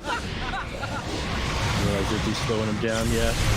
Roy doing everything he can to slow things down a little bit more. The creeps did get close enough to the tower there to stop backdoor protection, but K1 doesn't want to push his luck too much. He says, okay, we know Roche is up. He's got the Aegis on it, and let's just clear this out while Legion Commander Gyrocopter is still dead. We'll have Hawk, we'll have Global Suns to make a team fight, and we'll take the game then. The only question is who they get this Aegis to.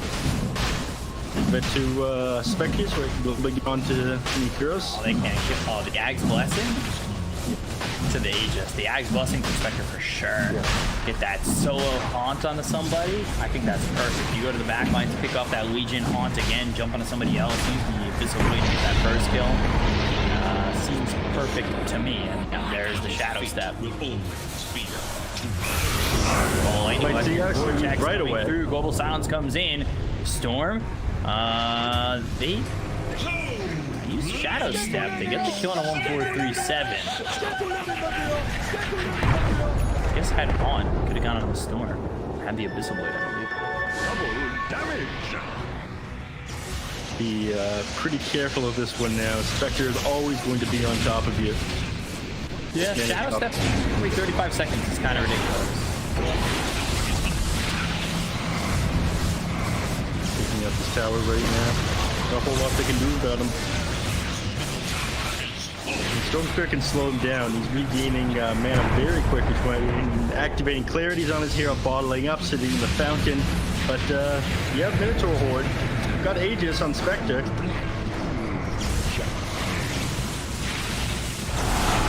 Lightning all the way over.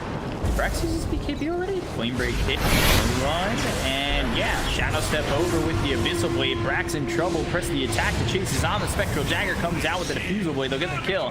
Dead for 89 seconds without buyback. That should help.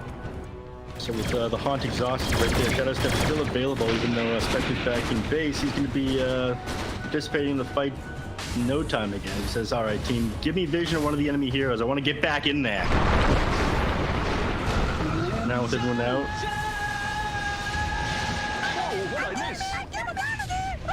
Back and forth, just trying to hold this game, kill these creeps, but look at Chris Luck. He takes these towers out pretty quickly, especially with that leveler.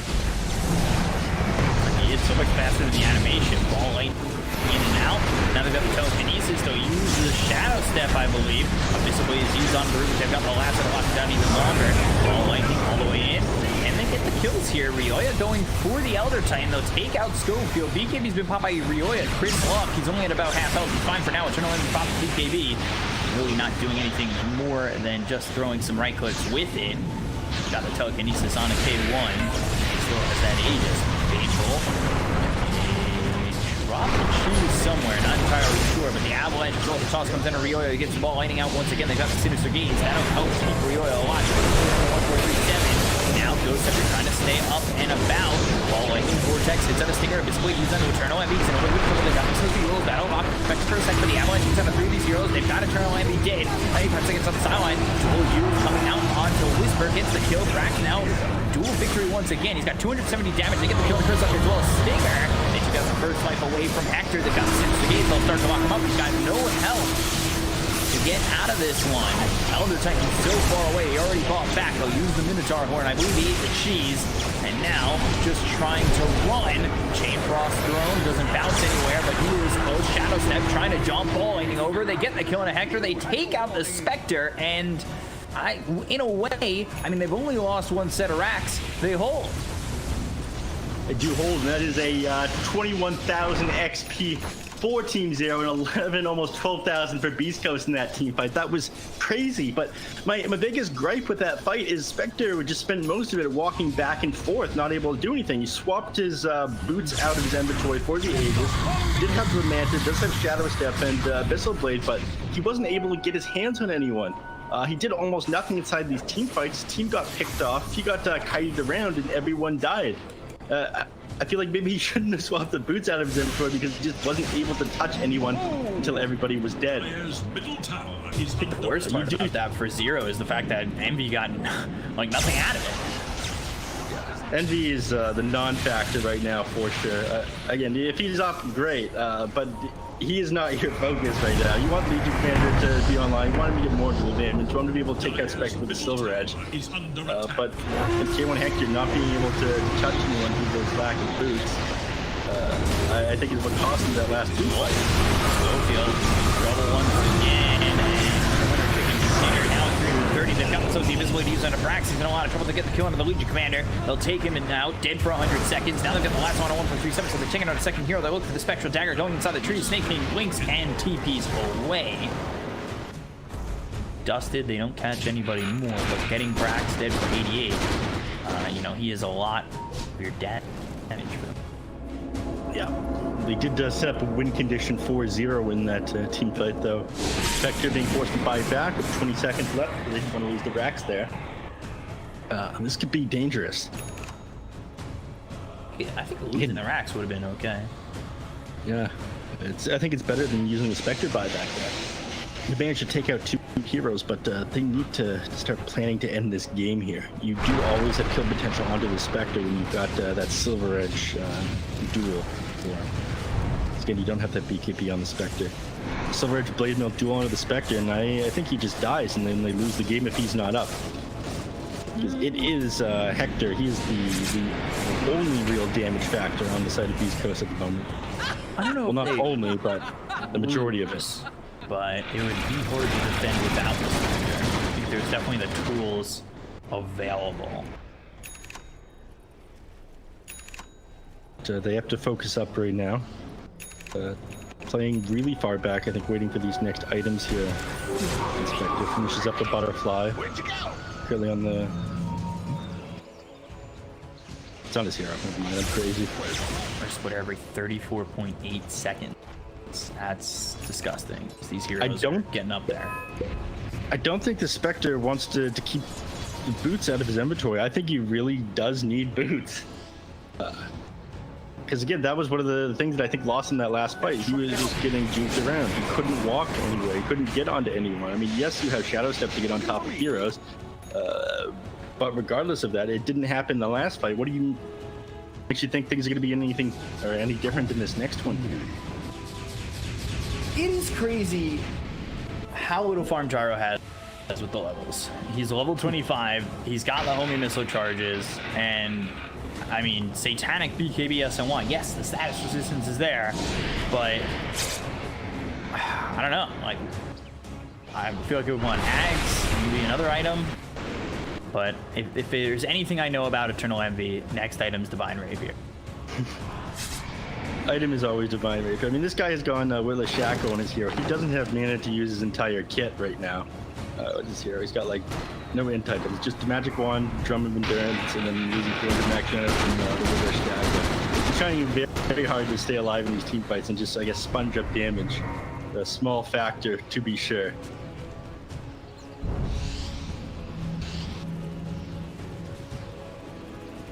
Coming over. Praxin is... They just Silver Edge and find the Spectre. That is a big problem.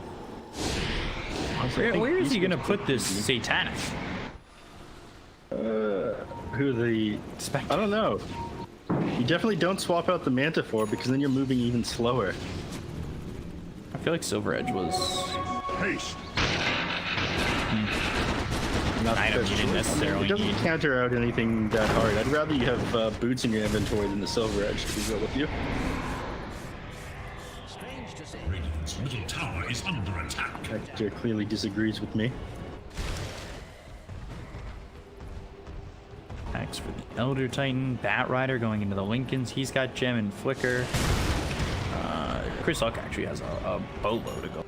He's going into a Lincolns. Drops his... Radiant are scanning Did for he? enemies. Do that wrong? Dropped a Ring of Hell and then rebought it? Got 30 on Spectre now. So he's got the extra movement speed from the Spectre Dagger. He has all of his talents.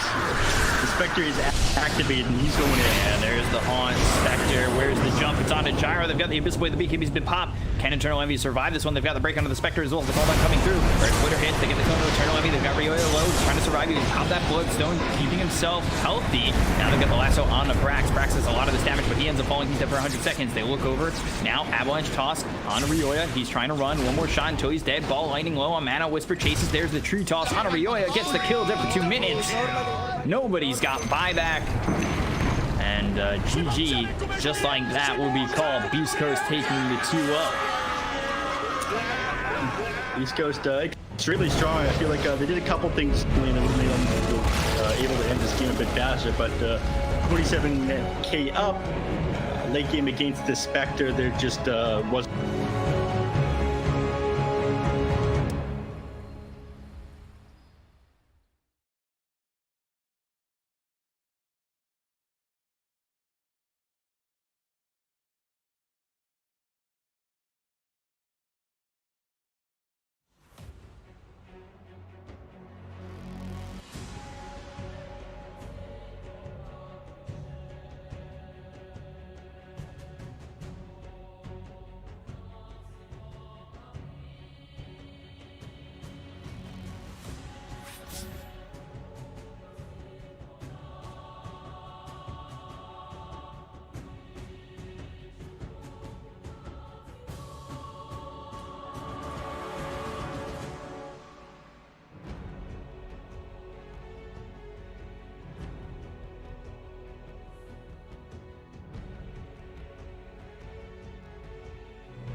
Dire Radiant team ban.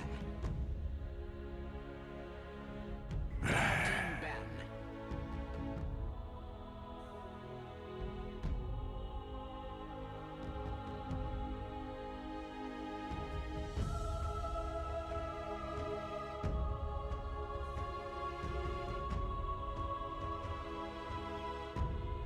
Seconds remaining.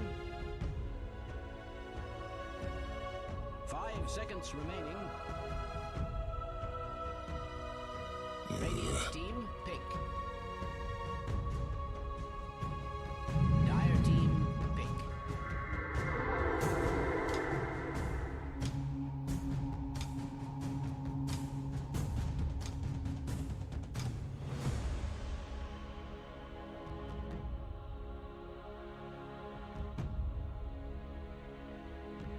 Seconds remaining.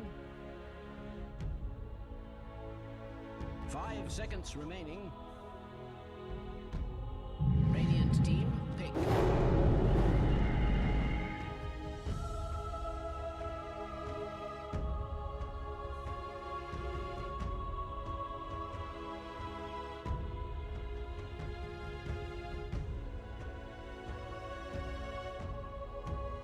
Seconds remaining.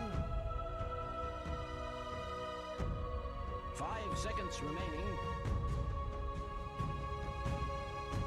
Dire team, pick.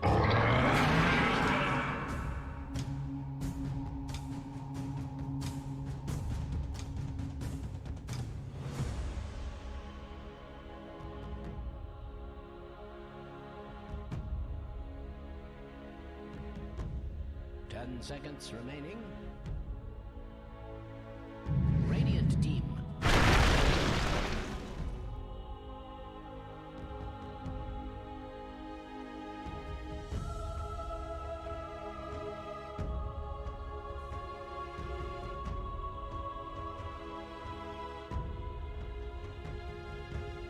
Seconds remaining. 5 seconds remaining. Dire team ban.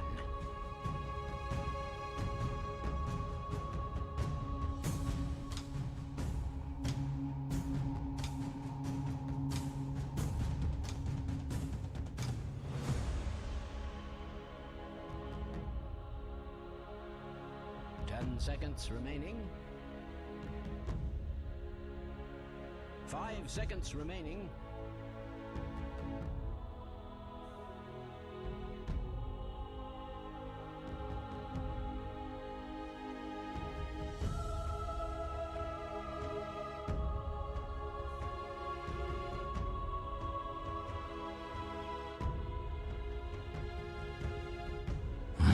Team ban.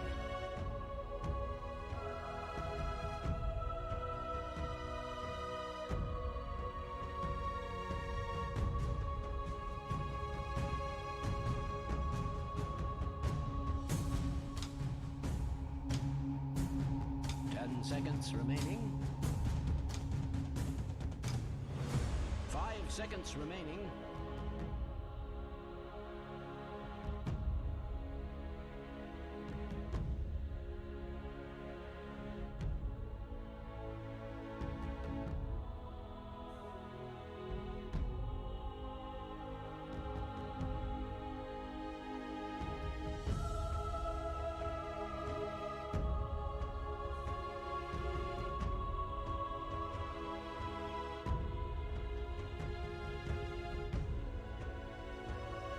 Dire team ban.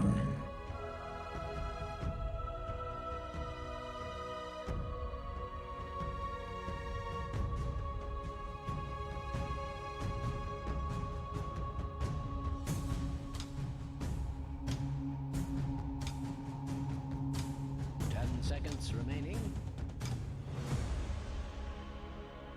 5 seconds remaining.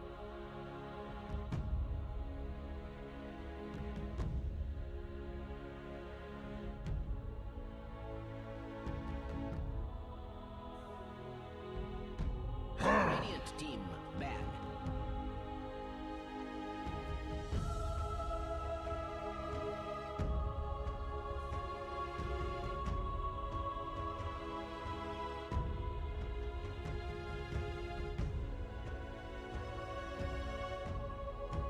seconds remaining.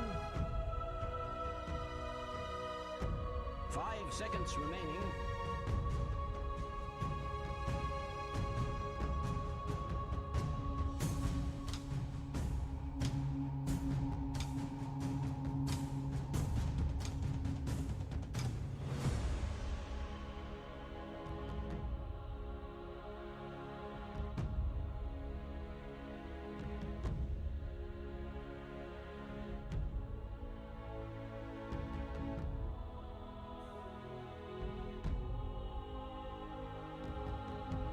Dire team banned.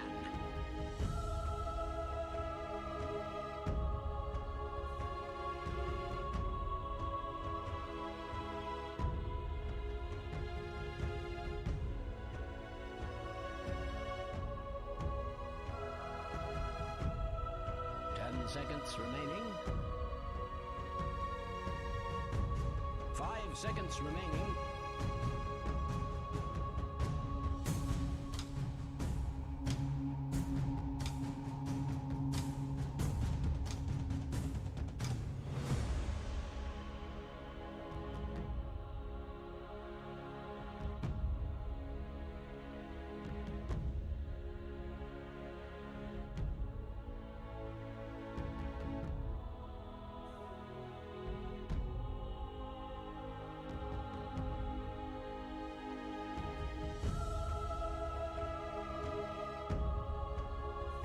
Dire team pick. Radiant team pick.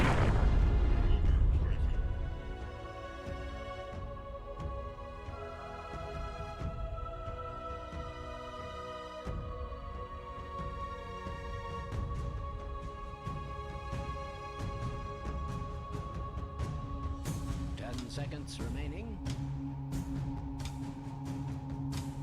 5 seconds remaining.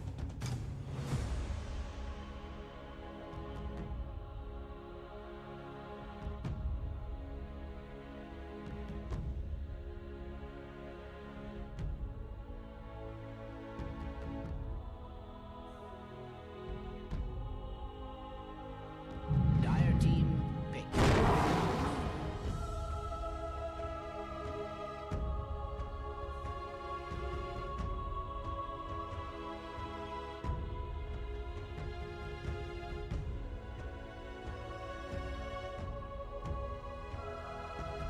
10 seconds remaining. 5 seconds remaining.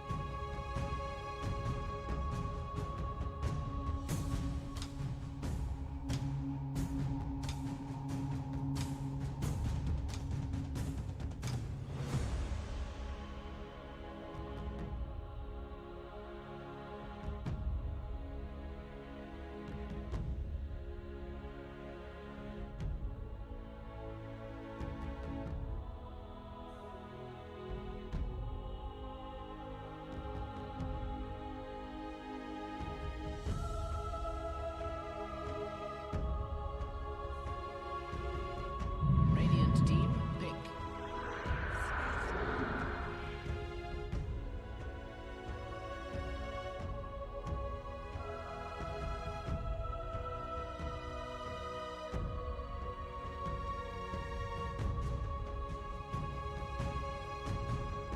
Seconds remaining.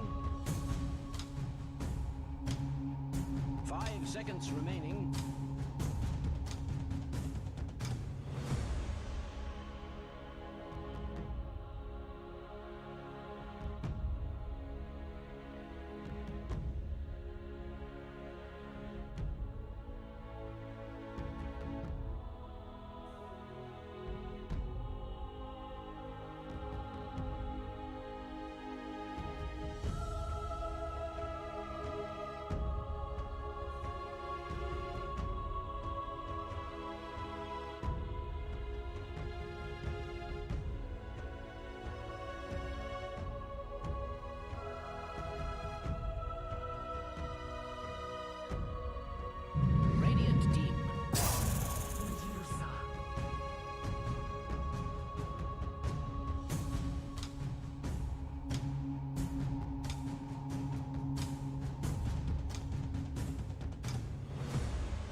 10 seconds remaining. 5 seconds remaining.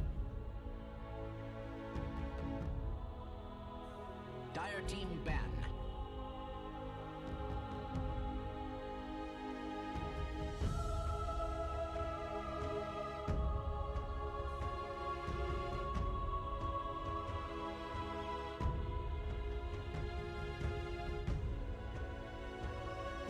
Seconds remaining.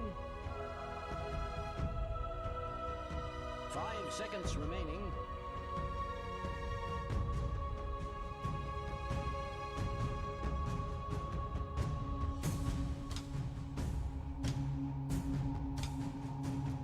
Radiant team ban.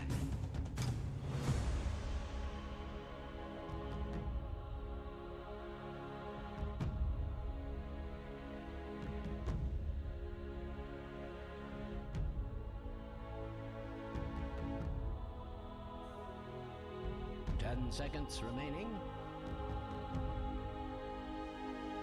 5 seconds remaining.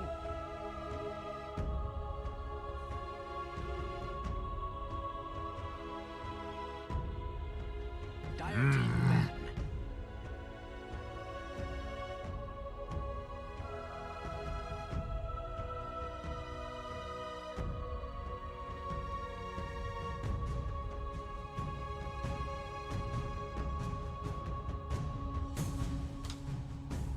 Seconds remaining.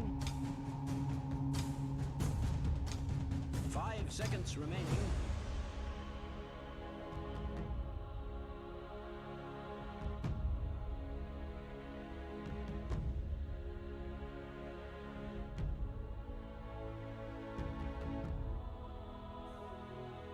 Radiant team pick.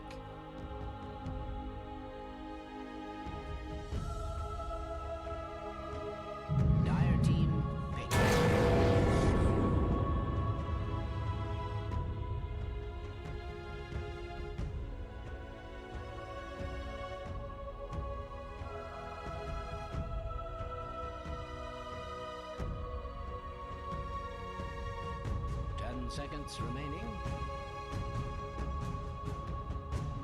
5 seconds remaining.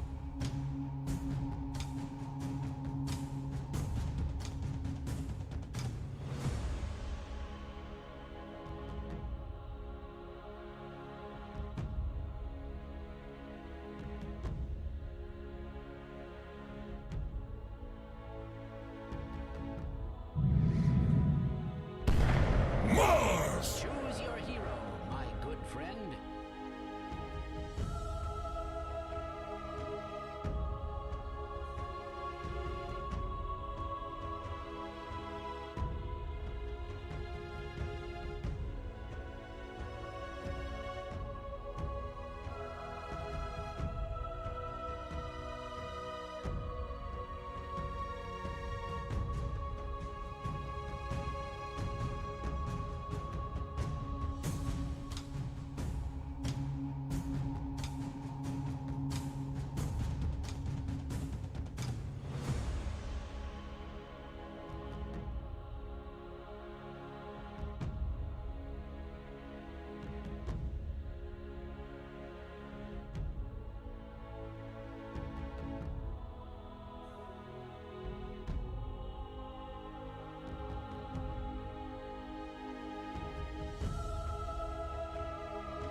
Oh, that's no good. Me!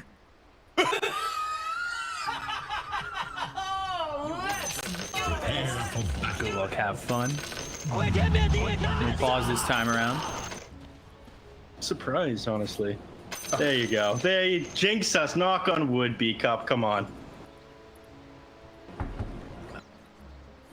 Boss comes out. My bad.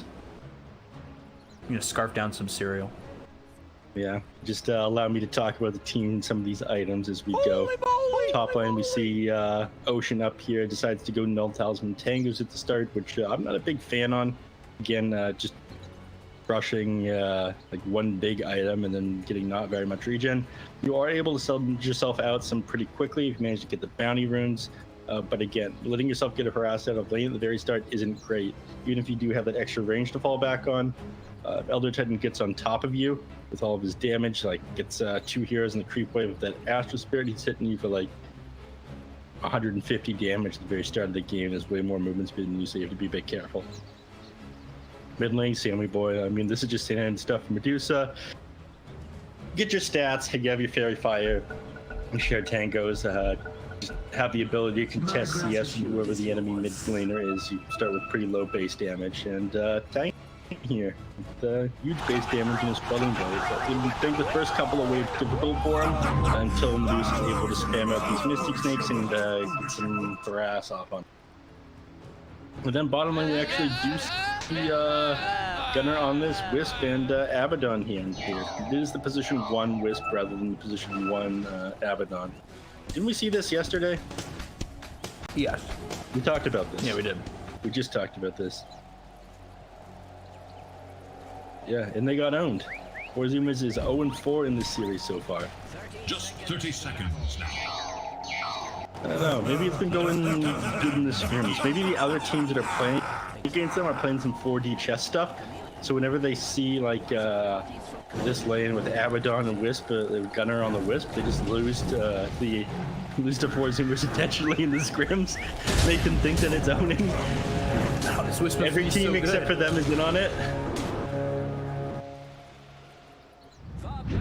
That would be a real big play. Coast really taking a lot of damage in this top lane.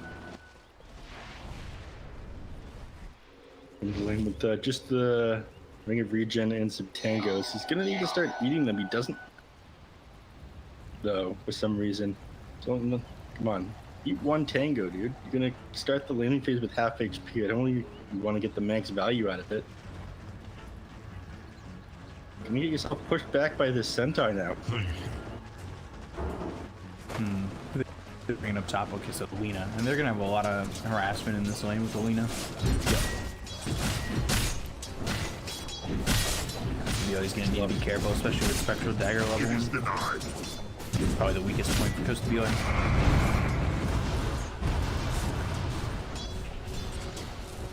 KJ, we'll see if we can keep Coast BO2 safe. At least for right now, Monkeys Forever taking some harassment, but the 2-man stuns come in and line them up and put a little pressure on where both heroes eat a tango. Line him up and knocking down. He's gonna get tons of right clicks off on other Titan here. Forced to play very far back as it pop that salve. Yeah, up the salve. Salve's not even gonna get him to full, but he got another salve delivered. So the HP regen is not great for Elder Titan because now he gives that salve up to the Spectre. Dealing with, I believe, 3 tangos apiece. 4 for KJ. Yeah. Just a relay under heavy harass already, despite being handed that salve off. He's going to be able to run into the trees, though. And not going to be able to stop him. Free path and do the Spectral Dagger. And if you're in the opposite direction. God, they're under so much heavy harass in this lane. This Ring of Regen just isn't going to cut it. Osha being able to hit you from so far away, despite being handed off itself in your Elder Titan. You're only sitting at 3 CS, 1 deny right now. So things go well for Zoomers. Definitely a little bit of a change considering how they've been playing. I'd love to prove that this one position Wisp works. You're back on the Husky, just pushes them out. Yeah. But here, Ocean is just having the time of his life. The enemy's not able to come anywhere close to him. Finally gets his clarity interrupted, and he does miss a light strike right there. Ooh, King RD. He's getting low. And might fall. Ooh. That was a sliver of health.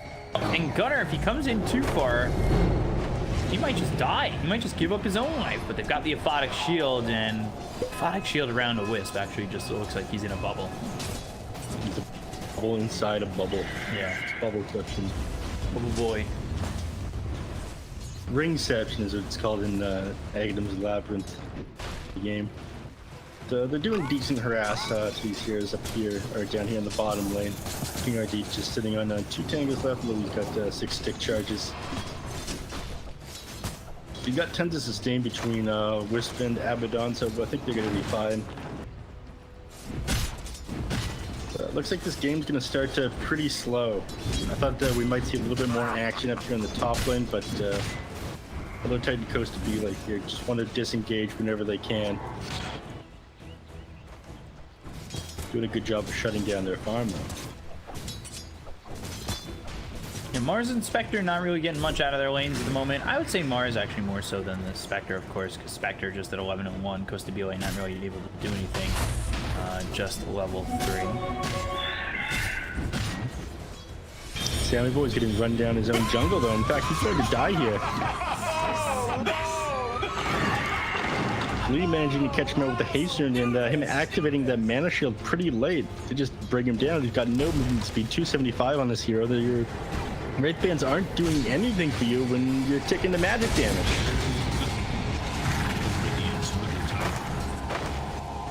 You don't want to be going down like this.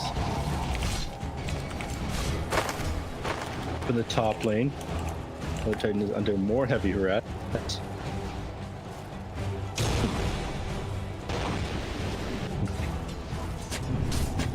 Yeah, they continue to push Costa Belay back under this tower. If you go on the bottom lane, they do manage to get Husky's courier while the stick is still on it. Big toss, so they steer him away from that bounty run, so. And he grabs that one. Actually missed that up in the top lane. Oh my god, Monkey's Forever going down the time. They lose the courier, and they're going to lose Ocean here too.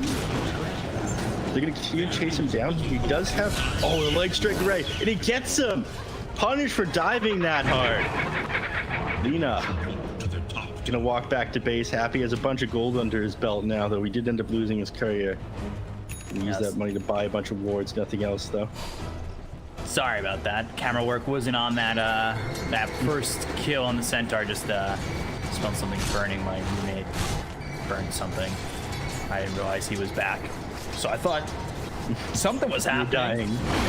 I thought I might have to cast while on fire. I was not sure how that was gonna play out. So I checked real quick. Nothing's burning. Very okay. All is fine in the world. So yeah. Also smells like wood fire burning outside. Like I got 2 sensations of burning. Spectre up top goes to beat. Oh. The sleep and Monkeys Forever. He's probably gonna pay the price for this. Will stun out from Ocean, tries to get Costa Belay, but KJ's there to get the second. Wasn't going to be able to pop off on him anyways, even if he did end up having his spells on cooldown, because you got your 2 infused raindrops up against this thing. Exactly how you want to be playing. On the Spectre, 3 infused raindrops. It's exactly how you want to be playing this lane. And yeah, he gets the soul release and healing salve, bringing him back up to full HP. He's not using any of his own regen, which is good for him, in my opinion. I mean, you're 16-3 CS. You are so far behind on the Spectre that you need your teammates to kind of pick up some of the slack for you. Spending extra money on regen would just put you even further behind. RT out of the lane. The bottom, and Medusa has decided that she can no longer lane against this Tiny, which is true. Again, we saw the same thing happen with the Storm Spirit against the Tiny in the mid lane. You have to be careful of this combo damage that he has. It's just too much. Once he's got 3 points to this Avalanche, you take 3 times the damage while it's in the air. That's 725 magic damage if he uses it perfectly with just the Avalanche by itself. Doing 2 camps at once while you're stacking is definitely the play here. Unfortunately, Sammy doesn't realize he's underneath a ward. Oh no. Stone Gaze, Avalanche keeps him close. That should not happen. I feel like Tiny turning his stomach. Sweep on a 2, but under the tier 2 tower, they can't make an aggressive play. Maybe catch Husky if he comes in too far. They do have Avalanche and Toss still available. Ocean makes a rotation too. So a bunch of these heroes over towards mid. That'll open up these side lanes, which Costabile is very happy about.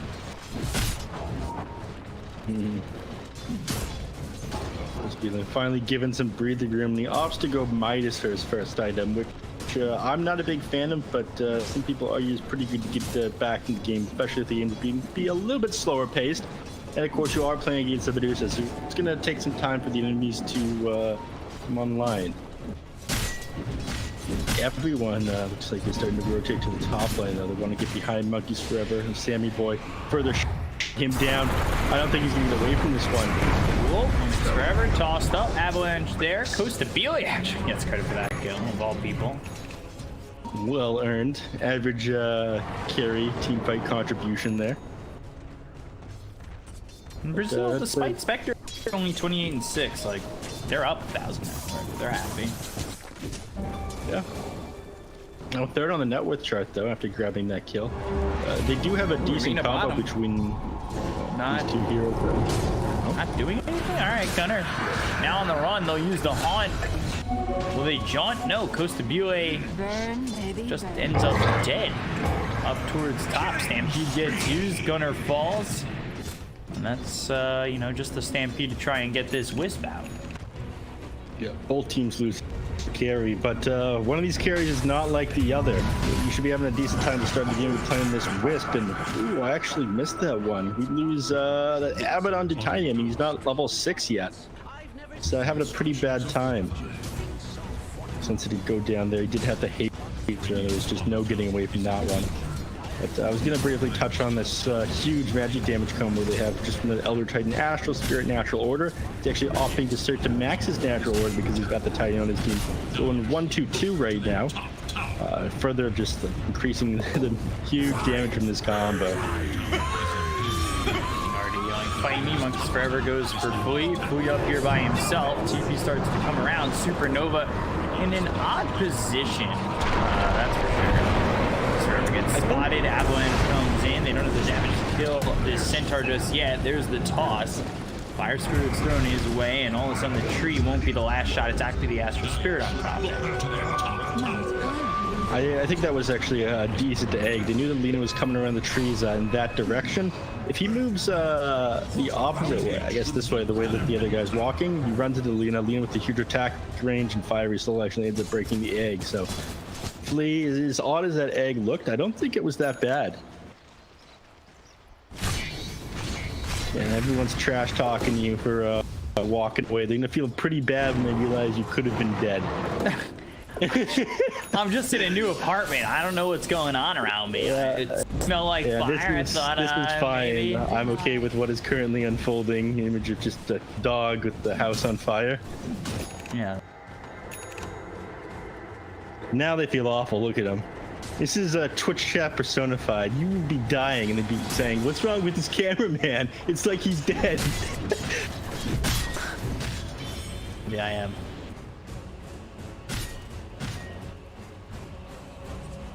Yeah, all right.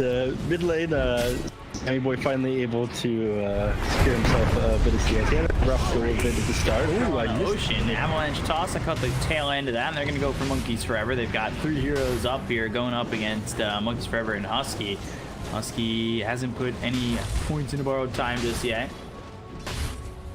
Dire's middle tower is under attack. This Tiny getting closer and closer to his Blink Dagger here. And they're going to be in a lot of trouble on 4 Zoomers once they do get it. It's being able to instantly blow up this Wisp, this Lina. Abaddon's going to be a bit more tricky, the fact that he has a forward time. But Medusa's not really going to be safe. Or she's picking up the pace with her farm with this Massive Madness. This is something we saw the other game as well. This item allows you to farm so fast on so many heroes. Tower is under attack. 2K lead for Brazil. After, you know, not having the most amazing of games at the start, but Costabile has found his way back, has this Midas, of course. So things looking pretty good right now for Costabile catching up, and not quite quite honestly, keeping up with the Medusa.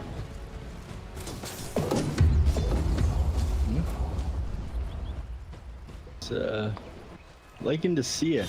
Persevere, keeping up with his farm. Dire's middle tower. Like a broken record. Gets his gloves of haze done almost in his power treads on the Spectre. There's a bunch of attack speed now, which should allow him to farm the jungle fairly fast. One thing I felt this kind of slow is neither of the teams have really tried that hard to push in the enemy towers yet. I think we saw a little bit more in these other games here. I mean, they have taken the bottom tier 1 against the Radiant team, but I think they're, again, just waiting on some of these Blink Daggers to really take the aggression to the enemy team. Once Mars has got it, so then they put 100 gold, tiny He's going to kill an Ocean. That forces the Stampede, though. Is using the Stampede there worth it just to get Alina out? It's fun. So really going for it. Stun now under the tower. They'll glyph to try and get this tower to do more damage, but Monkeys Forever still ends up dead. 4 heroes here. I mean, you could have had the Stampede at that point in the fight. Either way, both heroes go down, and it's more for Coast to Bue while the tier 1 starts to get harassed a little bit. 4DR looking to defend here with King Arcade. So Stone Gaze gets used. They have the sweep. They'll turn around, toss back to the creep. So now he turns the stone, but Sammy Boy has been tossed out of position. They've got the avalanche. Here comes the arena. King Arcade. Oh, the save. The spear did miss, and the Wisp takes him back, but not too far back, just on top of their hill there. They shove back to the enemy team, and now their abilities on cooldown. No arena up. You do still have Supernova, but you haven't been using it with that relative thing ultimate to keep it up. Toss. Laguna Blade on the 40R. They get the kill onto the Tiny and Flee. That is, I would say, botch. They'd be more deterred if maybe the Spectre was there to just dive in, kill 40R, and go for the edge. I mean, that arena, I feel like is a bit premature. You need to communicate with your Phoenix. You've wasted arena. You managed to let Io tether everybody out, and then didn't combo with your A. I mean, it's costing you that fight, and then you end up losing mid tower. Bit of control over the map. These should be easy fights for them to take right now. And they were forced in that fight when they were so close to the Blink Dagger on the Tiny, too. I mean, just a little bit more for gold on Team Brazil, a little bit better team fight execution. They completely destroy 4 Zoomers. AJ with TP. Not even close, never in doubt. Blink Dagger now picked up for the Tiny, so he's got a haste. He can really just go and run somebody out. Got his zoomies. His Blink Dagger's now right out to him. Blink for the Mars too. So good amount of initiation for Team Brazil. Yeah, simply wait for this Phoenix egg to get off cooldown, I believe. Gunner coming over. Blink. They have the arena. They'll use it. God's Rebuke. Spear now caught to the stairs, not the side of the arena. Splitter thrown in, and that'll hit on the Gunner. They'll use the Stampede. They've got 40 Arc trying to chase and keep up. He does have that haste. Avalanche comes in, toss him up into the air. They've got the God's Rebuke. Spirit Vessel is on him. He continues to try and tether and leave, and the relocate. He's out. Allowed to get out so much that you try to chase that hero, but they start to look at the heroes that's sitting around. The Wisp is going to have to come back here. They take out enough heroes in the meantime. They've got the tether. Great sweep from KJ. This should help them at least probably just lose Flea, if anything. But it really helps in terms of a disengage, and that's a disengage after a long, worn-out chase onto the Wisp. Yeah, I mean, that just felt awful in Team Brazil. I mean, the lack of damage that they had there, really, and of course, Wisp being able to just tether from target to target and get away on top of having the extra movement speed there from jumping to that Dominator. I mean, it feels so awkward when a Wisp can run halfway across the map and then pull that relocate when you have so many stuns on him. You just can't bring him down. Is under attack. Team Brazil are just making so many small little mistakes that are adding up and making this game so much harder for them. Should look to their bottom tower.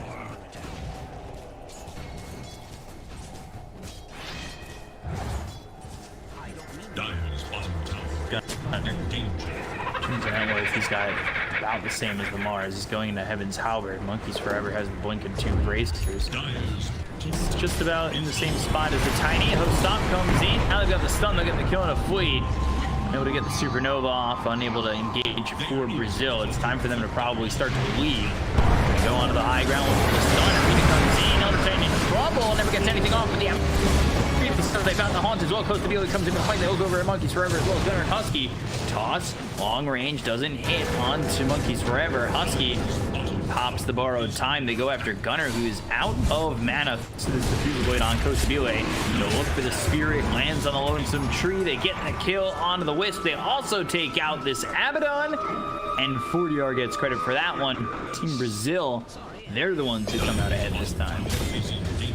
Yeah. 200 XP going their way, and about 1,200 gold. Start to work towards some of these other items. I mean, they were just waiting on some of these items to get the good initiations off in this team fight. I mean, Tiny with his Blink Daggers can make things a little bit easier, but once Spectre finishes up like this Manta style, and of course Tiny grabs his next item, Saber, they'll be able to take these fights. Mars, of course, working on that Vladimir's offering as well, to allow them to play a bit more aggressive. Like to deal up that extra damage in these team fights here.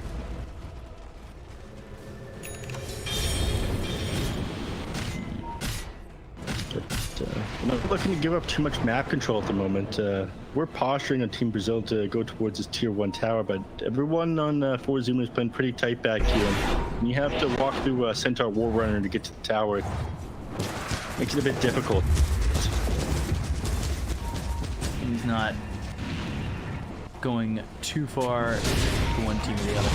Husky comes to the high ground. They've got the capture vehicle. The spear that's in the low ground right under 40R. They've got the stun as well as the good way down to the Spectre. Kostabile in some trouble. There's the Arena as well as the Egg. This is perfect if they had some follow, but they do. Earth Splitter comes, 2 kills off Husky, suffering out of Monkeys Forever. God's Rebuke, Stampede used, Ocean on the run, LSA doesn't land. They're going to relocate back to this spot. Do Team Brazil look for anything more? Kostabile sitting a bit low for him to feel comfortable about going in, but they do have the Blink as well as the Avalanche Cross from 40R about to go for this Wisp. Up into the air, use the Avalanche, damage on the 40R, maybe more than he expected.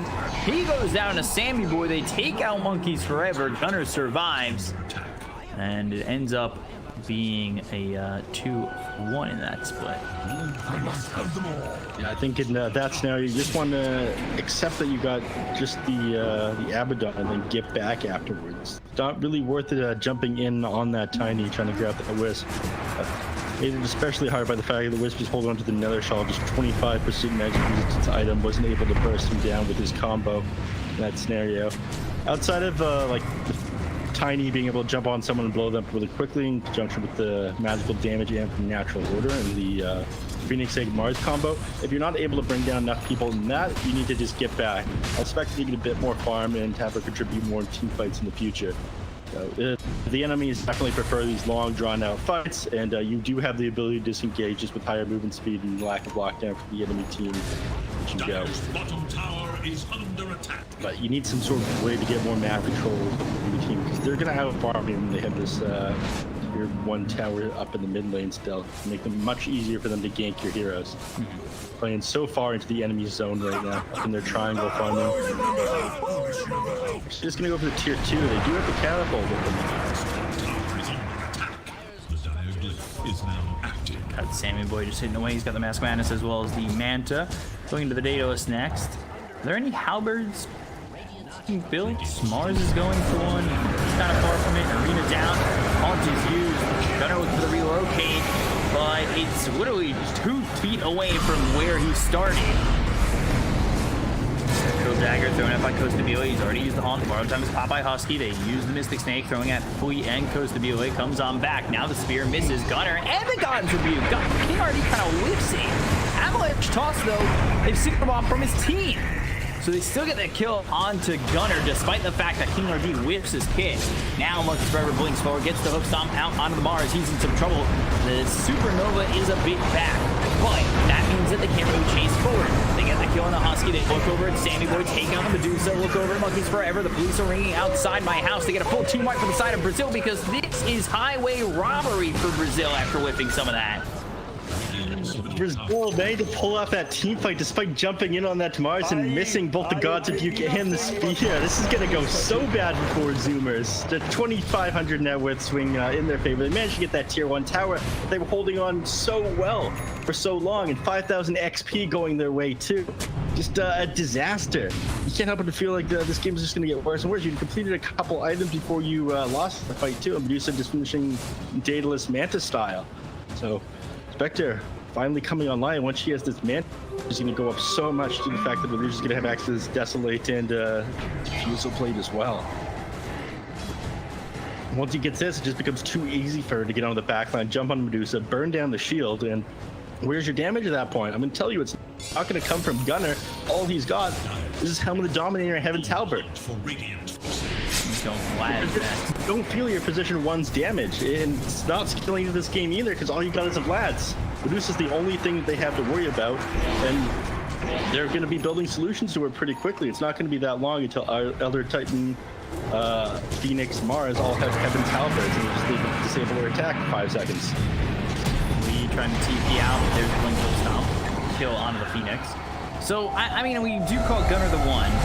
Is, you know, did play in that safe lane and is the one position, but Sammy Boy, you know, more likely than not taking the 1 priority.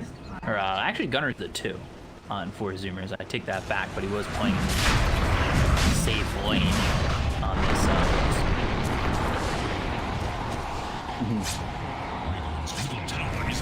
While over in the, they use this opportunity to try to set up in the Roche pit, but I don't think they're gonna be able to get anything from this. They do have Phoenix Egg available when he's up, and of course they toss. Okay, nothing more. Never mind.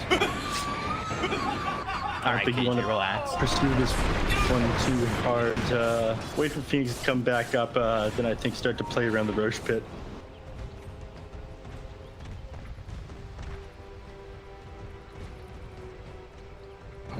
Flee back up. His TP wasn't for him. Did him trying to teleport out when he went down. The enemy's caught him with the stampede though. They smoke up and they want to start heading towards the Roche pit. They're worried about the enemy team taking it, but both teams be a bit slow on this one.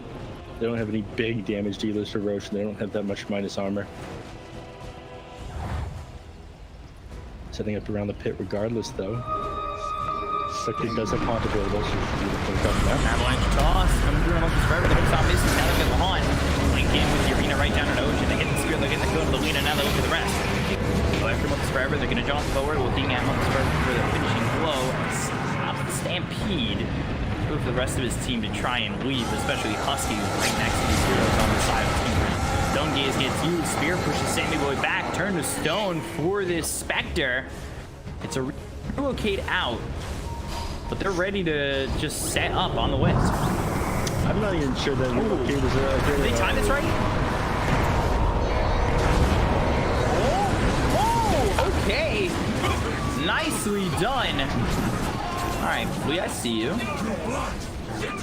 Trading your life for the Medusa's one there, but Flea definitely setting that up one in a beautiful way with that supernova, and they're going to move towards the Roche pit here. I'm not sure if they're going to have the damage to bring it down fast enough before most of these heroes are up, though. They have used a bunch of cooldowns. They don't have access to the stampede. They're not going to have to get as you themselves to try and contest this one time. This is going down faster than I thought. This version doing work to Roshan. They are going to get it before the enemy team can contest. Stuns. We're coming through onto the Tiny. Nothing more, though.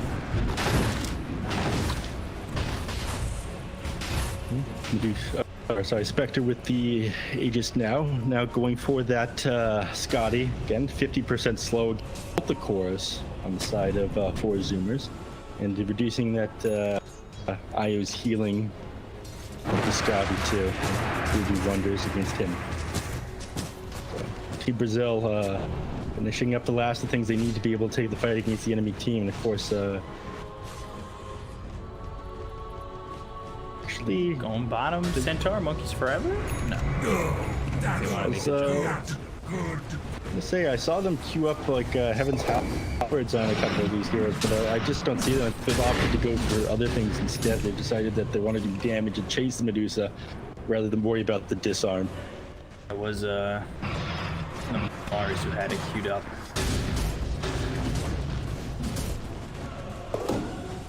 a bit odd that they, forego it. We've seen this problem against Medusas before, but I guess they think that they can handle the Medusa despite the fact that, Mask of Madness Manta Daedalus and then a BKB next.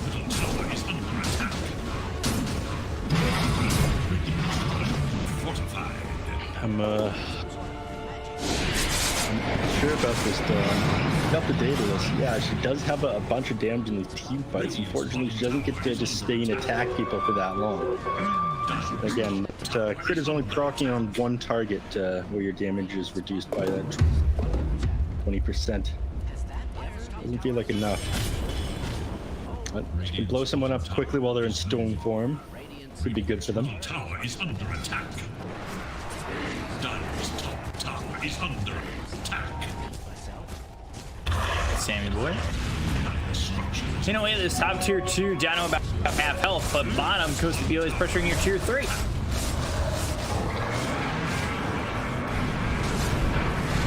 Over at Sammy boy, he's already out of mana. Coast of BO comes over, and with the on, they're going to try and relocate out. They do so successfully. They hit the spear for the borrow. Time pops afterwards. The sun on to this Mars. Yeah, they go on Marcus forever. They look over at Husky.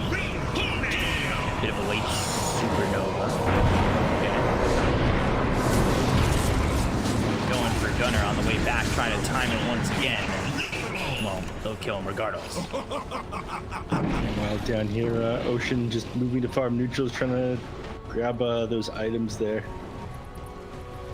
Rather, items are all grabbed just to try to find the farm that she can while her team is wiped. Unfortunately, it feels like their backs are against the wall here for 4 Zoomers and just losing fight after fight.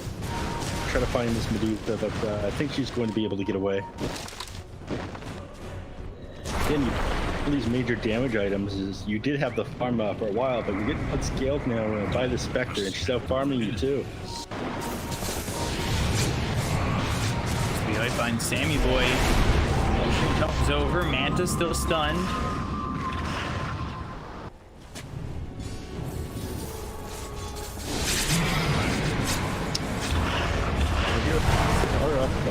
Cooldowns.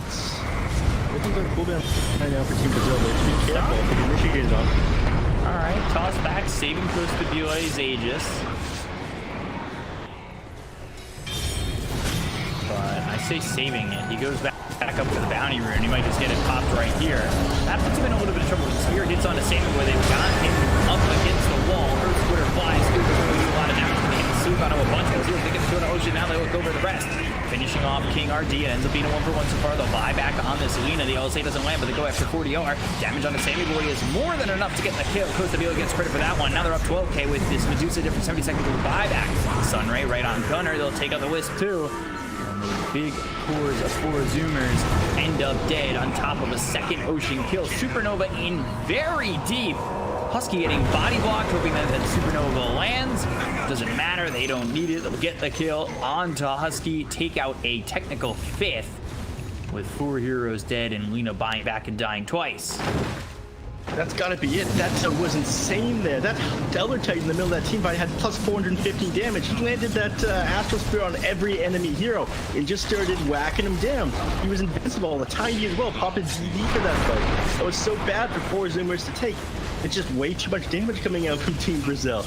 When your position 4 is hitting for 500 damage a hit, that's insane. They need to find a better way to blow these heroes up, and the only hero that's really outputting the damage at the moment is Medusa. Gunner is just feeling like a non-factor in these. All he's got is a Heaven Halberd, and that's not really doing much. You're playing against melee cores. They haven't even really felt the pressure to use Medusa. Again, they had the option to build these Heaven's Halberds earlier at the start of this game, but Mars is only completing his first one right now after building a Solar Crest Blink Dagger of ads. Flea, not Heaven's Halberd at all yet, opted to go the Shiva's Guard first. So they're reducing the healing between Shiva's Guard, the Scotty, and the Spirit Vessel on what Wisp is trying to do here, keep his allies alive. The healing means absolutely nothing with all these regen reduction items. And when you're trying to out-sustain the enemies, and the enemies won't let you sustain, you're not doing anything.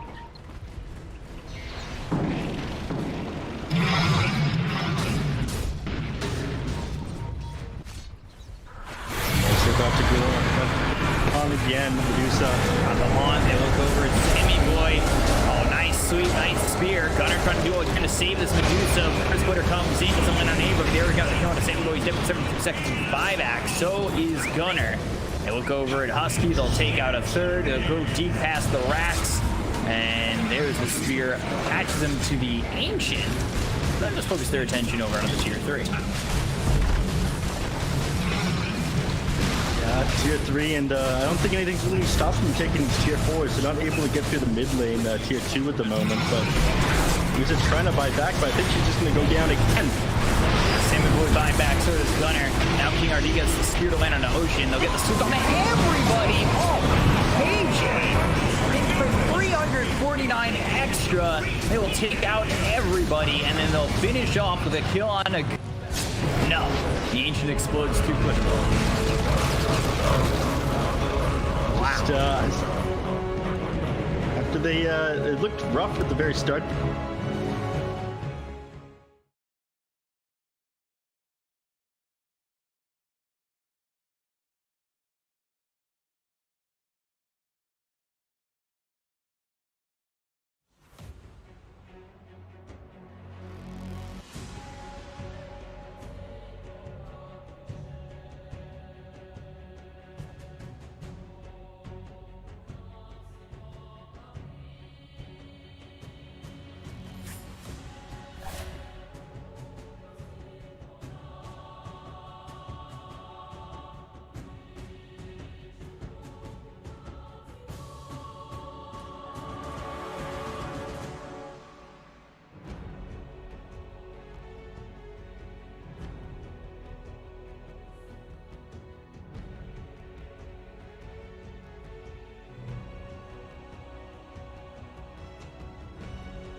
5 seconds remaining.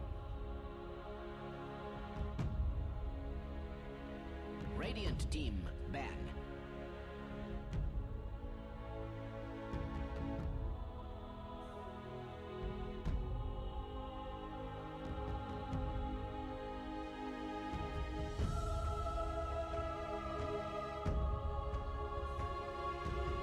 Seconds remaining.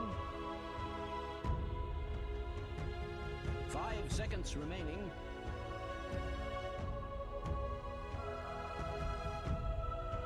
Dire team back.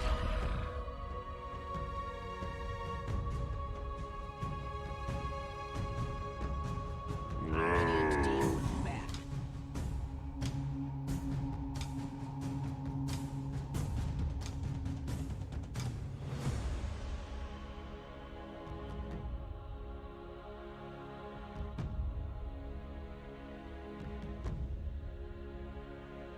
Seconds remaining. Dire team ban. Radiant team pick.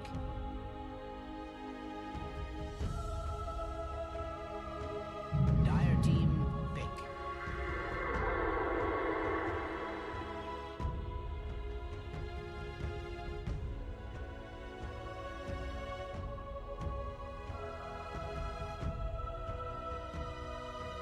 Radiant team pick.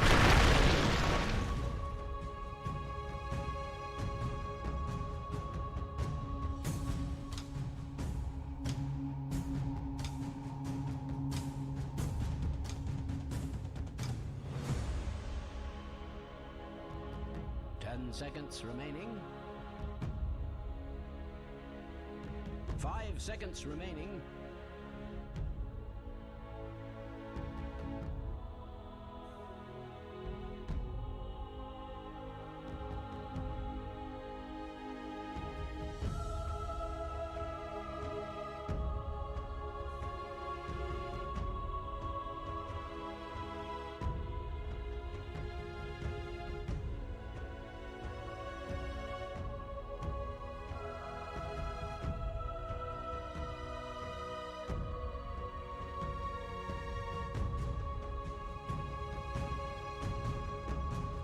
Dire team pick. Spirit.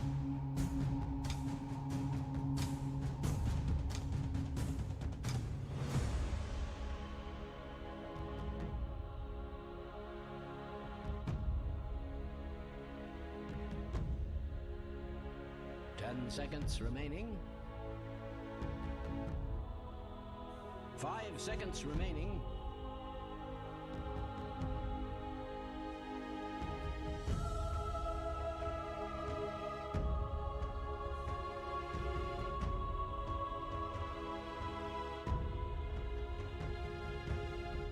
Radiant team.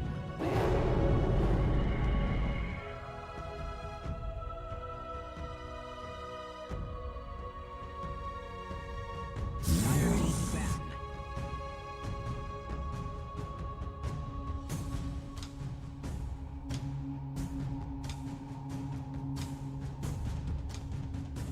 Radiant team ban.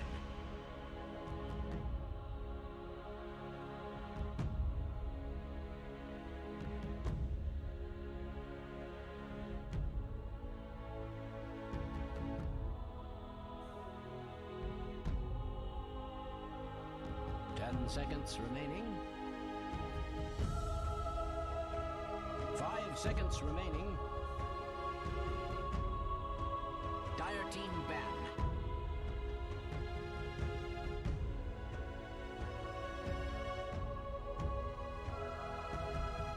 Radiant team ban.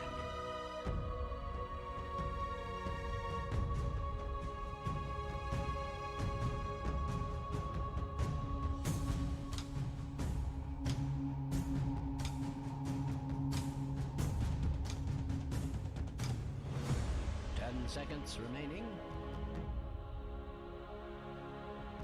5 seconds remaining.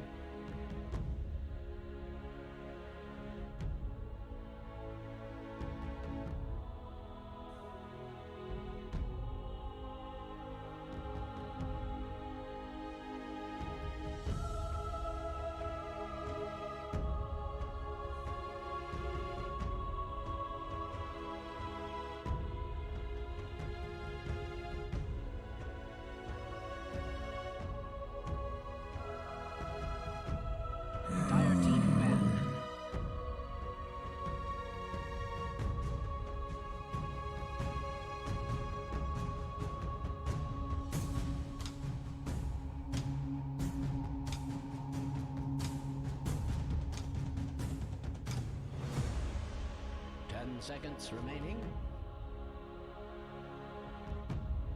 5 seconds remaining. Dire team, pick. Radiant team, pick.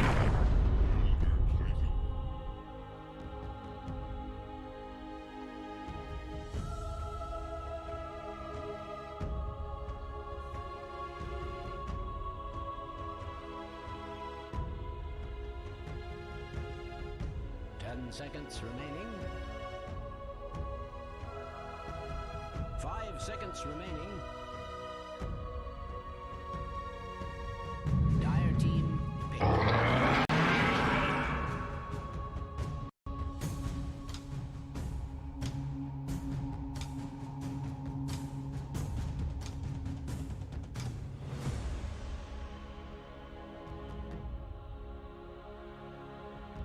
10 seconds remaining.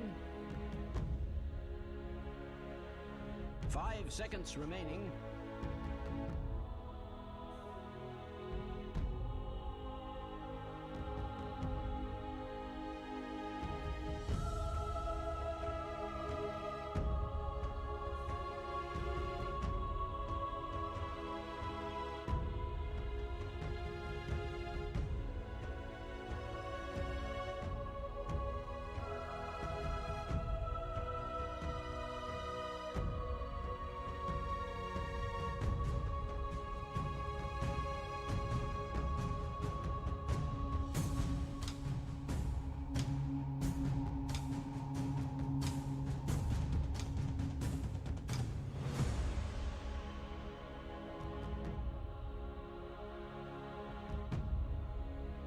Radiant team, pick.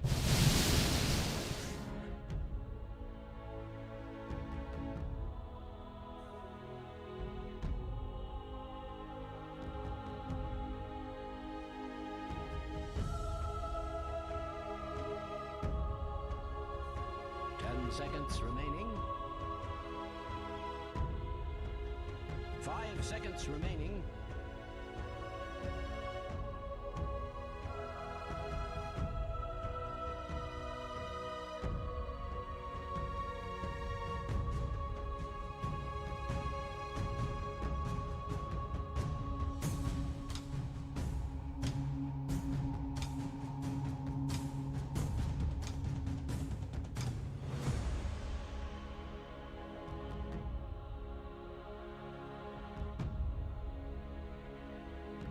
Radiant team, back. Anti-mage.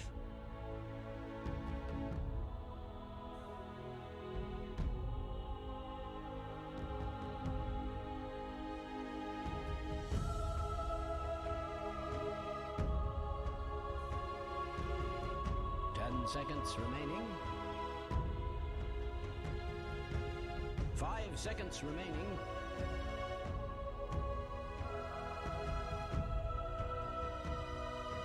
Dire team ban.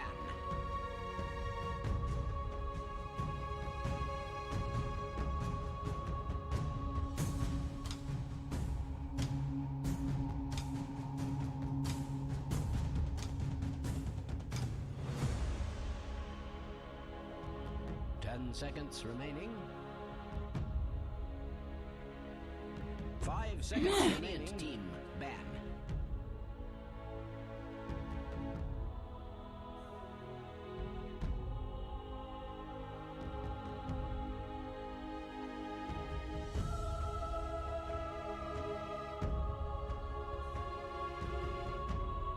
10 seconds remaining.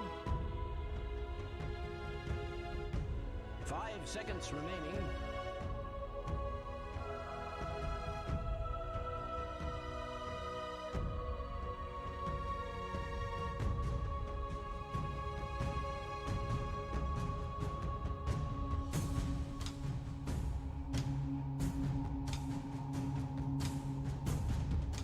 Team ban.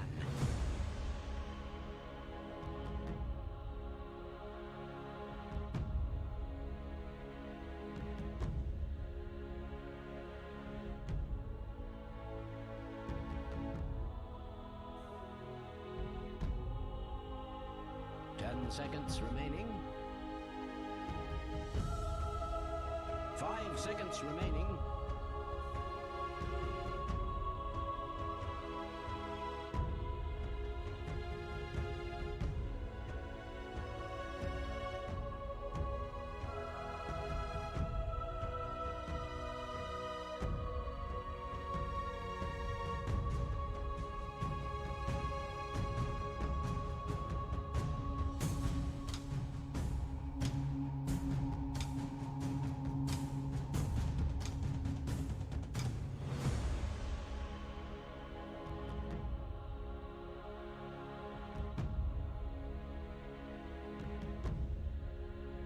Radiant team, pick.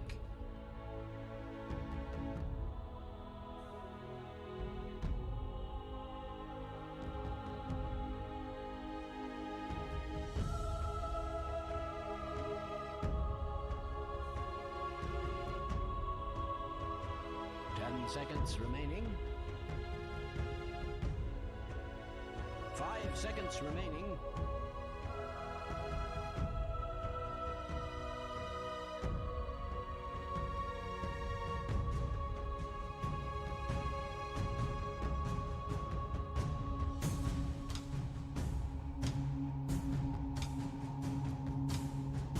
Dire team, pick.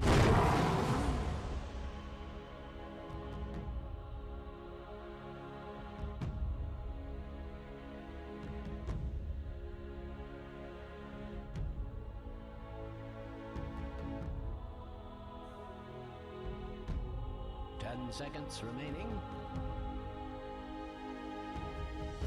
5 seconds remaining.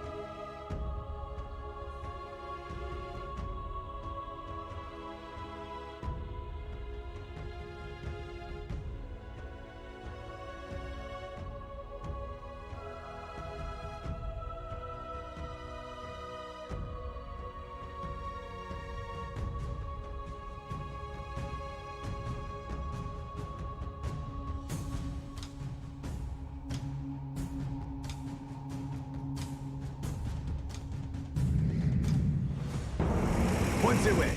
Go ahead. Select your heroes.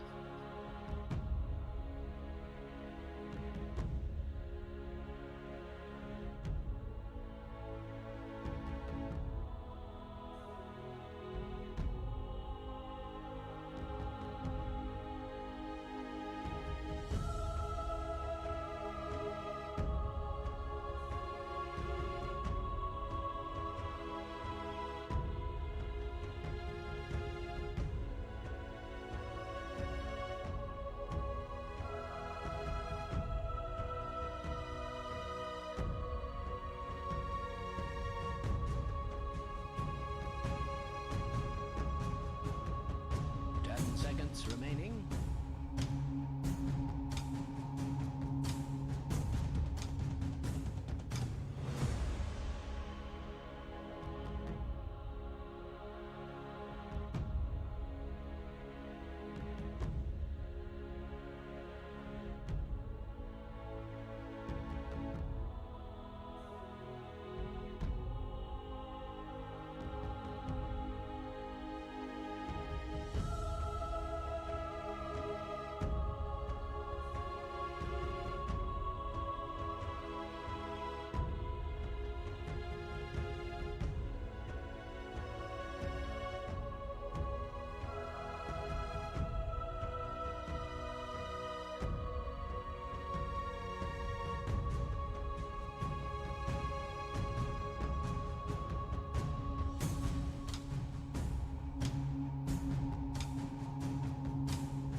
Crushing dreams is kinda my job. Try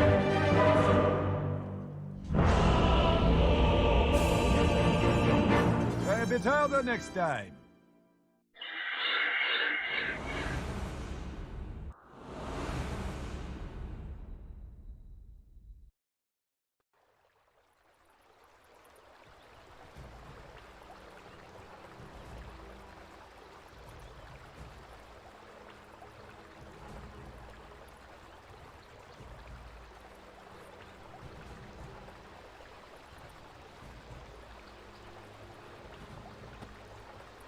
Oh.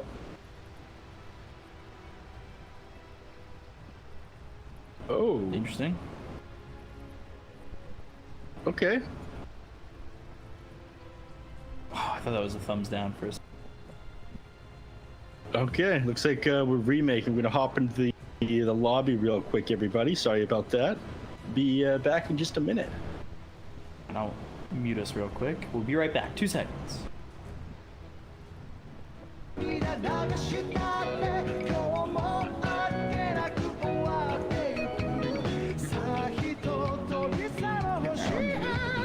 Right, pull us in.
bit harder next time. You really should prepare for battle. Husky. Magic Husky. There we go. Finally hands in the tangos. Finally hands in the tangos. He's holding on to them, hoarding them on Husky, if you would. But Gutter now running down here to mid lane, and Sammy Boy unfortunately didn't pick up an Orb Venom on his anti-mage. A little bit weird. So he's got like these stat items, double tangos, and Quelling Blade. Very fire. And up in top, Ocean, same thing he did last time. Just got the Null Talisman on the Lina and clucking people down from long range, and set of 3 tangos. So he's going to need to send himself out some regen pretty quickly after that. But Lear not looking to waste any time. He's got more venom on his hero. He's looking to bring the fight to the enemies here. Oh, he will do what Sammy Boy won't. If he could even get his hands on him, but Sammy's moving away from him pretty quickly. Might force him to put that first point into blink, though. Yeah, look at him run this guy down. All these extra right clicks he's getting off because of this Orb of Venom. The slows. Sammy Boy hasn't invested in point into any abilities yet. If he had hold on to that point for another mana break instead, he's in all right place. But they are going to lose the bounty runes from this one. Or would they? Because, alright, no. They do lose the bounty runes to this one. I don't know, it feels like Sammy Boy could have grabbed that if he really wanted to. They didn't really need to let themselves be zoned there. It's going to be 2 for 2 here, I think. Ocean's going to grab this last one. There we go. Alright, look how far this quick wave mid is into the tower. Jesus. That is a very far creep wave. I don't know if I've seen it get that far this early on that first wave. Yeah. It's, I don't see those kind of blocks every day. Usually I don't even block my mid creep wave anymore. I just like, oh, alright, if it goes into the enemy team tower, it goes into the enemy tower. What will be, will be. Goes to Belay dropped really low at the start of this, though. He's gonna have to tango up, but he swaps a little bit more of his attributes into strength, and the class getting a bit harder for him. Doing a pretty good job so far on Earth Spirit against this Tiny. I mean, he's got better attack animation, he's got about the same amount of base damage, and of course the creep coming into the tower make things even trickier for Tiny here. So attack speed is never fun to last hit under the tower with, and Gunner getting another deny there. First deny there. 40R, he played this Tiny pretty well. Gets a courier, okay. Well, it'll come and deliver, but now it won't be there and available for the next minute. Not the worst thing in the world this early on.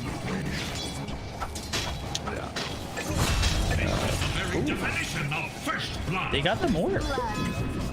It's not what you'd expect to see, but then you play too close to the center, you end up getting punished. Light Strike Arrays onto him. Honestly, that was the last thing I expect is Morphin to go down here, but you always have to be careful until you have the first couple of points into attribute shift. Only morphs 20 strength a second, which is 20 HP a second on this hero right now, and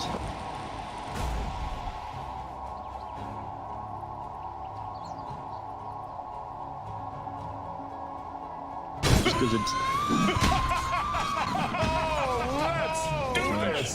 He's sitting at about half health, but he's fine here with Husky on him. King RD down low on mana and health. He needs to be careful. He's got 1 Tango, 1 Mango.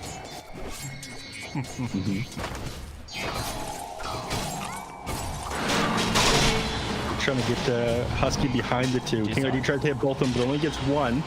Husky in trouble. He gets disarmed. Icarus dive. Husky in trouble. Husky dead before he was able to tether out.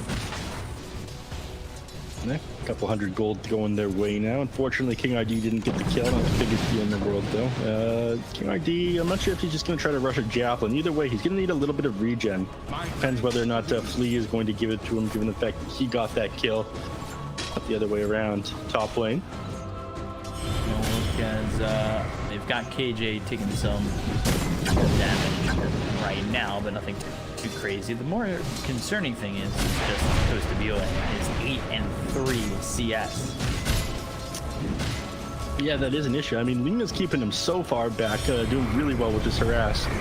They come to lane with just tangos and null talisman, then your first item is boots, and you're getting rewarded for it right now. There's just nothing you can do to harass this Lina. You try to jump forward on Costa Bila, you just get stunned up by the Centaur, and then stunned up by Lina, bursted down. Right click down. Right now, you don't have enough attribute shift and strength to be able to negate getting bursted down like that. Damage getting low. Trying to deal with a stack here. He's forced to blink back. Sammy was sitting low enough where King RD, I wonder if he would ever think about committing under the tower with a swashbuckle. I guess there he doesn't need to. He can stay outside the range of the tower and just get a swashbuckle off onto Sammy Boy. Fortified their structures against attack. Yeah. Ooh, he's gonna go down here. Is it? Ooh, my click. There it is. Monkeys Forever gets Costa Belay. They'll trade. KJ gets the kill on Ocean with the extra 80 damage, but not keeping your Morphling alive, and that is a second death for the Morph. Looking really good for 4 Zoomers at the moment. 28 and 4 over mid on the Earth Spirit of Gunner. 26 and 1 on the Anti-Mage. It's going up Millhouse right now. Back and forth they go, trying to get the kill on a Husky. I don't think they have the damage to kill him, but I am wrong. And then Flea will die too. I mean, Anti-Mage is going to be happy about that one. He managed to grab that bounty rune. He gets a kill onto the Phoenix afterwards as well. But that bounty rune's still up there in the mid, yeah, closer to the enemy mid lane. He doesn't go for it though. Opts to just head back to lane. I guess he's afraid. I don't know what he's afraid of actually. Could have just grabbed that. He knows Luna's over there. Killing off Gunner. They'll get the kill with the help of KJ. Ocean comes in, can't do enough to save him. And we got ourselves a bit of a bloodbath. 7 minutes in, 7 kills, 5 minutes into the game. This is starting to get a little ridiculous. Yeah. Tiny heading back into the mid lane. Maybe wants to try and push while he knows that enemy heroes are gone. Catapults here as well, but Gunner right back in the lane. Unfortunately, he tried to go grab that rune with his bottle, but against the Earth Spirit, he's just going to roll into the rune. He's going to get it from you. Man, Costa Belay having such a rough game right now with only 16 CS. I mean, he died twice too. I mean, at a certain point, it's like, okay, accept death, walk in the creep wave, try and get more creeps, or just move to the jungle. This Lina here, Ocean's just been doing such an amazing job at taking him down. Down this guy's farm. We've seen some slow starts from Costa Belay. We've seen some slow starts from a couple of position ones that have made do.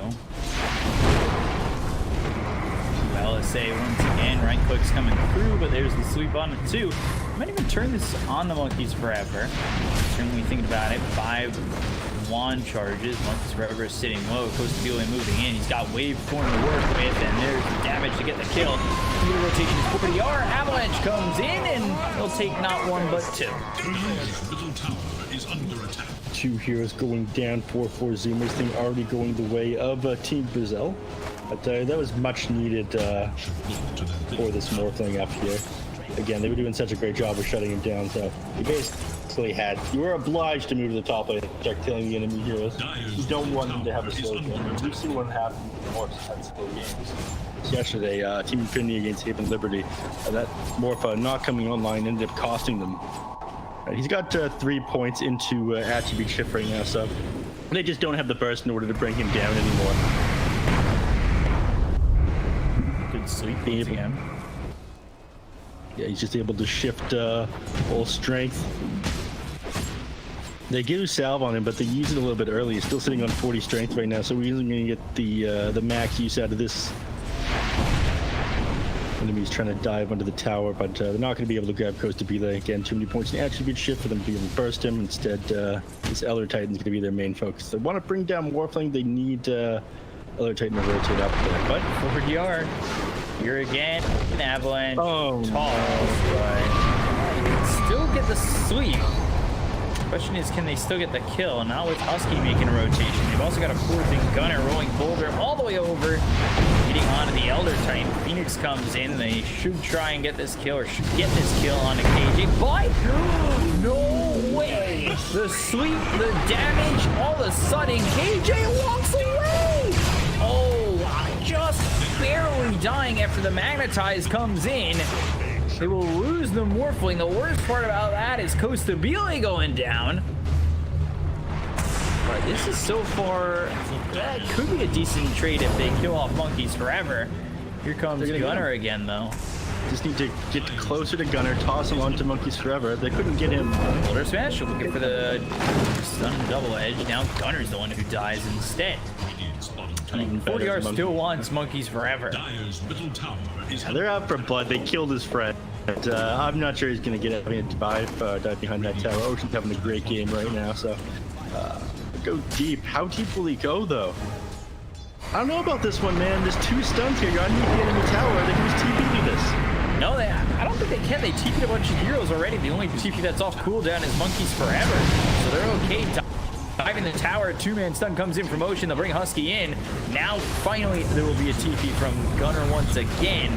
But won't hit that rolling boulder. Hits the boulder smash as well as the Veil. Supernova. Okay. These right clicks are not going to work, Ocean. Is under attack. He's just gone down then. I mean, you got the centaur, yeah, but I don't think that was worth it just moving so many heroes up there. Costabile isn't farming that well compared to the anti-mage either. So move over onto him. Yeah, he's up like 1,200 net worth at the moment. Guy. Unselfish Ocean Heart. Costabile will have a little bit of an easier time once he gets his Morbid Mask. Just be able to farm inside the jungle on full agility. But for now, he's going to have a rough go at it. Both teams are winning so much in the top lane. 10-6 in favor of Team Brazil. 40R, he's having quite a game at the moment. 2-0-4, and he's going for that first item, Blink Dagger. He's actually 800 gold into it, so like it could be a relatively quick blink, which means they'd have some good initiation early on into this game. Southpaw by Monkeys Forever, but this is a problem. Only Thunder comes in, now you've not only lost your life, but you're wasting gold. Put your back against the wall right there, only making things worse for yourself by setting yourself up for Pangolier, and they can take down this tier 1 tower. Looking to do the same thing on the other side with Ocean Husky, though, pushing this down with the catapult wave. And the delay is forced to back up. Gunner setting up here too, trying to look for delay if he was sticking around, but he's long gone at this point. They're tanking up for that siege creep so it doesn't go down.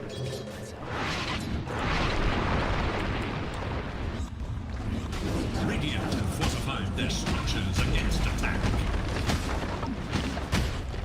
Anti-mage, a couple. Taking some damage, Mana Void. That gets used, doesn't get a kill on the Costabile. You can harass him, take a little bit of his mana away. That's a good thing, though. Costabile is going to do an okay job out farming the anti-mage for now, just do the extra agility he has. He can go full agi and hit these creep camps. He doesn't have a neutral item yet, unfortunately. Speed things up. Anti-mage will obviously out farmer once he manages to finish up that battle here. He's sitting at like 1,200 gold away from it right now. Dire's top tower is gone. Heroes start to teleport towards mid lane. They want to defend this from Costabile. He's got double damage. In fact, they might be able to burst him down here.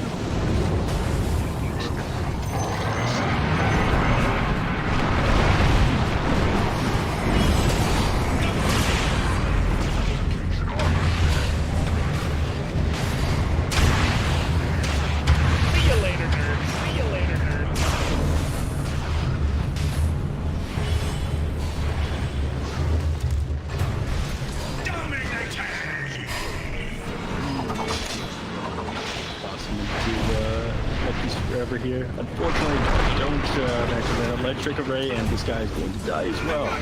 We get Ocean too.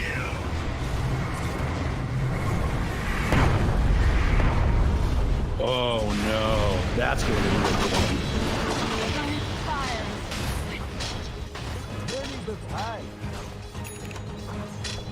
And this Team Brazil just going ham on them now.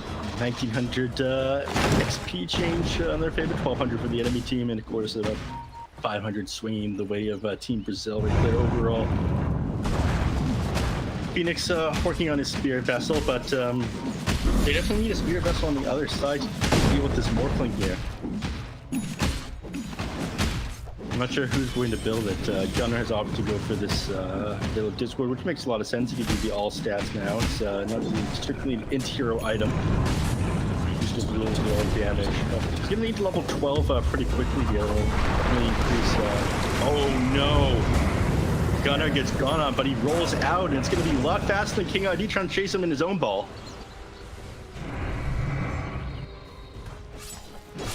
Still trying so hard to take down this mid tower here, but it's difficult when all these tanky heroes are sitting from the tower. I mean, Earth Spirit and Centaur, both heroes with huge strength growth rates. Earth Spirit with like 4.4, Centaur with 4.6.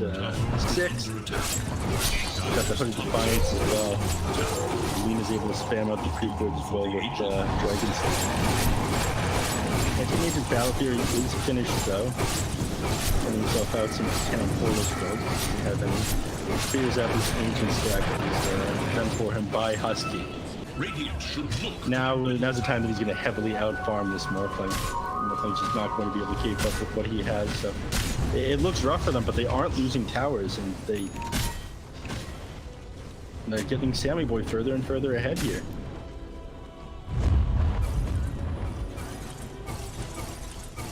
Smoke up. Team Brazil. And they scan out, trying to see if any heroes are trying to set up onto them. The other team is smoked as well, and they run into each other. You catch them out. Yeah, they find themselves a kill onto the Lena, and now they look over for Gunner. Might be in some trouble. Can't step in front of him. Boulder smash as he gets the rolling boulder out. Nicely done.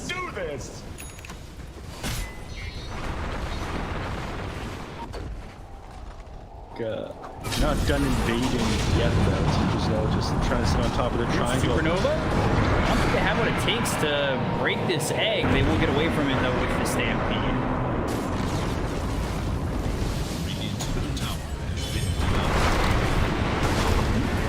Stomp, ledge, not gonna work. Forever, he ends up going down.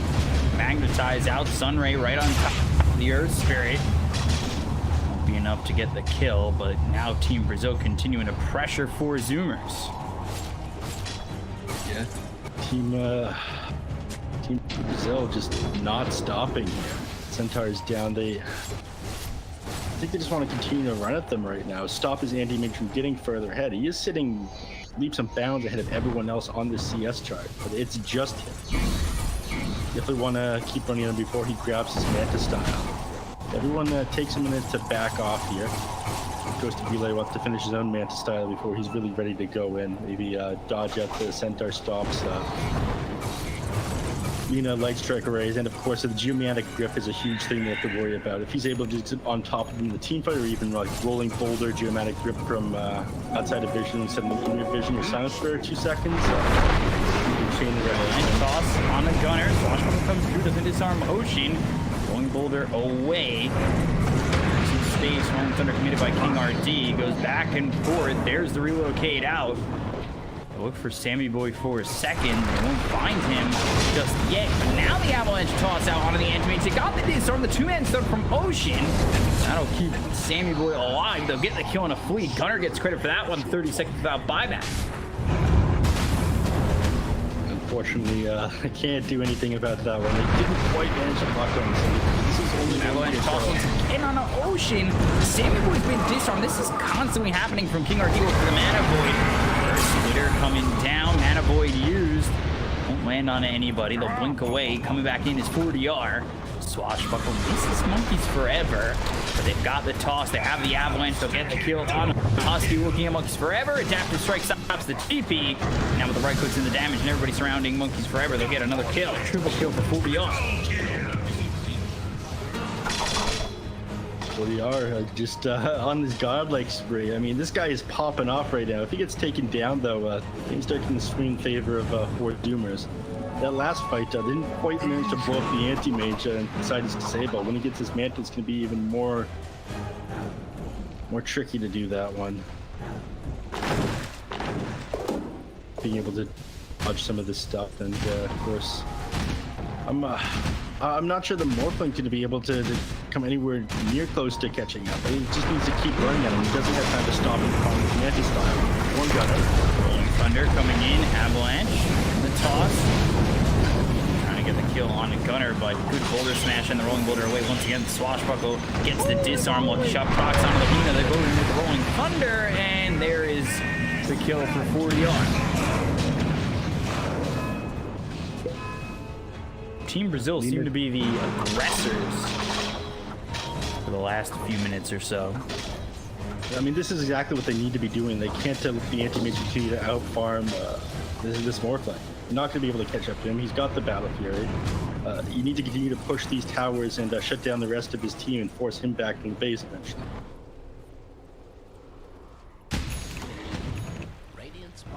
We're trying to shove out these lanes, see if we can pull some of the enemy heroes back. Might go kind of aggressive onto this tier 2 tower here, but as soon as Team Brazil, they want to take over the enemy triangle.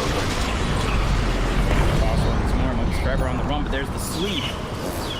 Got the Phoenix. The egg. You don't get up. Relocate out, now back over Husky. Keeping that Centaur alive, just barely.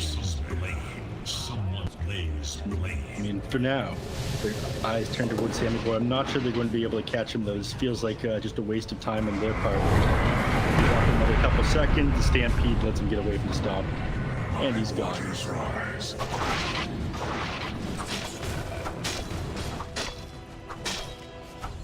Sammy Boy have the time of his life. I mean, it helped the fact that he got this Ring of Aquila, some spam his blink with more extra kills and farm faster and with better tier 2 items that he can grab. As he moves his eyes towards this bottom tier 1. Continue to be a thorn in the side of the enemy heroes, but they lost a lot of ground trying to chase that anti-mates there. And again, while they're losing that ground, everybody on 4 Zoomers is farming. Well, the network's even right now, though. I will say, just like the fact that it's all on anti-mage, if he goes down, it's just game over for them. There is so much weight on Sammy Boy's shoulders for this game. I'm not sure he's going to be able to do it. Yeah, there's a lot on this anti-mage. We've seen it done before with other players. It's going to be tough in this situation. You know, you have Gunner, who really doesn't have that much farm. Monkey's Forever doesn't have much farm either. The split between them and the anti-mage is so much, like you said, that the weight is on the anti-mage, and they're going to group together on the side of Team Brazil. Stabile is getting wrapped around on, but 4 Zoomers commit to the high ground, and Sammy Boy will kill a courier while the rest of the team stays in the smoke next to him. Grab the tier 1 top, the creeps grab that tier 1 in the bottom lane, but they're not going to be able to push much else, unfortunately. Teams might finally take an engagement against each other. Here it's out on Monkey's Forever, but I don't think they'd be able to catch him with the stomp, with the blink dagger on him.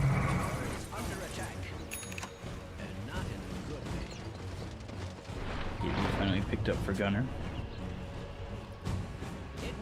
E-Boy next. Boy pushing towards the tier 2. Doesn't have vision on the enemies right now, though, so he's playing pretty careful. Back there behind the tier 1 tower. We don't know if the enemy team is in Roshan. It's the perfect time for Team Brazil to be doing this. I think now they realize something's up. Everybody's out of every single lane, guys. There's no other place for them to be. Inside the Roche pit, I'm not sure they're going to be able to get to it. This is going to be close. Supernova, BKB, Gunner coming over. Husky's dead. Now they'll roll out. Supernova goes off. BKB was popped on Gunner, so Sammy got it! Oh, Sammy! In the boulder! Magnetized out. The Rolling Thunder's doing a lot. It's not a Rolling Boulder, it's just the Thunder. Ocean Gunner both fall. Anti-Mage losing that Aegis. Earth Splitter not going to line up. The Mana Void out on the fleet. They look for Monkeys Forever. The snatch on the Aegis is downright perfect from the Anti-Mage. It's just the follow-up to that exchange. Not great. There's a beautiful snatch there, but it's just too hard to take a fight into the pit against that Pangolier. The Rolling Thunder bouncing off the walls, cleaning up everybody.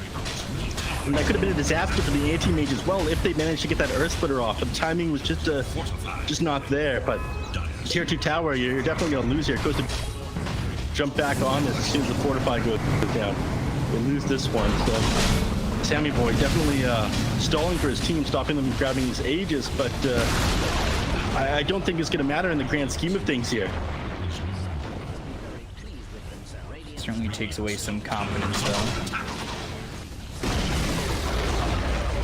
Tier 2 towers down both in mid and top lane. If I was used by them. Last one's available in bottom, where Sammy Boy's hanging out, so this is probably where they're going to turn their eyes. Shove in all 3 lanes, stop the anti-mage from cutting the creep wave on them, and take these towers. And with that's it. You know, you get tier 2 towers. Yeah, you know, you don't have the Aegis for Zoomers. Sammy Boy couldn't get out of that, but you took it away, and I think that takes away a lot of confidence from Team Brazil. Yeah, you could say that, yeah. Just, I'm not sure where they have to go from. Definitely, it's a morale boost when you manage to grab that. AM now finishing his Eye of Scotty, though. Just got the gold for his point booster, so if he wants to spend all his buyback, though, he does. It's going to be a really good item for taking the fight to more. If you need a basher on top of this, for sure, but again, slowing down his ability to run away from you and reducing his ability to regenerate his health underneath that more. It's pretty big. It's definitely an anti-morphling item, so Sammy Boy's starting to get some of the things he needs. Is he able to carry this team on his back and take the fight to Team Brazil? Then you're 5k net worth up and, on Team Brazil, despite Sammy Boy being the top net worth 17,000. It is all on him here. When you only have one hero to worry about on the enemy team, it makes things a lot easier.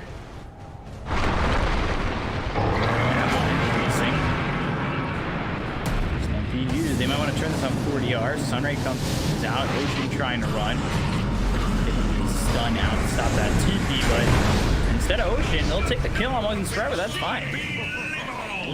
I'd argue that Ocean is the more important one between the two of them as far as defending the base goes, but they're more than happy to take Muggins Forever there. Anti-Mage thinking about jumping towards the mid lane, but not going to push his luck as all the rest of the team starts to rotate that way. Instead, he's just going to cut this creep wave, slow down the push in whatever way he can. See if someone else can grab that catapult and then really quick there. He's sitting at pretty low HP. Anti-Mage and Husky both making it difficult to take this last tier 2 lane in the bottom, making sure this bottom lane is constantly shoved in.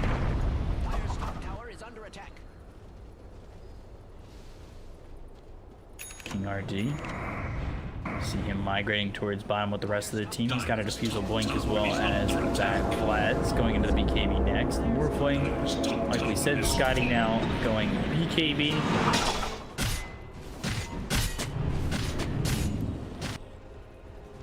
This team's getting a little bit close to each other here. I don't think that you want to go any further out of your base than this, though. Aaron's standing in front with his BKB. 9 seconds, but I think he just gets blown up regardless of how close. Blink, that's going to land on a 2. Look at where the Supernova is. They get the gun over, and they'll cover amongst her, but they'll take it the second with Centaur. Supernova will get off. Anti-Mage will stick mid. They bought back on Ocean, but not really for much of anything. Dire's middle tower. Right back. Lead just further starts to go in the favor of Team Brazil. While Anti-Mage is cutting clean down his tier 2 tower, you actually get blown up on the Wisp. There's your punish for trying so hard to cut these waves, and it's not going to mean anything here. 2 heroes down. Venus buyback is on cooldown, so if he gets picked off, one of the major defense tools gone. Sammy Boy, he's back into the fight. Now goes to KJ, the forward smash. LSA comes through, lands on to the Morphling. They get the kill on to KJ. Now they'll go over at Costa Bile. They let them leave. They only get the Elder Titan.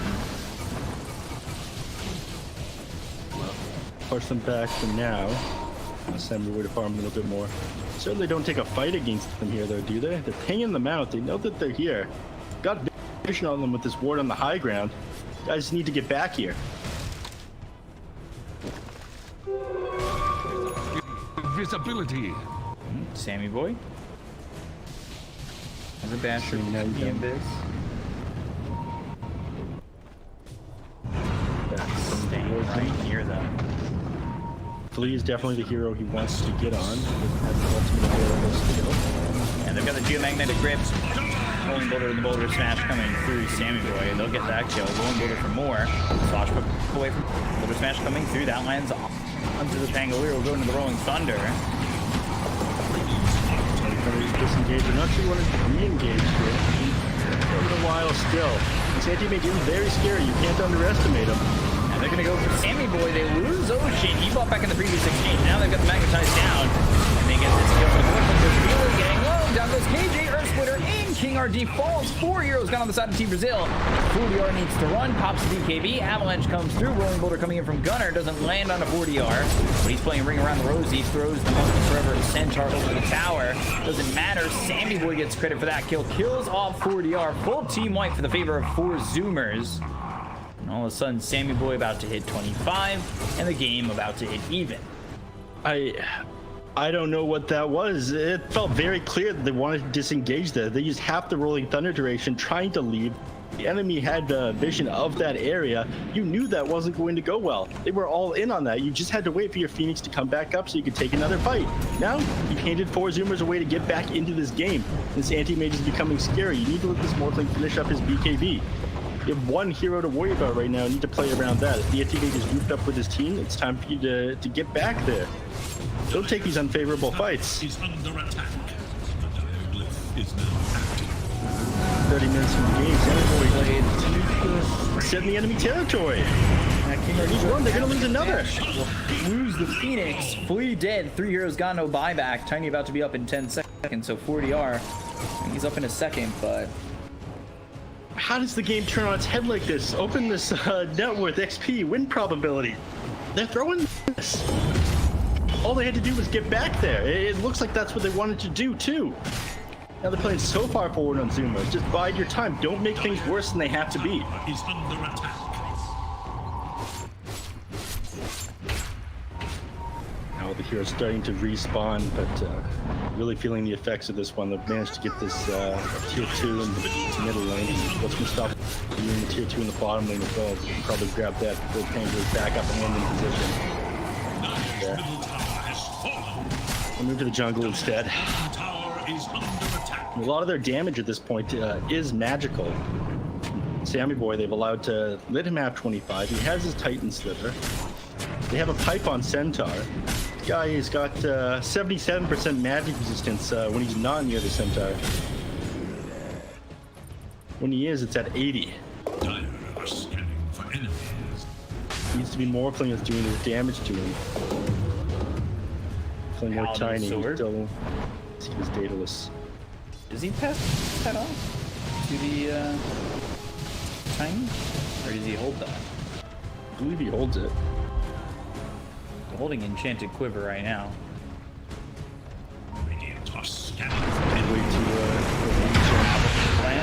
Toss, Rolling Thunder, swinging in, Icarus dive, they've got the sweep, Supernova, can they lock him down? Slowed up, Supernova, not gonna pop in time, and they'll relocate the anti-mage back. It's about re-engaging on this. They no longer have Supernova, they no longer have a Rolling Thunder, the Blink as well as the Abyss Boy coming in under King RD, they'll get the kill into the Pangolier. Now Sammy Boy, looking for more, Blink forward, 40R in his sights. This again. Out, not gonna get the kill. B-Boy picked up by Gunner now. Now it's bash onto the Elder Titan. KJ dying. Thought he was gonna get that TP out. So, now his BKB is complete. He's got the gold for it if he chooses to buy it, but at this point I think he just holds the buyback. You just walk into him, used absolutely everything on him. It just shows just how much magic resistance this guy has. You're not able to bring down 2700 HP hero in that period of time, despite all that lockdown on him. Morphling's just too far behind at this point.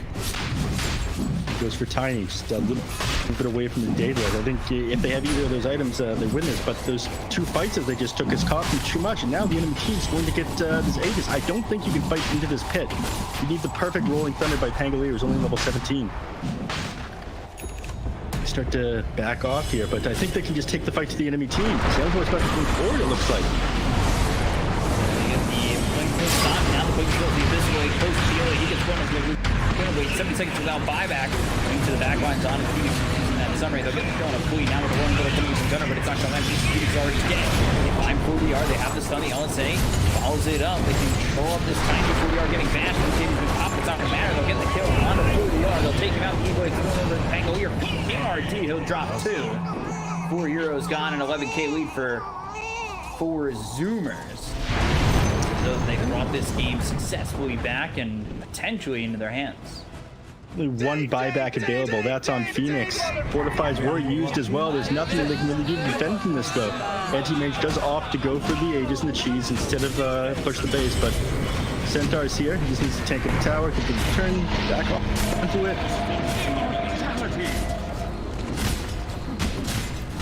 I'm not sure what the Wisp was doing. I think he meant to bring Anti-Mage up into the base so they can help bring it down faster, but that did not end up happening there. Soundboy instantly brings the tether. This is the lack of coordination that they have on 4 Zoomers, and they're winning this anyways. This is wild. See you later, nerds. See you later, nerds. If you wanted to bring the Anti-Mage, because they were killing off the road. Bush was finished there. They got the tower. Nothing to do. The game turned on its head. Now 13k up, looking at 20,000 XP advantage for 4 Zoomers right now. They're up 13k gold. Supernova, Gunner, will be able to roll Molder away. Stampede is used as well, so Supernova goes off. They can't get the connection. Yeah, and that puts Supernova on cooldown for the next team fight, as does it to Rolling Thunder. Anti-Mage is back in the base, so it's going to take him a little bit of time to run across the map, but he's got a double damage rune in his bottle. He's looking to end the game right now. He's got Butterfly in his backpack, too. Sold his boots. Doesn't need shoes. Rocks won't hurt. It's okay. Yeah. Double damage. DD activated as he makes his way towards his last tier 2 tower into the enemy base afterwards. Feels like there's nothing that can stop him. Morphling just doesn't have enough physical damage right now. Tiny still hasn't managed to complete his daylist. No progress really in the last 5-10 minutes here from Team Brazil. This blade used by the Anti-Mage, goes to the back line, gets the kill there on a KJ, and just links back to do the tier 3 tower. I feel like all of this came from them underestimating how far ahead this anti-link was in that fight over on the triangle. King RD definitely recognized as he went as far as the pop rolling boulder to disengage. We're gonna wait out on King RD, they'll kill Pangolier. Avalanche flies in with BKB be popped by 40R. Also called the BKB on Costa Billy, turns into the Anti-Mage, but uses that to link back. So now, they'll move in, Rolling Thunder defeats the wave, whatever Sam is the right clicks come through, and they lose and doing a lot of damage on the 40R with the Rolling Thunder coming in and landing. No buyback, so is King RD, except he's dead for 90. Down goes Flea, and they will look for Costa Billy. Got the E-Blade thrown, the right clicks coming in. Down goes Costa Billy. GG's being called. They'll get themselves another one on KJ. And 4 Zoomers win their first game.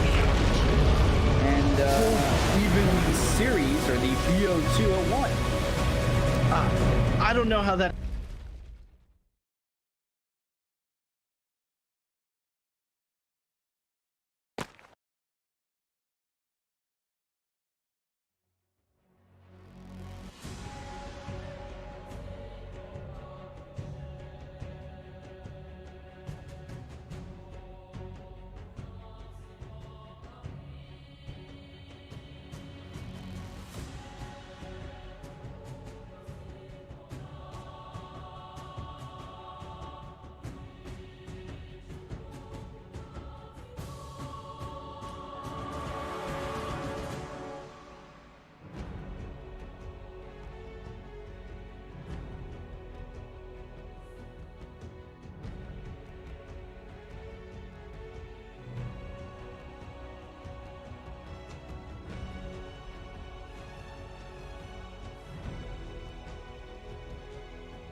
seconds remaining.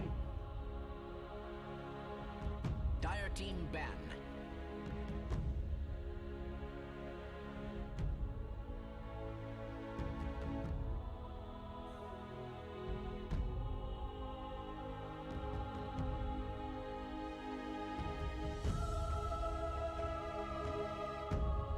Seconds remaining.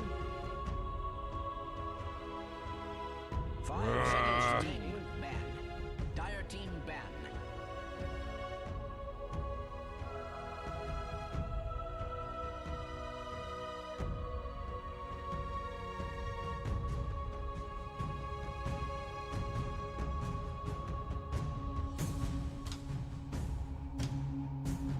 Seconds remaining. 5 seconds remaining.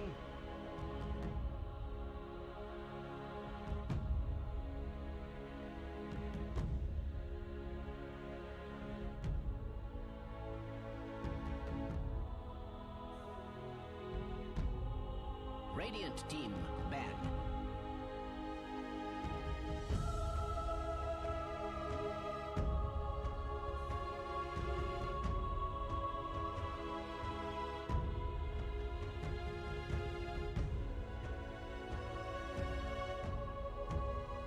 Seconds remaining. 5 seconds remaining. Oh! Pick.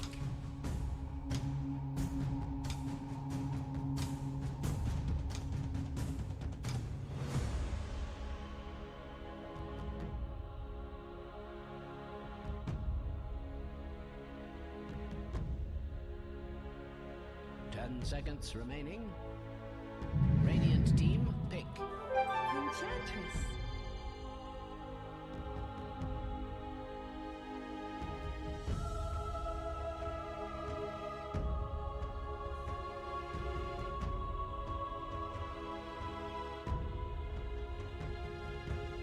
Seconds remaining. 5 seconds remaining. Dire team pick.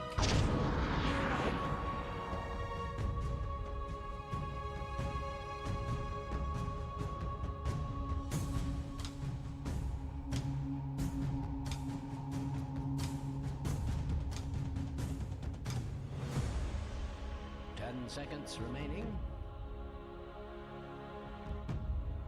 5 seconds remaining.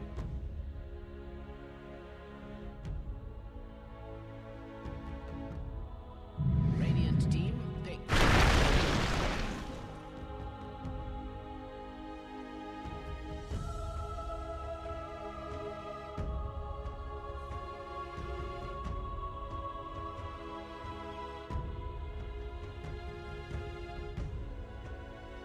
Seconds remaining. 5 seconds. Dire team ban. In the spirit.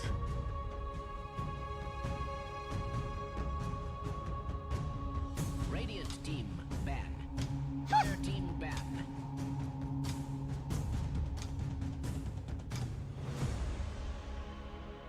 Radiant team ban.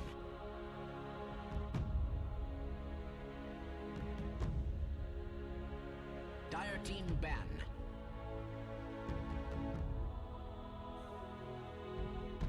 Radiant team ban.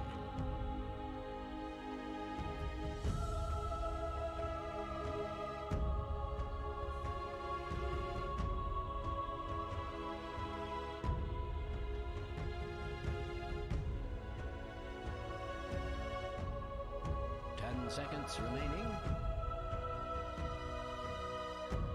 5 seconds remaining.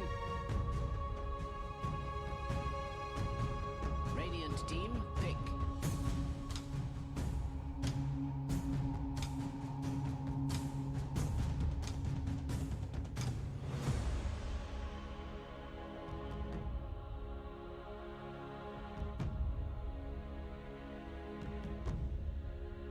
Seconds remaining. 5 seconds remaining. Dire team pick.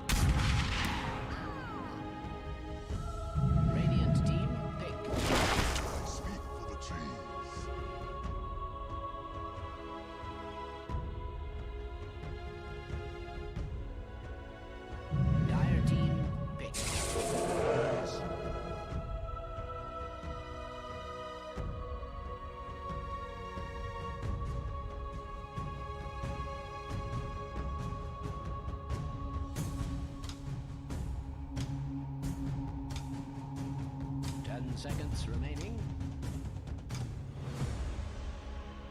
5 seconds remaining.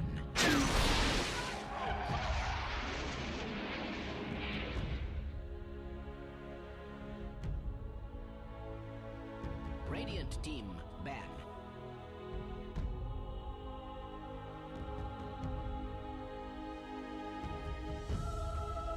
Dire team ban.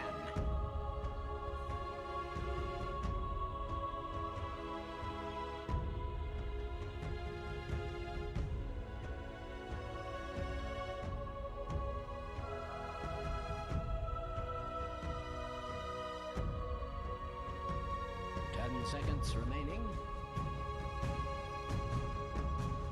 5 seconds remaining.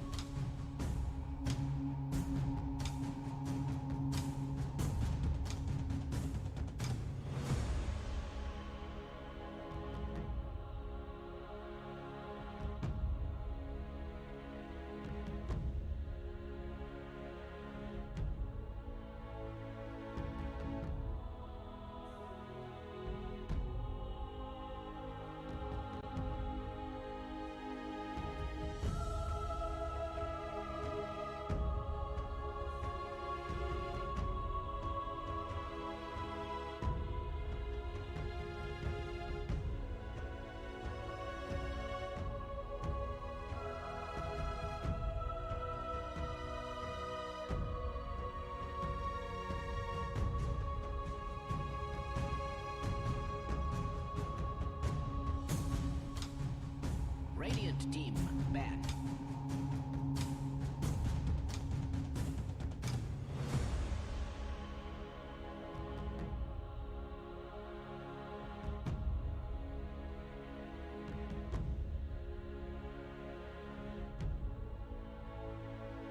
Seconds remaining.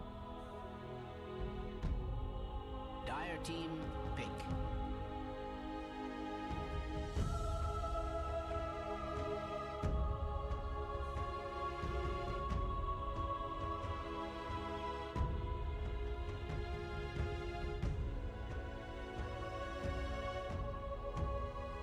Seconds remaining. 5 seconds remaining.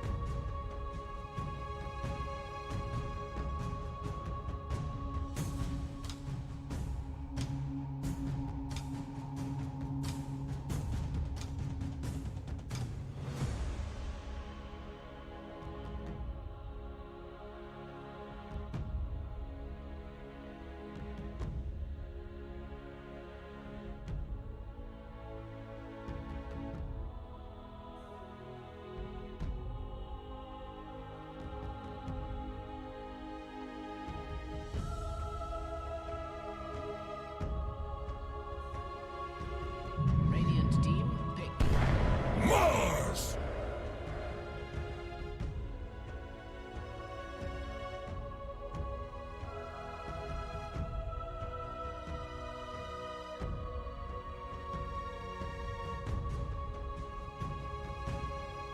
10 seconds remaining. 5 seconds remaining. Choose your hero, my good friend.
See you later, nerds.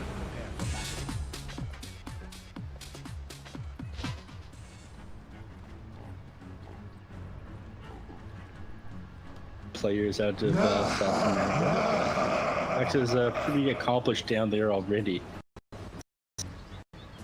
But young players in the scene, like especially young players, come to the scene for a little while. And it gets one half because Dota is such a complicated game. It takes so long to learn it all, enough of it to be able to be as good as people who've been playing for years and years. And also, we only really invite people who we're familiar with onto these major teams. Kind of sucks. Might want to give some younger players a shot. This will do just fine. Just fine. Gotta go hashtag Team Youth. Little column A, little column B. 30 seconds now.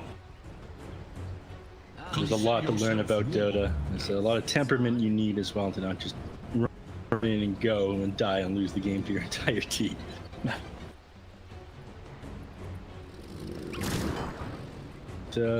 Might see engagement here at bottom. Just open up on everybody.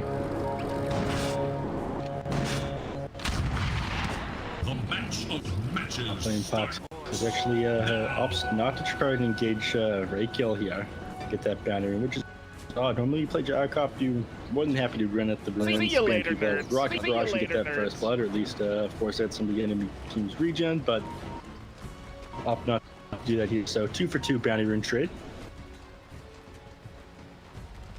Usually much more willing to run, like you said, run at someone, and I think they have the opportunity here with the cell on the Enchantress. Obviously level 1 you've got the enchant, so you have that movement slow 55%. Pekka's, we'll see if he commits to the rocket barrage level 1. Okay, he'll go homing missile.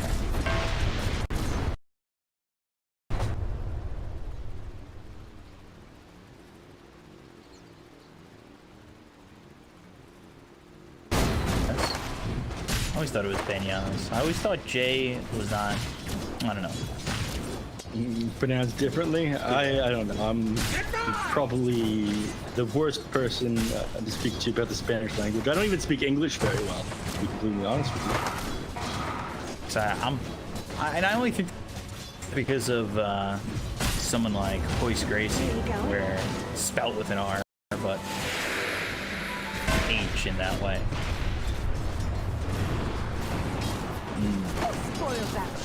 So Red Kill's actually opting to just secure range creeps with that Sacred Air rather than trying to hit the enemies with it. I was going to say a lot of Murano try to do is they'll line up their arrows in such a way where they try to hit the enemy hero, and if it misses, it'll hit the range creeper a neutral turn, so they get something out of it. They don't get their harass onto the enemy. And, it's like, ooh, arrow, a cell. Rachel actually might be in trouble after getting this kill, but gets the level 2 off of it and leaps away. Leap in, leap back, and he's going to be just fine. His health is pretty low though, but does have a couple of tangos with him, so pops these. And farms up the neutral camp with another arrow. Mid lane we see a little bit of action. Faker dropping a bit low here. See you later. It's going to be hard to okay. Skirmish. T1 Faker left league for this after not making Worlds, losing to Gen G. Can't believe it. I don't know what any of that means. Means nothing. KXY comes back. He's got that teleportation, obviously. He'll TP back to base, fiddle up, go back, and see if he can get something done against Mr. Jeans. Mars, meanwhile, over bottom. He's getting low. Scatter blast used by Prada. He'll end up dead. Tried to go for this kill on the beta, but didn't have quite enough damage. Yeah, I was cutting it very close on Michael there.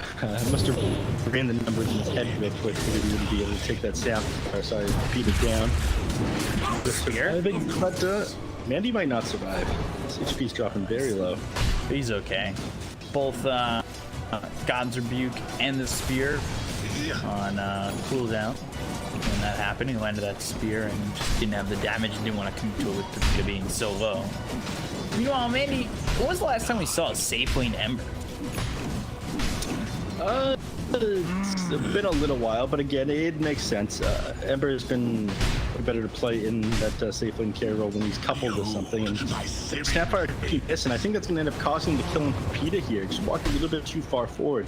Remember about this skill is launches you 450 distance away. It only has 300 impact radius, so very easy for you to hop right over the target while you're trying to get those auto attacks in and attack animation cancel as you move forward on heroes. Level 2 on the rocket barrage itself. Enchant on cooldown, but he does have the centaur, and now the homing missile coming in. Call onto this enchantress, and will sacrifice the centaur.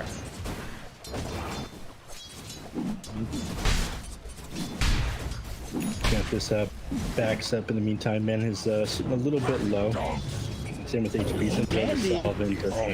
All those trees, and he actually ends up missing on Pepita, but the Fire Snap Cookie has the toss, stays with him. More shot will get the kill. Scatterblast won't matter from Prada.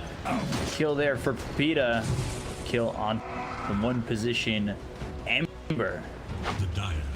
I mean, this is one of the better heroes that's sitting in the safe lane. You'd think that you'd have a bunch of kill potential when you coupled this with the Snapfire, but for them to be losing the lane like this isn't great. I mean, yes, the Tiny and Mars have a bunch of kill potential in their own right, but they didn't play too aggressive forward. If they didn't waste or miss some of these Snapfire cookies, they'd be in a better place. Peter does finally go down. And the arrow, Starstorm. As drops, they will take Pepita's life too, so a couple of kills there from Infinity that are massive for these lanes. You know, Gyro is 25 and 6. You got the kill on Mandy and then end up getting return bottom onto Pepita. So things all right for Infinity there. Toss back onto Mandy, Searing Chains as well as Sleight of Fist. Scatterblast hits onto Michael. Pepita comes over and well, he'll TP in, nobody close. Mandy and Prada both retreating.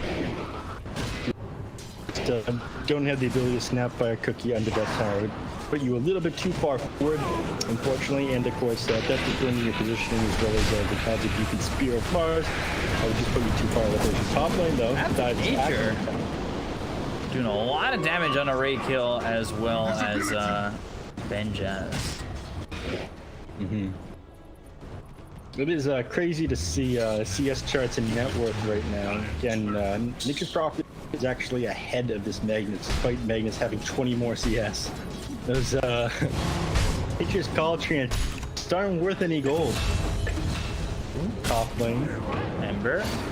He gets low. Fire Snap Cookie on both Pepita and Michael. They're looking for Mandy. Rebuke. Just don't have the damage. I think they're expecting KXY to go in.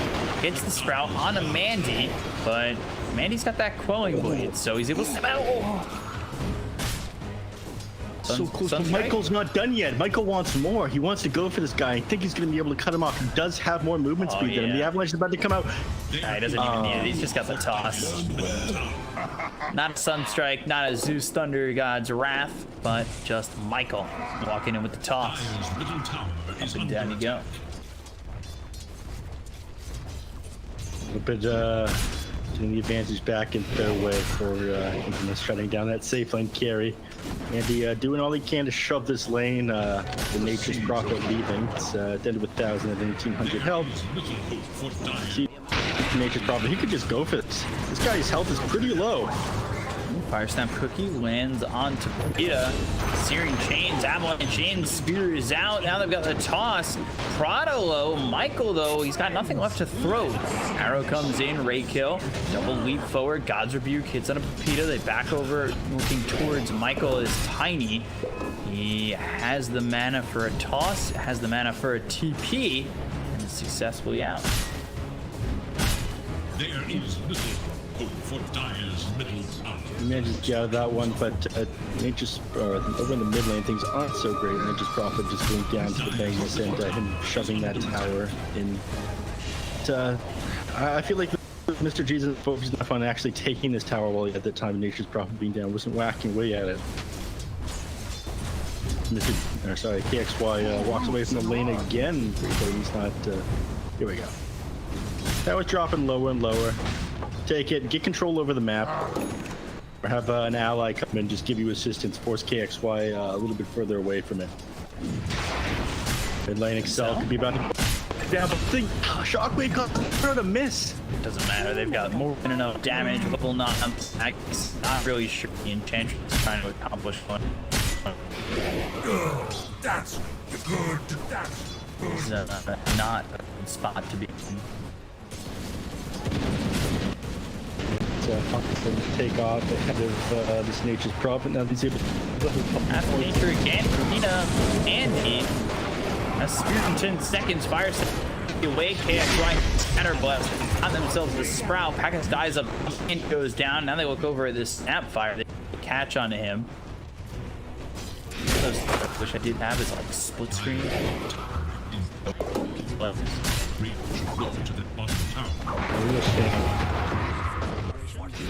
Iron Talon both teams under harass as well. Their enemy team is rotated to bottom. KXI probably drop some treants here and start the push. That's not what Mandy wants though. Mandy, he died once pretty close to level 5 and, pretty close to level 6 and he's almost level 6 again. This creep goes down, he's got it now, but he's stunned up. They'll try to Remnant away, they're just gonna stick with it. Now another Remnant, I say it's not gonna matter, he does get the opportunity to go out and now Sellen's up ahead. They look at KOS, so how did this go their way? How does Mandy survive? They get all 3 heroes. Pegasus will go up too. Avalanche comes in. Do get that people fight on him, but if they don't and Packus out, this isn't really worth it. P. Mortimer is down on a Packus, he's back in death. So they do get to kill the gyrocopter. Just does not feel like there's any value behind that. No, but you gotta be real happy right now if you're on Bindi. I mean, you got so much out of that.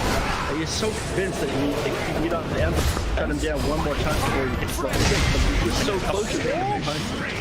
Holy Blade on a KXY with a sliver of health. Wow. Precision right there. That was just luck. He gets the counter helix a couple of times, and that allows him to the nature's prophet enough to get the avalanche drone, but the fire snap cookies on point. Scatter blast from Prada, Remnant forward, Michael in trouble. There's another Remnant and right click from Mandy to finish him off. So does have his blink egg finished for the after a beat onto the enemies in the pink one. If you could jump on KXY with that blink, it would be great, but where they have to get in the tower, you're not going to burn the blink dagger. Mr. Jeans blink the last hit on it. Radiant's power is under attack.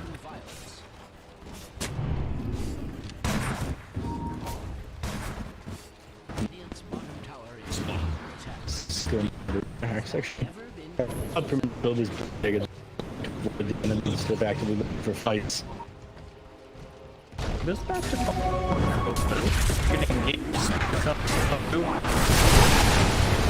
the call. Doesn't get it. Finn has finally defeated his dying. British shots coming through this axe.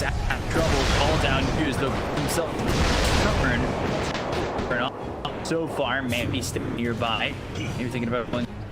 He's only level 7. There's a level lead here for Mandy overall. As I say that, he does hit level 8. I mean, you're happy to take the trade if you're the Mars. That axe did have a killing spree with 100 more gold, so. Infamous, I think, happy about that one, though. They probably get more control of the map, start to take some towers on the side of Radiant. In that regard yet. KXY mostly sitting inside his own jungle. He's actually opted to go power trails rather than rushing that north away. Sitting I think we'll start to make moves once he grabs it, but this 13, 14 minute orc you can pick up to like the 10, 11 minutes that we've seen throughout the day isn't great. Radiant's bottom tower is in I may not even be able to burst down this Ember with it. Definitely going to be the one he wants to look for. But they have a ward up. See where the Ember is right now. The Nature's Prophet. He might opt to jump up over there once his Orchid arrives. clearing this ancient. It's sitting very low, actually. Actually, he's got Wrath of Nature in 2 seconds. You could just kill him with this. Ooh. All right, never mind. He manages to base first. And the expired blink call. Coming in on the tiny expired. This is TPing well. They've got the leap forward from raid kill. They're trying to get this kill on a Michael with 4 heroes. He's surely dead on the screen already. And Mr. Gene's the one who gets credit for that. So, top lane elsewhere, but the tier 1 tower taking both, but opens things up for them. All into Gyro. Rocket barrage. Hold on, coming in. One of his kisses though over here. And Packus is dead again.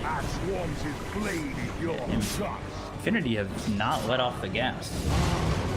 Now we're seeing a repeat of what we saw earlier today from the Gyrocopter, didn't we? Just constantly running them, shut them down, and ending a horrible time. Oh no. Killing a Michael. They're gonna look for more. Sleight of Fist, Searing Chains lands onto the Mars. Benjaz has Blink and the arena actually just doesn't land on anybody. Great job by Infinity once again. They seed a cell with this courier.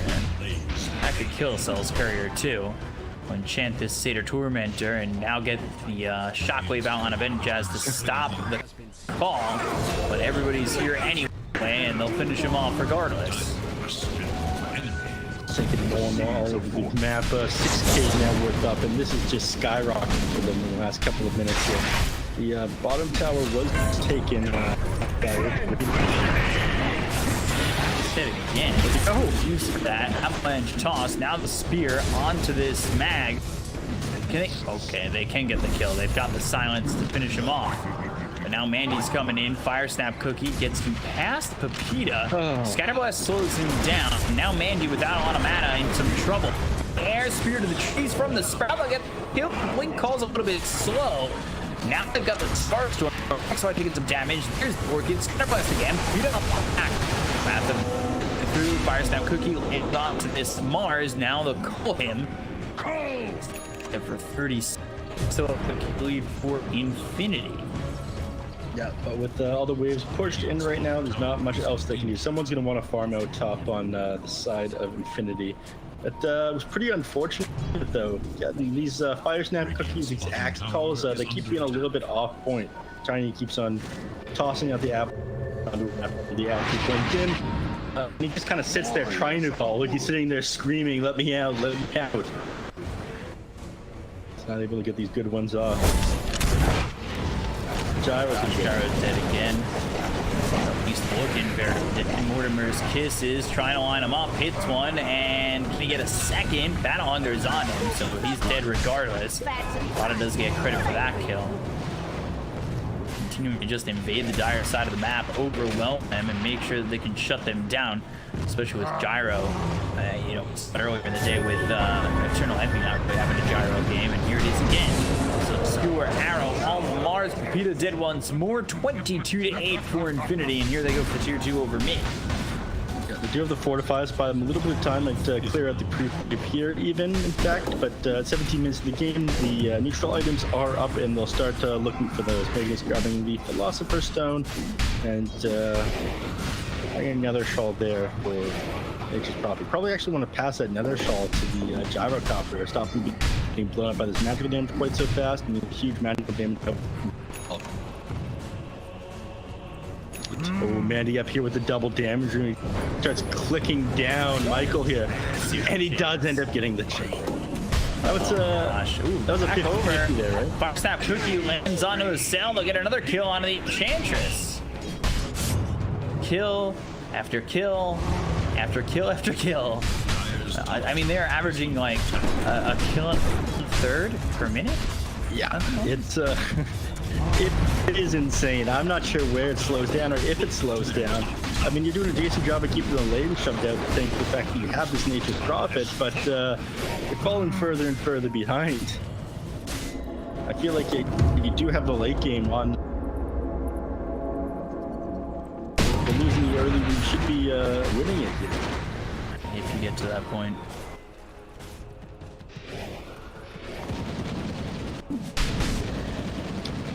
Need to shove this out. They've got the ward up on the high ground over in the dire jungle. See if anybody enters that area. But Infamous has taken control back over the triangle. So they smoke Marana ult, probably to walk in the zone where they know the enemies are sitting. Mars walking right into this. We're on the high ground for the call, but now they've got the Yules arena down. Peter gonna avoid that arrow, but there's a slight of as well. Searing chain cars in trouble. Peter with the God's Rebuke will push back the axe. They should have this kill regardless. They find a cell, double dunk. Benjaz now on a mega kill streak. Wrath of Nature comes through, but not really hurting anybody. All he really got was 5 damage from the Wrath of Nature as well. Packus? This is super ambitious. Call down, homing missile, arrow. Flies in, won't get the gyro, but gyro won't survive. Prada taunting him by standing in front of him there. He did have the option of walking away, but he wanted to see his face as he died. But, again, they're trying to keep these lanes shoved out and play very far to the enemy side of the map. So not able to get these towers, but Java going down there. I mean, all your net worth going on this Nature's Prophet is to do the most with it. A lot of arrow.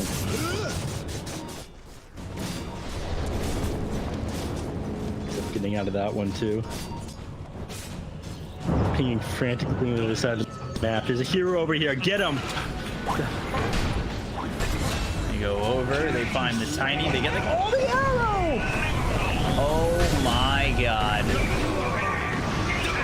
Nice arrow from Ray Kill. Looking over at Peta. Arrow up in 4. Spear hits on him. Andy, but won't lock him anywhere. Peta dead again. This is a slaughter. And dive beside the Roche pit, so here they go. Infinity now grabbing a Roche, and my god, are they tearing down this fast. We do have minus armor in the form of the Desolate on the Empisphere, and of course they're being amped several tiers here by this Empower. Excel. You gotta be careful, my friend. You better be careful how close you get to Roche, in fact. You can just die to Cleve here. She snatches the Aegis, though! Gosh, the cell. What a play. Michael dies. Estelle walks away with the Aegis, by the way. So now it's time to make Enchantress the core, right? Go for a Desolator instead of anything else. I can't believe what I'm seeing right now. I can't believe she got away with that. I mean, she walked in a second earlier. She dies to the cleave there, too. That was mighty close. Expecting that, one, they have no vision there outside the pit when they start that Roche, and 2, just not dying to that cleave is wild. That's a lot of cleave. Nature's Prophet is now going to go down. Ooh, no, arrow misses. Now they've got the silence out on the Sapphire as well. The Yules onto this Marana. Spear hits the axe. Probably not the one you want to hit, but the Fire Snap quickly blocks up the Mars. They've got the root onto the Enchantress to slow up that Aegis. Going Blade. Benjaz, he might be able to find one, maybe more. KXY. Arrow coming in, and Rick Kill gets the kill regardless. The cell now the side of Infinity. They'll grab the kill into the Enchantress. There might come a point where they tap out down this much, but apparently it's not right here. It might be once they lose Packus, if they lose Packus. Benjaz, there's the call. Mortimer's Kiss is dead again. Ooh, Culling Blade actually a miss. Let us skirmish. Let us skirmish. Yeah. Now pushing the mid lane here. There's not much they can do. Look at this Magnus. 160. He's got the double damage room plus 345 damage. He's got his BKB now. He has RP ready to go. I mean, he's down by taking the Aegis, but it's inevitable at this point. 16k net worth up. 35 kills for their team at 22 minutes into this game. Look at this tower get chunked down. Oh. Preemptive moves. Maybe even saved him from using an RP. He wanted to use his RP. Go for the kill on a Peter. Now go for Michael. Gyro's up again, and now they'll have RP for that. Tower getting torn through right now. KXY Baker's just not able to do anything yet. Black King Bar. He has the RP, but he knows he can't stand with the enemy team. There's the RP. Bacchus is dead. 5 seconds, no buyback. The mid racks are going down. I'm surprised that they really just thrown it.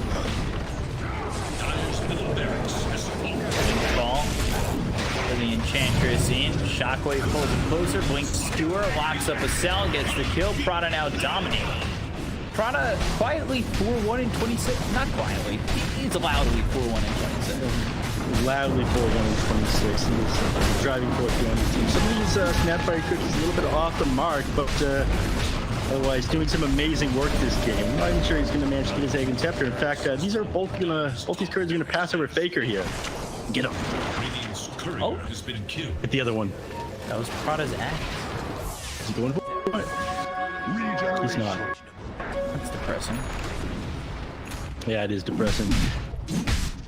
So no spitting axe to the enemy team, unfortunately.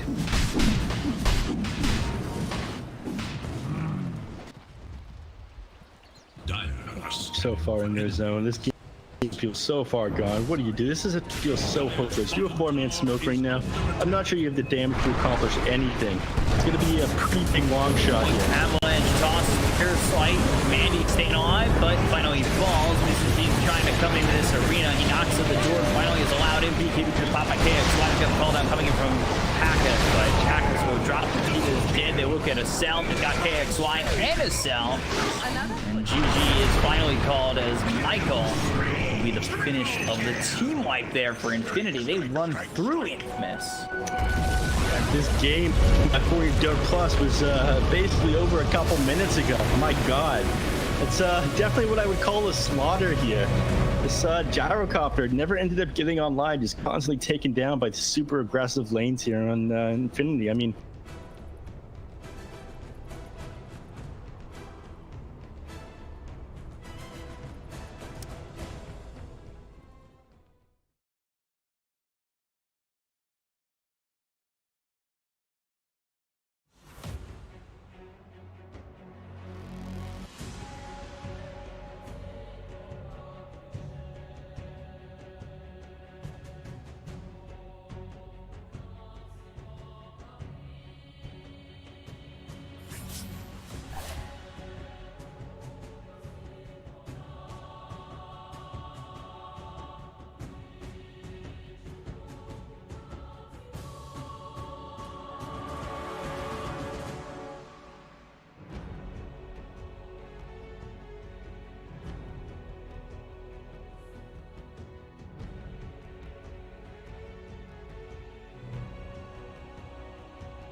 5 seconds. 5 seconds remain.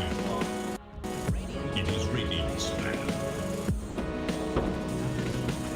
Dire's turn to battle. You're up. Radiant's turn to So battle. when are you coming to the States? Come on, Nev. Gotta buy you a beer.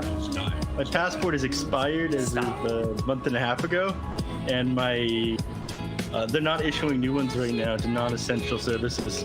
Believe it or not. I'm really upset with it. Sorry, what were you saying? You're my drinking partner. You're essential. That's true. I actually have to get approved to go to Mexico. That'll be fun. Wedding? Yeah, I have to like get a coronavirus test and then I think get approval to go. I mean, it makes sense to do a wedding in Mexico. It's probably less than half the cost. Well, they live in Mexico, Oh, but She's it's also from probably Mexico. less than half the cost. and I'm gonna see my ex-girlfriend there, so it's gonna be very. It'll be awesome. 10 seconds. I've got to be my friend's drinking partner at wedding his ex-girlfriend is going to. I'm gonna need that passport renewed, folks. You guys, you don't really get it at embassy. Alright, I'm gonna get started. Okay.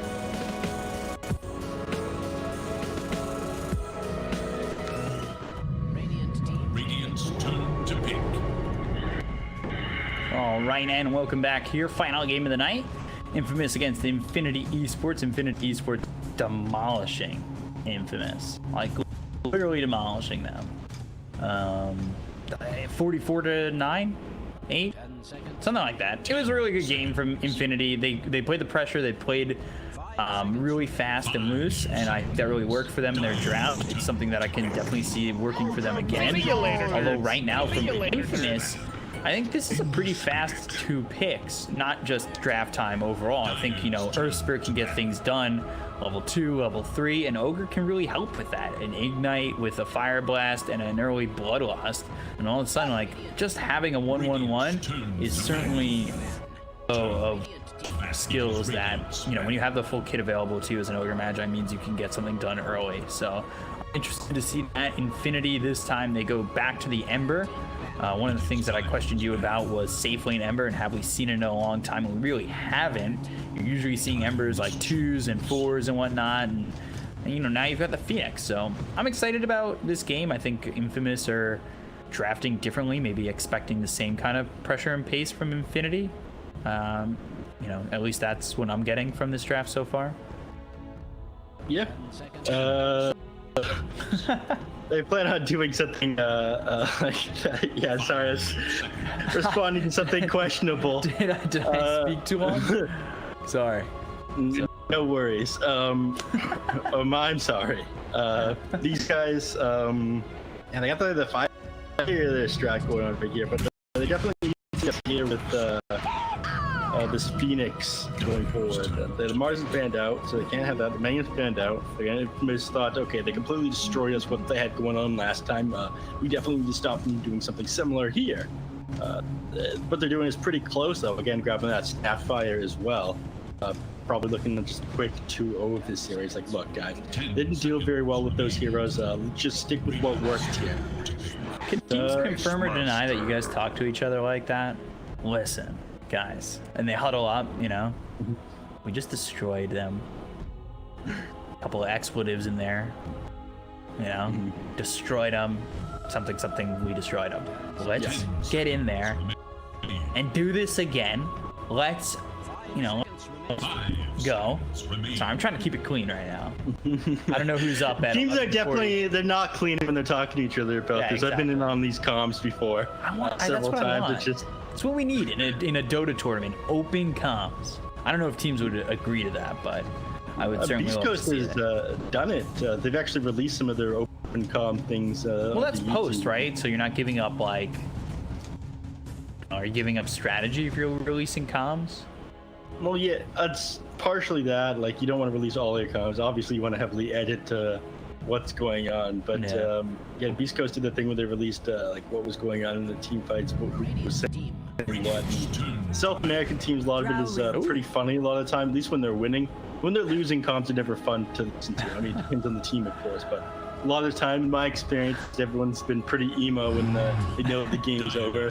Not really talking, just like, God, what are we doing here? Or somebody just starts yelling at someone else and that player starts crying. It's a complete mess. You said it's very emo. You guys want to listen to Korn and go smoke a cigarette or something? Like, Jesus. Do more than that with your life, guys. Come on. All right.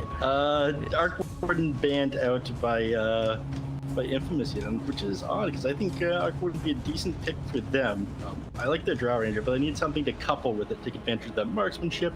A lot of time people take things like Medusa, Vengeful Spirit, Luna with it as well. It'd be hilarious if we saw a support Luna. Morphling's pretty good with Draw Ranger as well, but I was banned out in the last phase. They actually banned out the Bat Rider and the Legion. I mean, Legion's alright against the Ember Spirit. Blink on top and duel them out. Same goes for Phoenix, but bans don't make too much sense to me. I don't really think that you have to be that worried about the Bat Rider, minus the fact that you can't really have any dispos for the laning phase. I don't really think it matters a whole lot though, because again, Ember's able to get out of some of that stuff by walking away with and popping like searing chains and whatnot. Same goes for Snapfire, but if I'm just thinking about what they want to grab here next, again, something to pair with this Draw Ranger. They already have like a tanky front line in the form of Ogre Magi and Crispia. I think they're needing a position 3. It's definitely probably be a mid swap. We did see it was Gunner win mid Earth Sphere. Ended up being the game just turning completely around. See what they want to go for last. I was thinking over the chat. Somebody said there's a new Southeast Asia stack for the BTS Southeast Asia. Cuckoo, Op-Ed, 23 Savage, Jabs, and White Mod. It's a good stack. Not bad. Yeah, what's last here for Infamous? Offlaner. Underward? You want Slardar? Slardar works, yeah. I like Slardar too. TA? You can't just keep saying TA, man. Actually, TA wouldn't be horrible here though if they ran like Earth Spirit or Plot Position 3. Like TA is very good with the Draw Range. You get tons of extra agility and owns. Is it the TA? It's the Abaddon. Okay. You didn't get it today. Tomorrow we'll try again. Wait. Safe lane Ember, off lane Beastmaster. You know what that calls for. It's a mid TA against the Queen of Pain. Give it to me, chat. 10 seconds. That sounds like the worst thing ever. Here we go. Come on, we're gonna be right one of these days. That's what happened when me and Mo were doing OGA China the first season. Timber was getting banned every game. A little bit different situation, but Timber was getting banned every single game, only to get picked once in the finals and lose. But yeah, and get slaughtered too. Like it was bad. Sorry, what series? The OGA? OGA Season 1 China. That was a fun one. Just Infinity, I know you're listening. Just take the TA. I don't know about this one. I think you're setting yourself up for failure here playing that TA against the Queen of Pain. You got some natural no, you're Heaven okay. Towerbird builders here too in the form of Abaddon and Earth Spirit. I don't know, man. You're okay. You're fine. Dude, play in bad matchups on purpose. You got to make yourself good against bad matchups sometime. I think here's the time. You're up 1-0. Go for broke. It's group stage. You're doing okay in the group stage. You got this minute to think, listen, I saw in the delay, even though it would be 4 minutes into the game at this point. B-Cop said TA. We can see into the future. But seriously, you had to go for something against this Queen of Pain. Would it be worth going for like a Viper? I know Viper's been banned quite a bit. Not really. I mean, you're not countering out any passives too hard. You do counter out Abaddon's being able to activate passively, but he can always just press it himself. And of course, you can counter out some of what the Jow Ranger's got, but I don't think Viper is good enough in lane against the Queen of Pain to warrant being picked. And yeah, you can spam with pre-hits with no talking. She can't really harass you with the dagger, but she's definitely not worth it. PA makes a lot of sense to me. End up running that Ember over to the mid lane. It's going to be a little bit annoying of a matchup for him at the start. Again, it all comes down to being able to dodge those shadow strikes with your Slate of Fist, which can lead into Queen of Pain faking you out a couple of times. So as long as you've got decent reaction time, and I believe he should. Let me just throw a status check these players' ping so far. Everyone seems to be sitting at like 7 ping. A couple people like a few hundred, like Michael and Gotti. See you later. Blaze, of course. Oh my God, Blaze, where are you? West Coast, dude. He's at the BTS studio. He's 700 ping. Jeez. He's on the moon. How's the admin supposed to admin on 700 ping? What am I? Well, you up over here is. Okay, you're at 170, 171. Damn, I do have good internet. See, guys? By the way, I said PA, not TA. You were confused. Ah, that's what you were saying. Yeah, I was got saying that hearing problem. PA. I know the letters look similar. Sound. Chad, clear it up. Chad, he said PA, right? That's already just analyzing my corn joke. Oh, I'm still thinking about it. Paga's on this drought. You know, obviously you've got Gust, but is Gust enough to like stay alive and not die against the Phantom Assassin? No. The short answer is no. Your backline is going to get jumped on. You're against the PA in the area. You're going up as the Drow Ranger, and you're the main source of damage. They finished their draft off by picking up the Abaddon, which isn't great. I mean, you can pull off the Searing Chains, but you're just going to get blown up by this Phantom Assassin again. You need to win these lanes super hard. And yes, you have some of the right tools to be able to do this, but I don't think it's enough. Mm-hmm. A lot of this, again, is going to come down to the performance in this mid lane. Is Ember Spirit going to be able to juke these daggers out? Well, Ping says that he will be able to. It's going to be interesting to see the mid lane go down. Well, it's cool to watch the daggers be dodged, but when they are dodged, there's not a lot of action. There's just like one hero failing to zone the other. I'm sure that most of the action is going to happen wherever the Snapfire is, when the cookies either stun the heroes or throw them out of position if they miss. The traditional BTS Pro Series 3 pause at the start of the game. Always Talk nice. about our sponsor, Monster Energy, keeping me fueled up for 9 hours straight of casting. I should probably go a little bit easy on these bad boys, pick up some zero ultras or rehabs tomorrow. Actually, just messaged my roommate here, Master, to grab me a couple of rehabs at the store. So I am stuck inside all day until they close. Yeah, we kind of stationary here.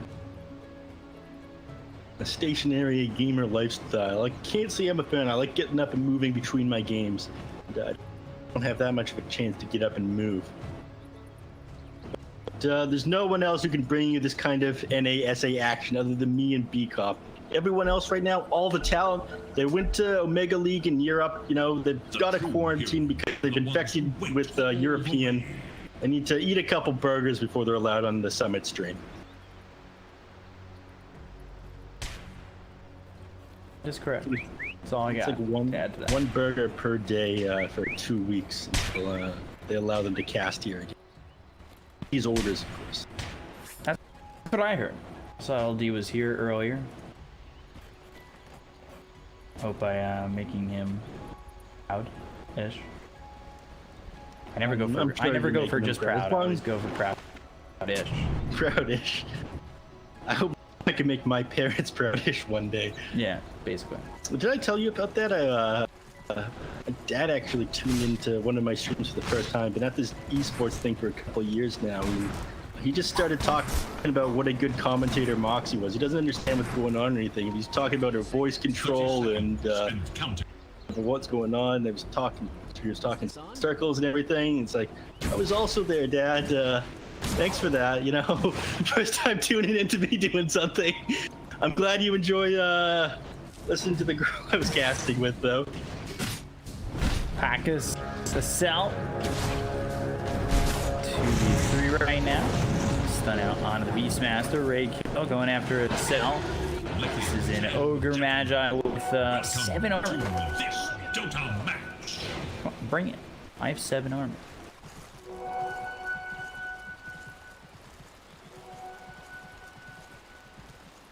Alright, let's see what this Snapfire Phantom Assassin lane can accomplish. I gotta say, I'm not really a fan. I think Snapfire is way better at playing position 4. He's going for this Ring of Basilius, another 250 gold to complete that. I'm not sure how useful it's going to be for the PA. I mean, yes, you're going to be able to spam your Spectral Daggers, but... Spectral Daggers? PA turning into the Spectre. Whoa. I mean, lore-wise, yes. Hero-wise, no. Don't at me. At him. At F-Sensei. Do it. So, shoulder smash coming in from Michael, hit with the Stifling Dagger. And, quick Aphotic Shield. So this is a, okay, so this is a 3 ABBA. We've been seeing ABBA all over the place this event. Do you like it in the 3 here? Like, with this lineup just going straight Aphotic Shield? Like, would you rather him go Curse of Avernus or anything else?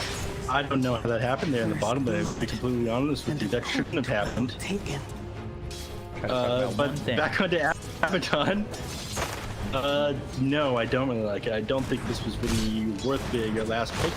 Well, not. It doesn't make a whole lot of sense to me, to be honest with you. I mean, you can purge off some of the things from the enemy team. It's good for dispelling the roar, it's good for dispelling chains, and there's gonna be a kill happen here in the bottom lane. And they'll try to get Ray kill a cell? I guess leaving the kill for Packus there, thinking that, or knowing more so that Packus had the range to get that kill. Because he was definitely right there to grab it and then left it for a while. So a lot of discipline to leave that kill for your core like that. Yeah, I mean, together, hope you have enough faith in your core hero. When you choose every day, that's worth giving up kills to them every once in a while. Scatter Blast sitting on a Michael, rolling the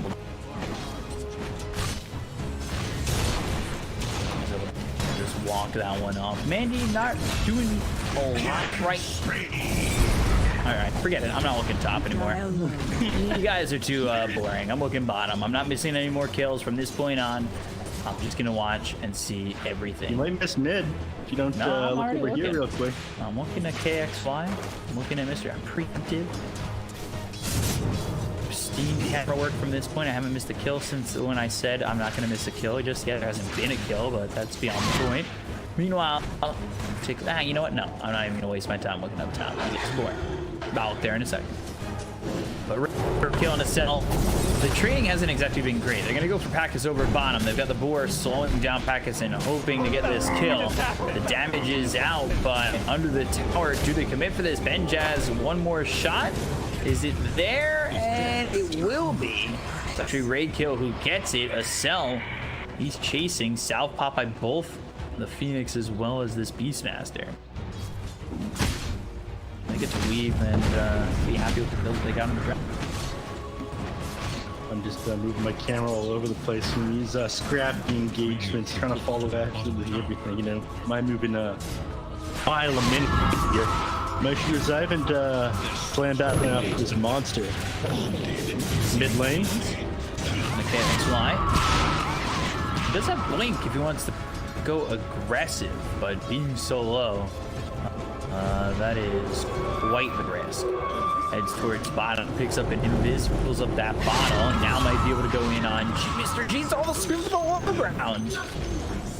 Okay. Okay, so I get a kill like that, and tipping him. Free 10th of the battle pass level. Assassin getting low. Prada also sitting low. Fire Snap, he gets some distance. Continuing to run forward. Stifling dagger on the Pika. We'll make sure. Diamond, I think you can get this kill. Yeah, with the Mist Coil and the Aphotic Shield popping, they still take out this Snapfire. Benj is in some trouble over bottom. Like I said, I'm not missing any more kills. Beastmaster goes down. They'll get themselves yet another. And they're diving on Michael. Man, just grab that PA, and because he's in the trees, he gets out of that one. Prada not quite getting him with that scatter shot. Over in the mid lane, though. Sonic Wave! KXY. Okay, so it's 8-1, 2K lead, kills everywhere. I think I caught TA1 on the edge. I'm not sure if truth is broken already. The Ogre's coming from behind Benjaz already killed. They've got the stun. Hikaru's dive was already used, so Phoenix is just dead. Packers with another kill. Benjaz has to run back. A 3K lead already here for Infamous. We're 5 minutes into this game, up 9-1. I don't wonder what they're feeling right now on Infamous. Yeah, that's why trying to shove this lane in with the catapult being up. Unfortunately, fortunately, Michael here on the Earth Spirit sits behind Mr. Jeans. Mr. Jeans has had enough of the top lane, but he's not gonna like what he finds here. I'm waiting for that rune to spawn. Not level 6, so I'll wait for the sight. Boulder Smash comes in. Mr. Jeans in trouble. Nowhere for him to go. And they get yet another kill. Now it's 10-1. Go. And secures the regen rune swap. Exactly what you need when you're sitting there.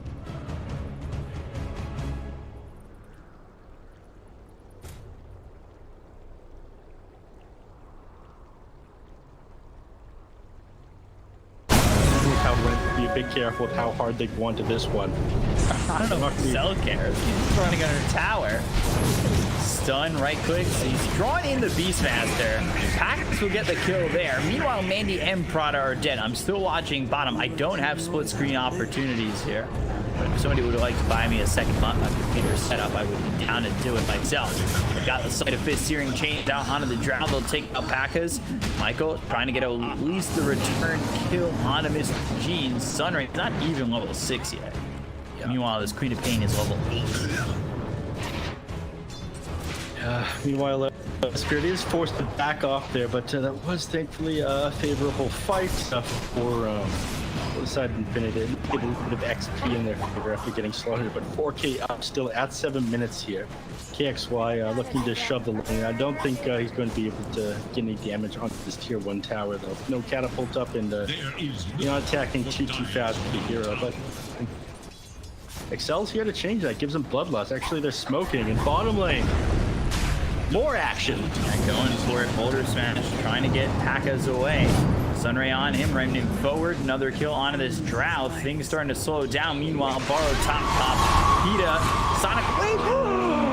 Oh, KXY. The turnaround, the amount of damage coming from this Queen of Pain. Mr. Jeans has the rune denied from him. This bottle really not doing anything for this guy.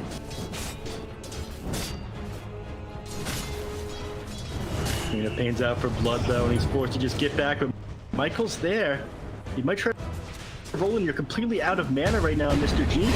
Here he goes. Boulder Smash, Scream. Actually, the kill causes Michael to go into the tier 2 tower. Look at KXY's network. This is criminal over here with this Queen of Pain, and he starts working towards Zorky. I mean, he's got this double Null Talisman, and Quap really feeling the Null Talisman changes that happened just a little while ago. Spell Amp, mana regen. You get into it. Which US family spell is just that much more. Infinity turn kills here though. Gonna dive this Drow super hard. Primal Roar, Sunray onto the Drow. Peter comes over, has the Aphotic Shield. That's going to save the Drow for a moment. Raykill in a little bit of trouble. Michael gets the kill there on the Phoenix. Now they take Vengeance. They look over at Mr. Jeans. But Remnant away. Another Remnant. Can he get enough distance? They do a rolling boulder in and on him. Hitting him in the Fire Step Cookie. Scatterblast slows him down, but here comes KXY. gonna almost say KYXY, but that's a player in Southeast Asia. And Mr. Jeans will fall to Michael. Just like that, he ends up going down to that spirit vessel. And Michael? Michael's looking, he's non-stop. He's looking to get a kill on this PA in the top lane. Yeah, magnetized out onto Mandy. He's gonna try and stifling dagger and blink strike away. Boulder Smash will actually help him. It's a phantom strike, not a blink strike. Mandy still dies regardless. I don't think Raykill gets to be here if Quap turns around on this. He's got the 21 charges. He has enough for the Shadow Strike and the Scream of Pain. Rolling Boulder and the Scream. They still can't kill Michael. 21-4 at 10 minutes into this game. This is wild. KXY now with a double damager. Imagine what she's going to accomplish with this thing. Mr. Jeans, you might want to run. Level 6 still on Mr. Jeans, by the way. Yeah. Mr. Jean's been level 6 for a while now. You do have the ulti up on the Queen of Pain, but are you even worth the 250 mana to him? If they get the silence, he's dead. So they've got the slow. That means the remnant will be into the trees. So let's make sure that he stays safe. They'll go for the tier 1 tower over mid. Draw's got the Dragon Lance already outranged. Dagger's going out. Now the Scream. And Phantom Strike back on a Prada, Icarus Dive, and then the Supernova. They've got the Primal Roar out on the Queen of Pain. They don't have the save for KXY. He does have buyback, and I almost have a feeling he might use it if they start to dive on the tier 1 tower. Stun comes in onto the Phantom Assassin. They may not even need the Queen of Pain. Got the Discoil coming through. There's a long boulder from Michael. They get the kill on a Manny. Now the Mortimer's Kiss is flying through from Prada from the side of the fight, but it's not going to be enough to deter them. Peter moving forward. He's got the borrowed time. He'll pop that. Now the Aphotic Shield as well as the Magic Wand to keep him healthy. Starts to turn around. Queen of Pain up in 10 seconds. You need to be careful about how long you take this fight. You've got the stun on the Beastmaster. We'll go over the Snapfire. They'll get the kill on Prada. Now side of him searing chains. Ogre Magi ends up falling. Mr. Jeans now needs to run, but he's got no remnants. So Queen of Pain back into the fight, TPing over mid. Mr. Jeans, meanwhile, going towards the north side of the map. And TP mid will be from Mandy. Stifling Dagger on Pepita once again. The Aphotic Shield. Mr. Jeans, Sonic Wave comes through, gets the kill on Mr. Jeans. He ends up falling. Stifling Dagger hits Pepita. He's got 23 seconds until he's got the borrowed time back up. Michael right there next to Mandy. Mandy was in the blur. Stifling Dagger right clicks coming in for the Boulder Smash, pushes him back.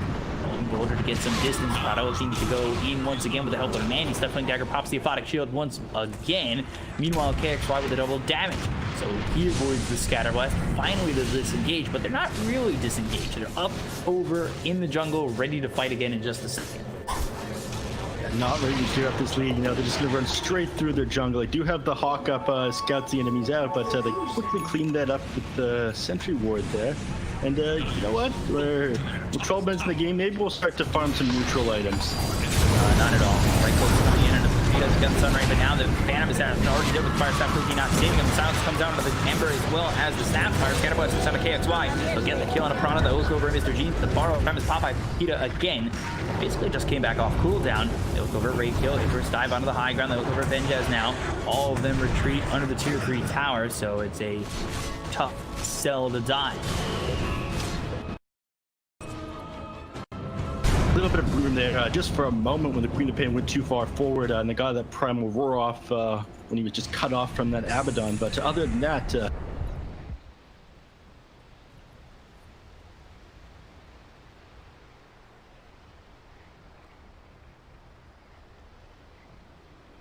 where the plus is saying you got 98% win probability here at 13 minutes for Infamous.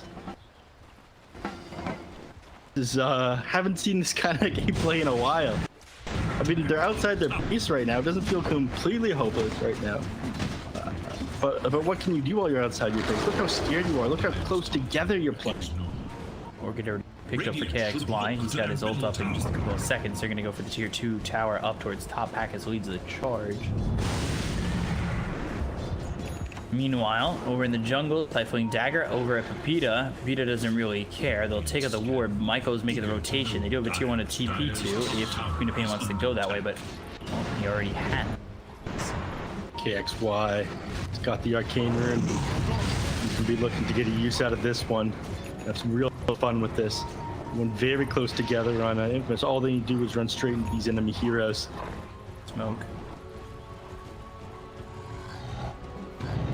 Assassin within their jungle. They basically know this is happening. Picks up Blink Core, gets Orchid, Sonic Wave hits on a 2. They'll get not 1 but 2. Prada basically dead to rights. They've got themselves magnetized. Right click comes in from Packus. Now they'll chase over to Benjaz, and with this arcane rune, they just have the control to get the kill. No, just barely TPing away. I do see this Phoenix, but unfortunately they don't have anything to cancel TP on Queen of Pain, so he's going to be able to sit in these trees and TP home if he feels like it. The only real thing they're lacking right now is Queen of Pain is so strong. She's so far ahead of the rest of the team that these heroes are able to afford to wait from them. In fact, she is going for that Yule Scepters, which will allow her to deal with the heroes trying to teleport away from her when she gets on top of them. The aggressive Yules, not really needing it for that many defensive purposes. I mean, it's all right if you get searing chains on you by the Ember Spirit, but I don't think it's really their concern right now. They hop into Roshan. They're going to take this down pretty quickly with the Drow Ranger. Unfortunately, they don't really have anybody capable of tanking it.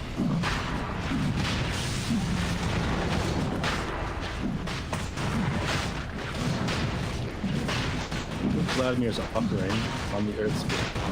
It's a pretty good item on Earth Spirit when you're just completely stopping every single lane. Really ahead of the Phantom Assassin network. Yeah. Allow your teammates to have a little bit of life-stealing damage. Best thing you can do is enable them.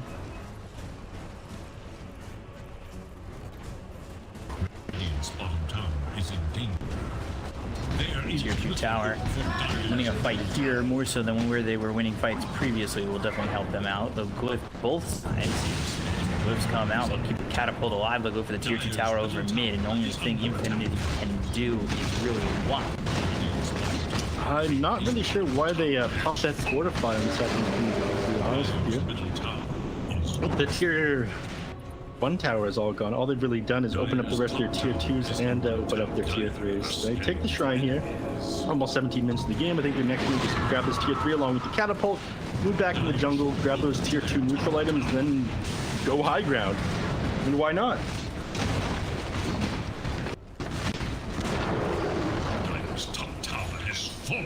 And they go. In fact, they're not even waiting for those tier 2 neutral items. They're just going straight for high ground. And what's going to stop them? Heroes on the other side of the map right now. They don't really have anything that can sit in front of them and tank them up. They have the catapult with them. There we go. This Avernus, the tower. They'll go for the tier 3 tower on the high ground.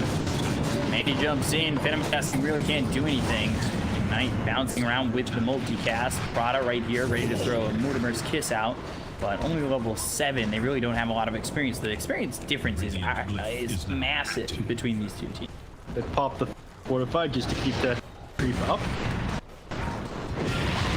Now they go after the Snapfire, roll in, Geomagnetic Grip, Boulder Smash hits onto the Snapfire, damage coming through. They will go for the Drought of the Aegis. Supernova, right clicks coming in, Mortimer's Kisses, Primal Roar was used for that. Sonic Wave comes out, they look over at KXY, they'll get the cut of the Queen of Pain, they've got Packus back up again. They're taking the tier 3, but how much are they going to give up for this? Scatterblast misses, now the right click's coming through on a Prada, they'll get the cut of the Sapphire, they look over the rest of the team, Spider-Fist coming from Mr. Jeans, but the right clicks coming out from Packus are way heavy. Mike comes in with the Magnetize, they get the kill into the immediately, now Mandy within the trees, the sentries down, the Sniping Dagger hitting on Michael, they get the cut of Benjaz now. And Mandy ends up dead. Triple kill, 4 heroes gone on Infinity, with the buyback coming up from the Ember. So they continue to keep the pressure on. They can end this game sub 20 minutes if possible. They've got no Phantom Assassin. I will say the only thing that is beneficial for them is the fact that Queen Pain is dead, but they've got the silence out onto the Ember. He just backs the Rolling Boulder, comes in, they'll get the kill onto Mr. Jeans. This is an absolute slaughter, 34-7. Down goes Prana, and they will still go for this top set of racks. Taker is 5, Ray kill, slowed up, gets away, Benjan back alive. So is the Queen of Pain. This is just demoralizing. I don't know why they're not calling GG out to 21k net worth up at 18 minutes, 35-7.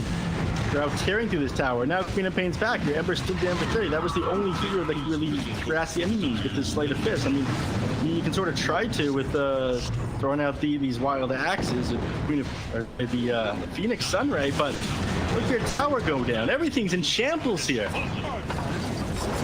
really bad. Stun out onto the Phantom Assassin. Mandy trying to make something out of Cheetah, and the rest of the team will go after the melee racks. They'll get themselves a second melee racks, and now go after the range racks. So mid set, top set, both gone. Bottom tier 2 still exists. You see the arrow being drawn. Just keep going. 3,000 net worth lead. There really is no reason to stop, and it looks like Infinity might even just want to fight this part. Cookie stuns with the Ogre. Mandy jumps in, trying to do the damage onto himself, but the stun comes in with the bullet cast. Now Mandy's in trouble. He ends up dead. He's only level 10. Primal Roar used on the Queen of Pain, but, well, they just can't get close to the Queen of Pain. They'll lose Ben Jess. 2 heroes gone. They chose to fight this. They chose to come in. Supernova on the high ground, nowhere close. GG is called at the 20-minute mark. They'll get the final team wipe. This one is an absolute slaughter. Hey, Google, play Despacito. Despacito. I don't know, man. So one-sided for Infinity the first game, then Infamous the second game. It's wild to see, but just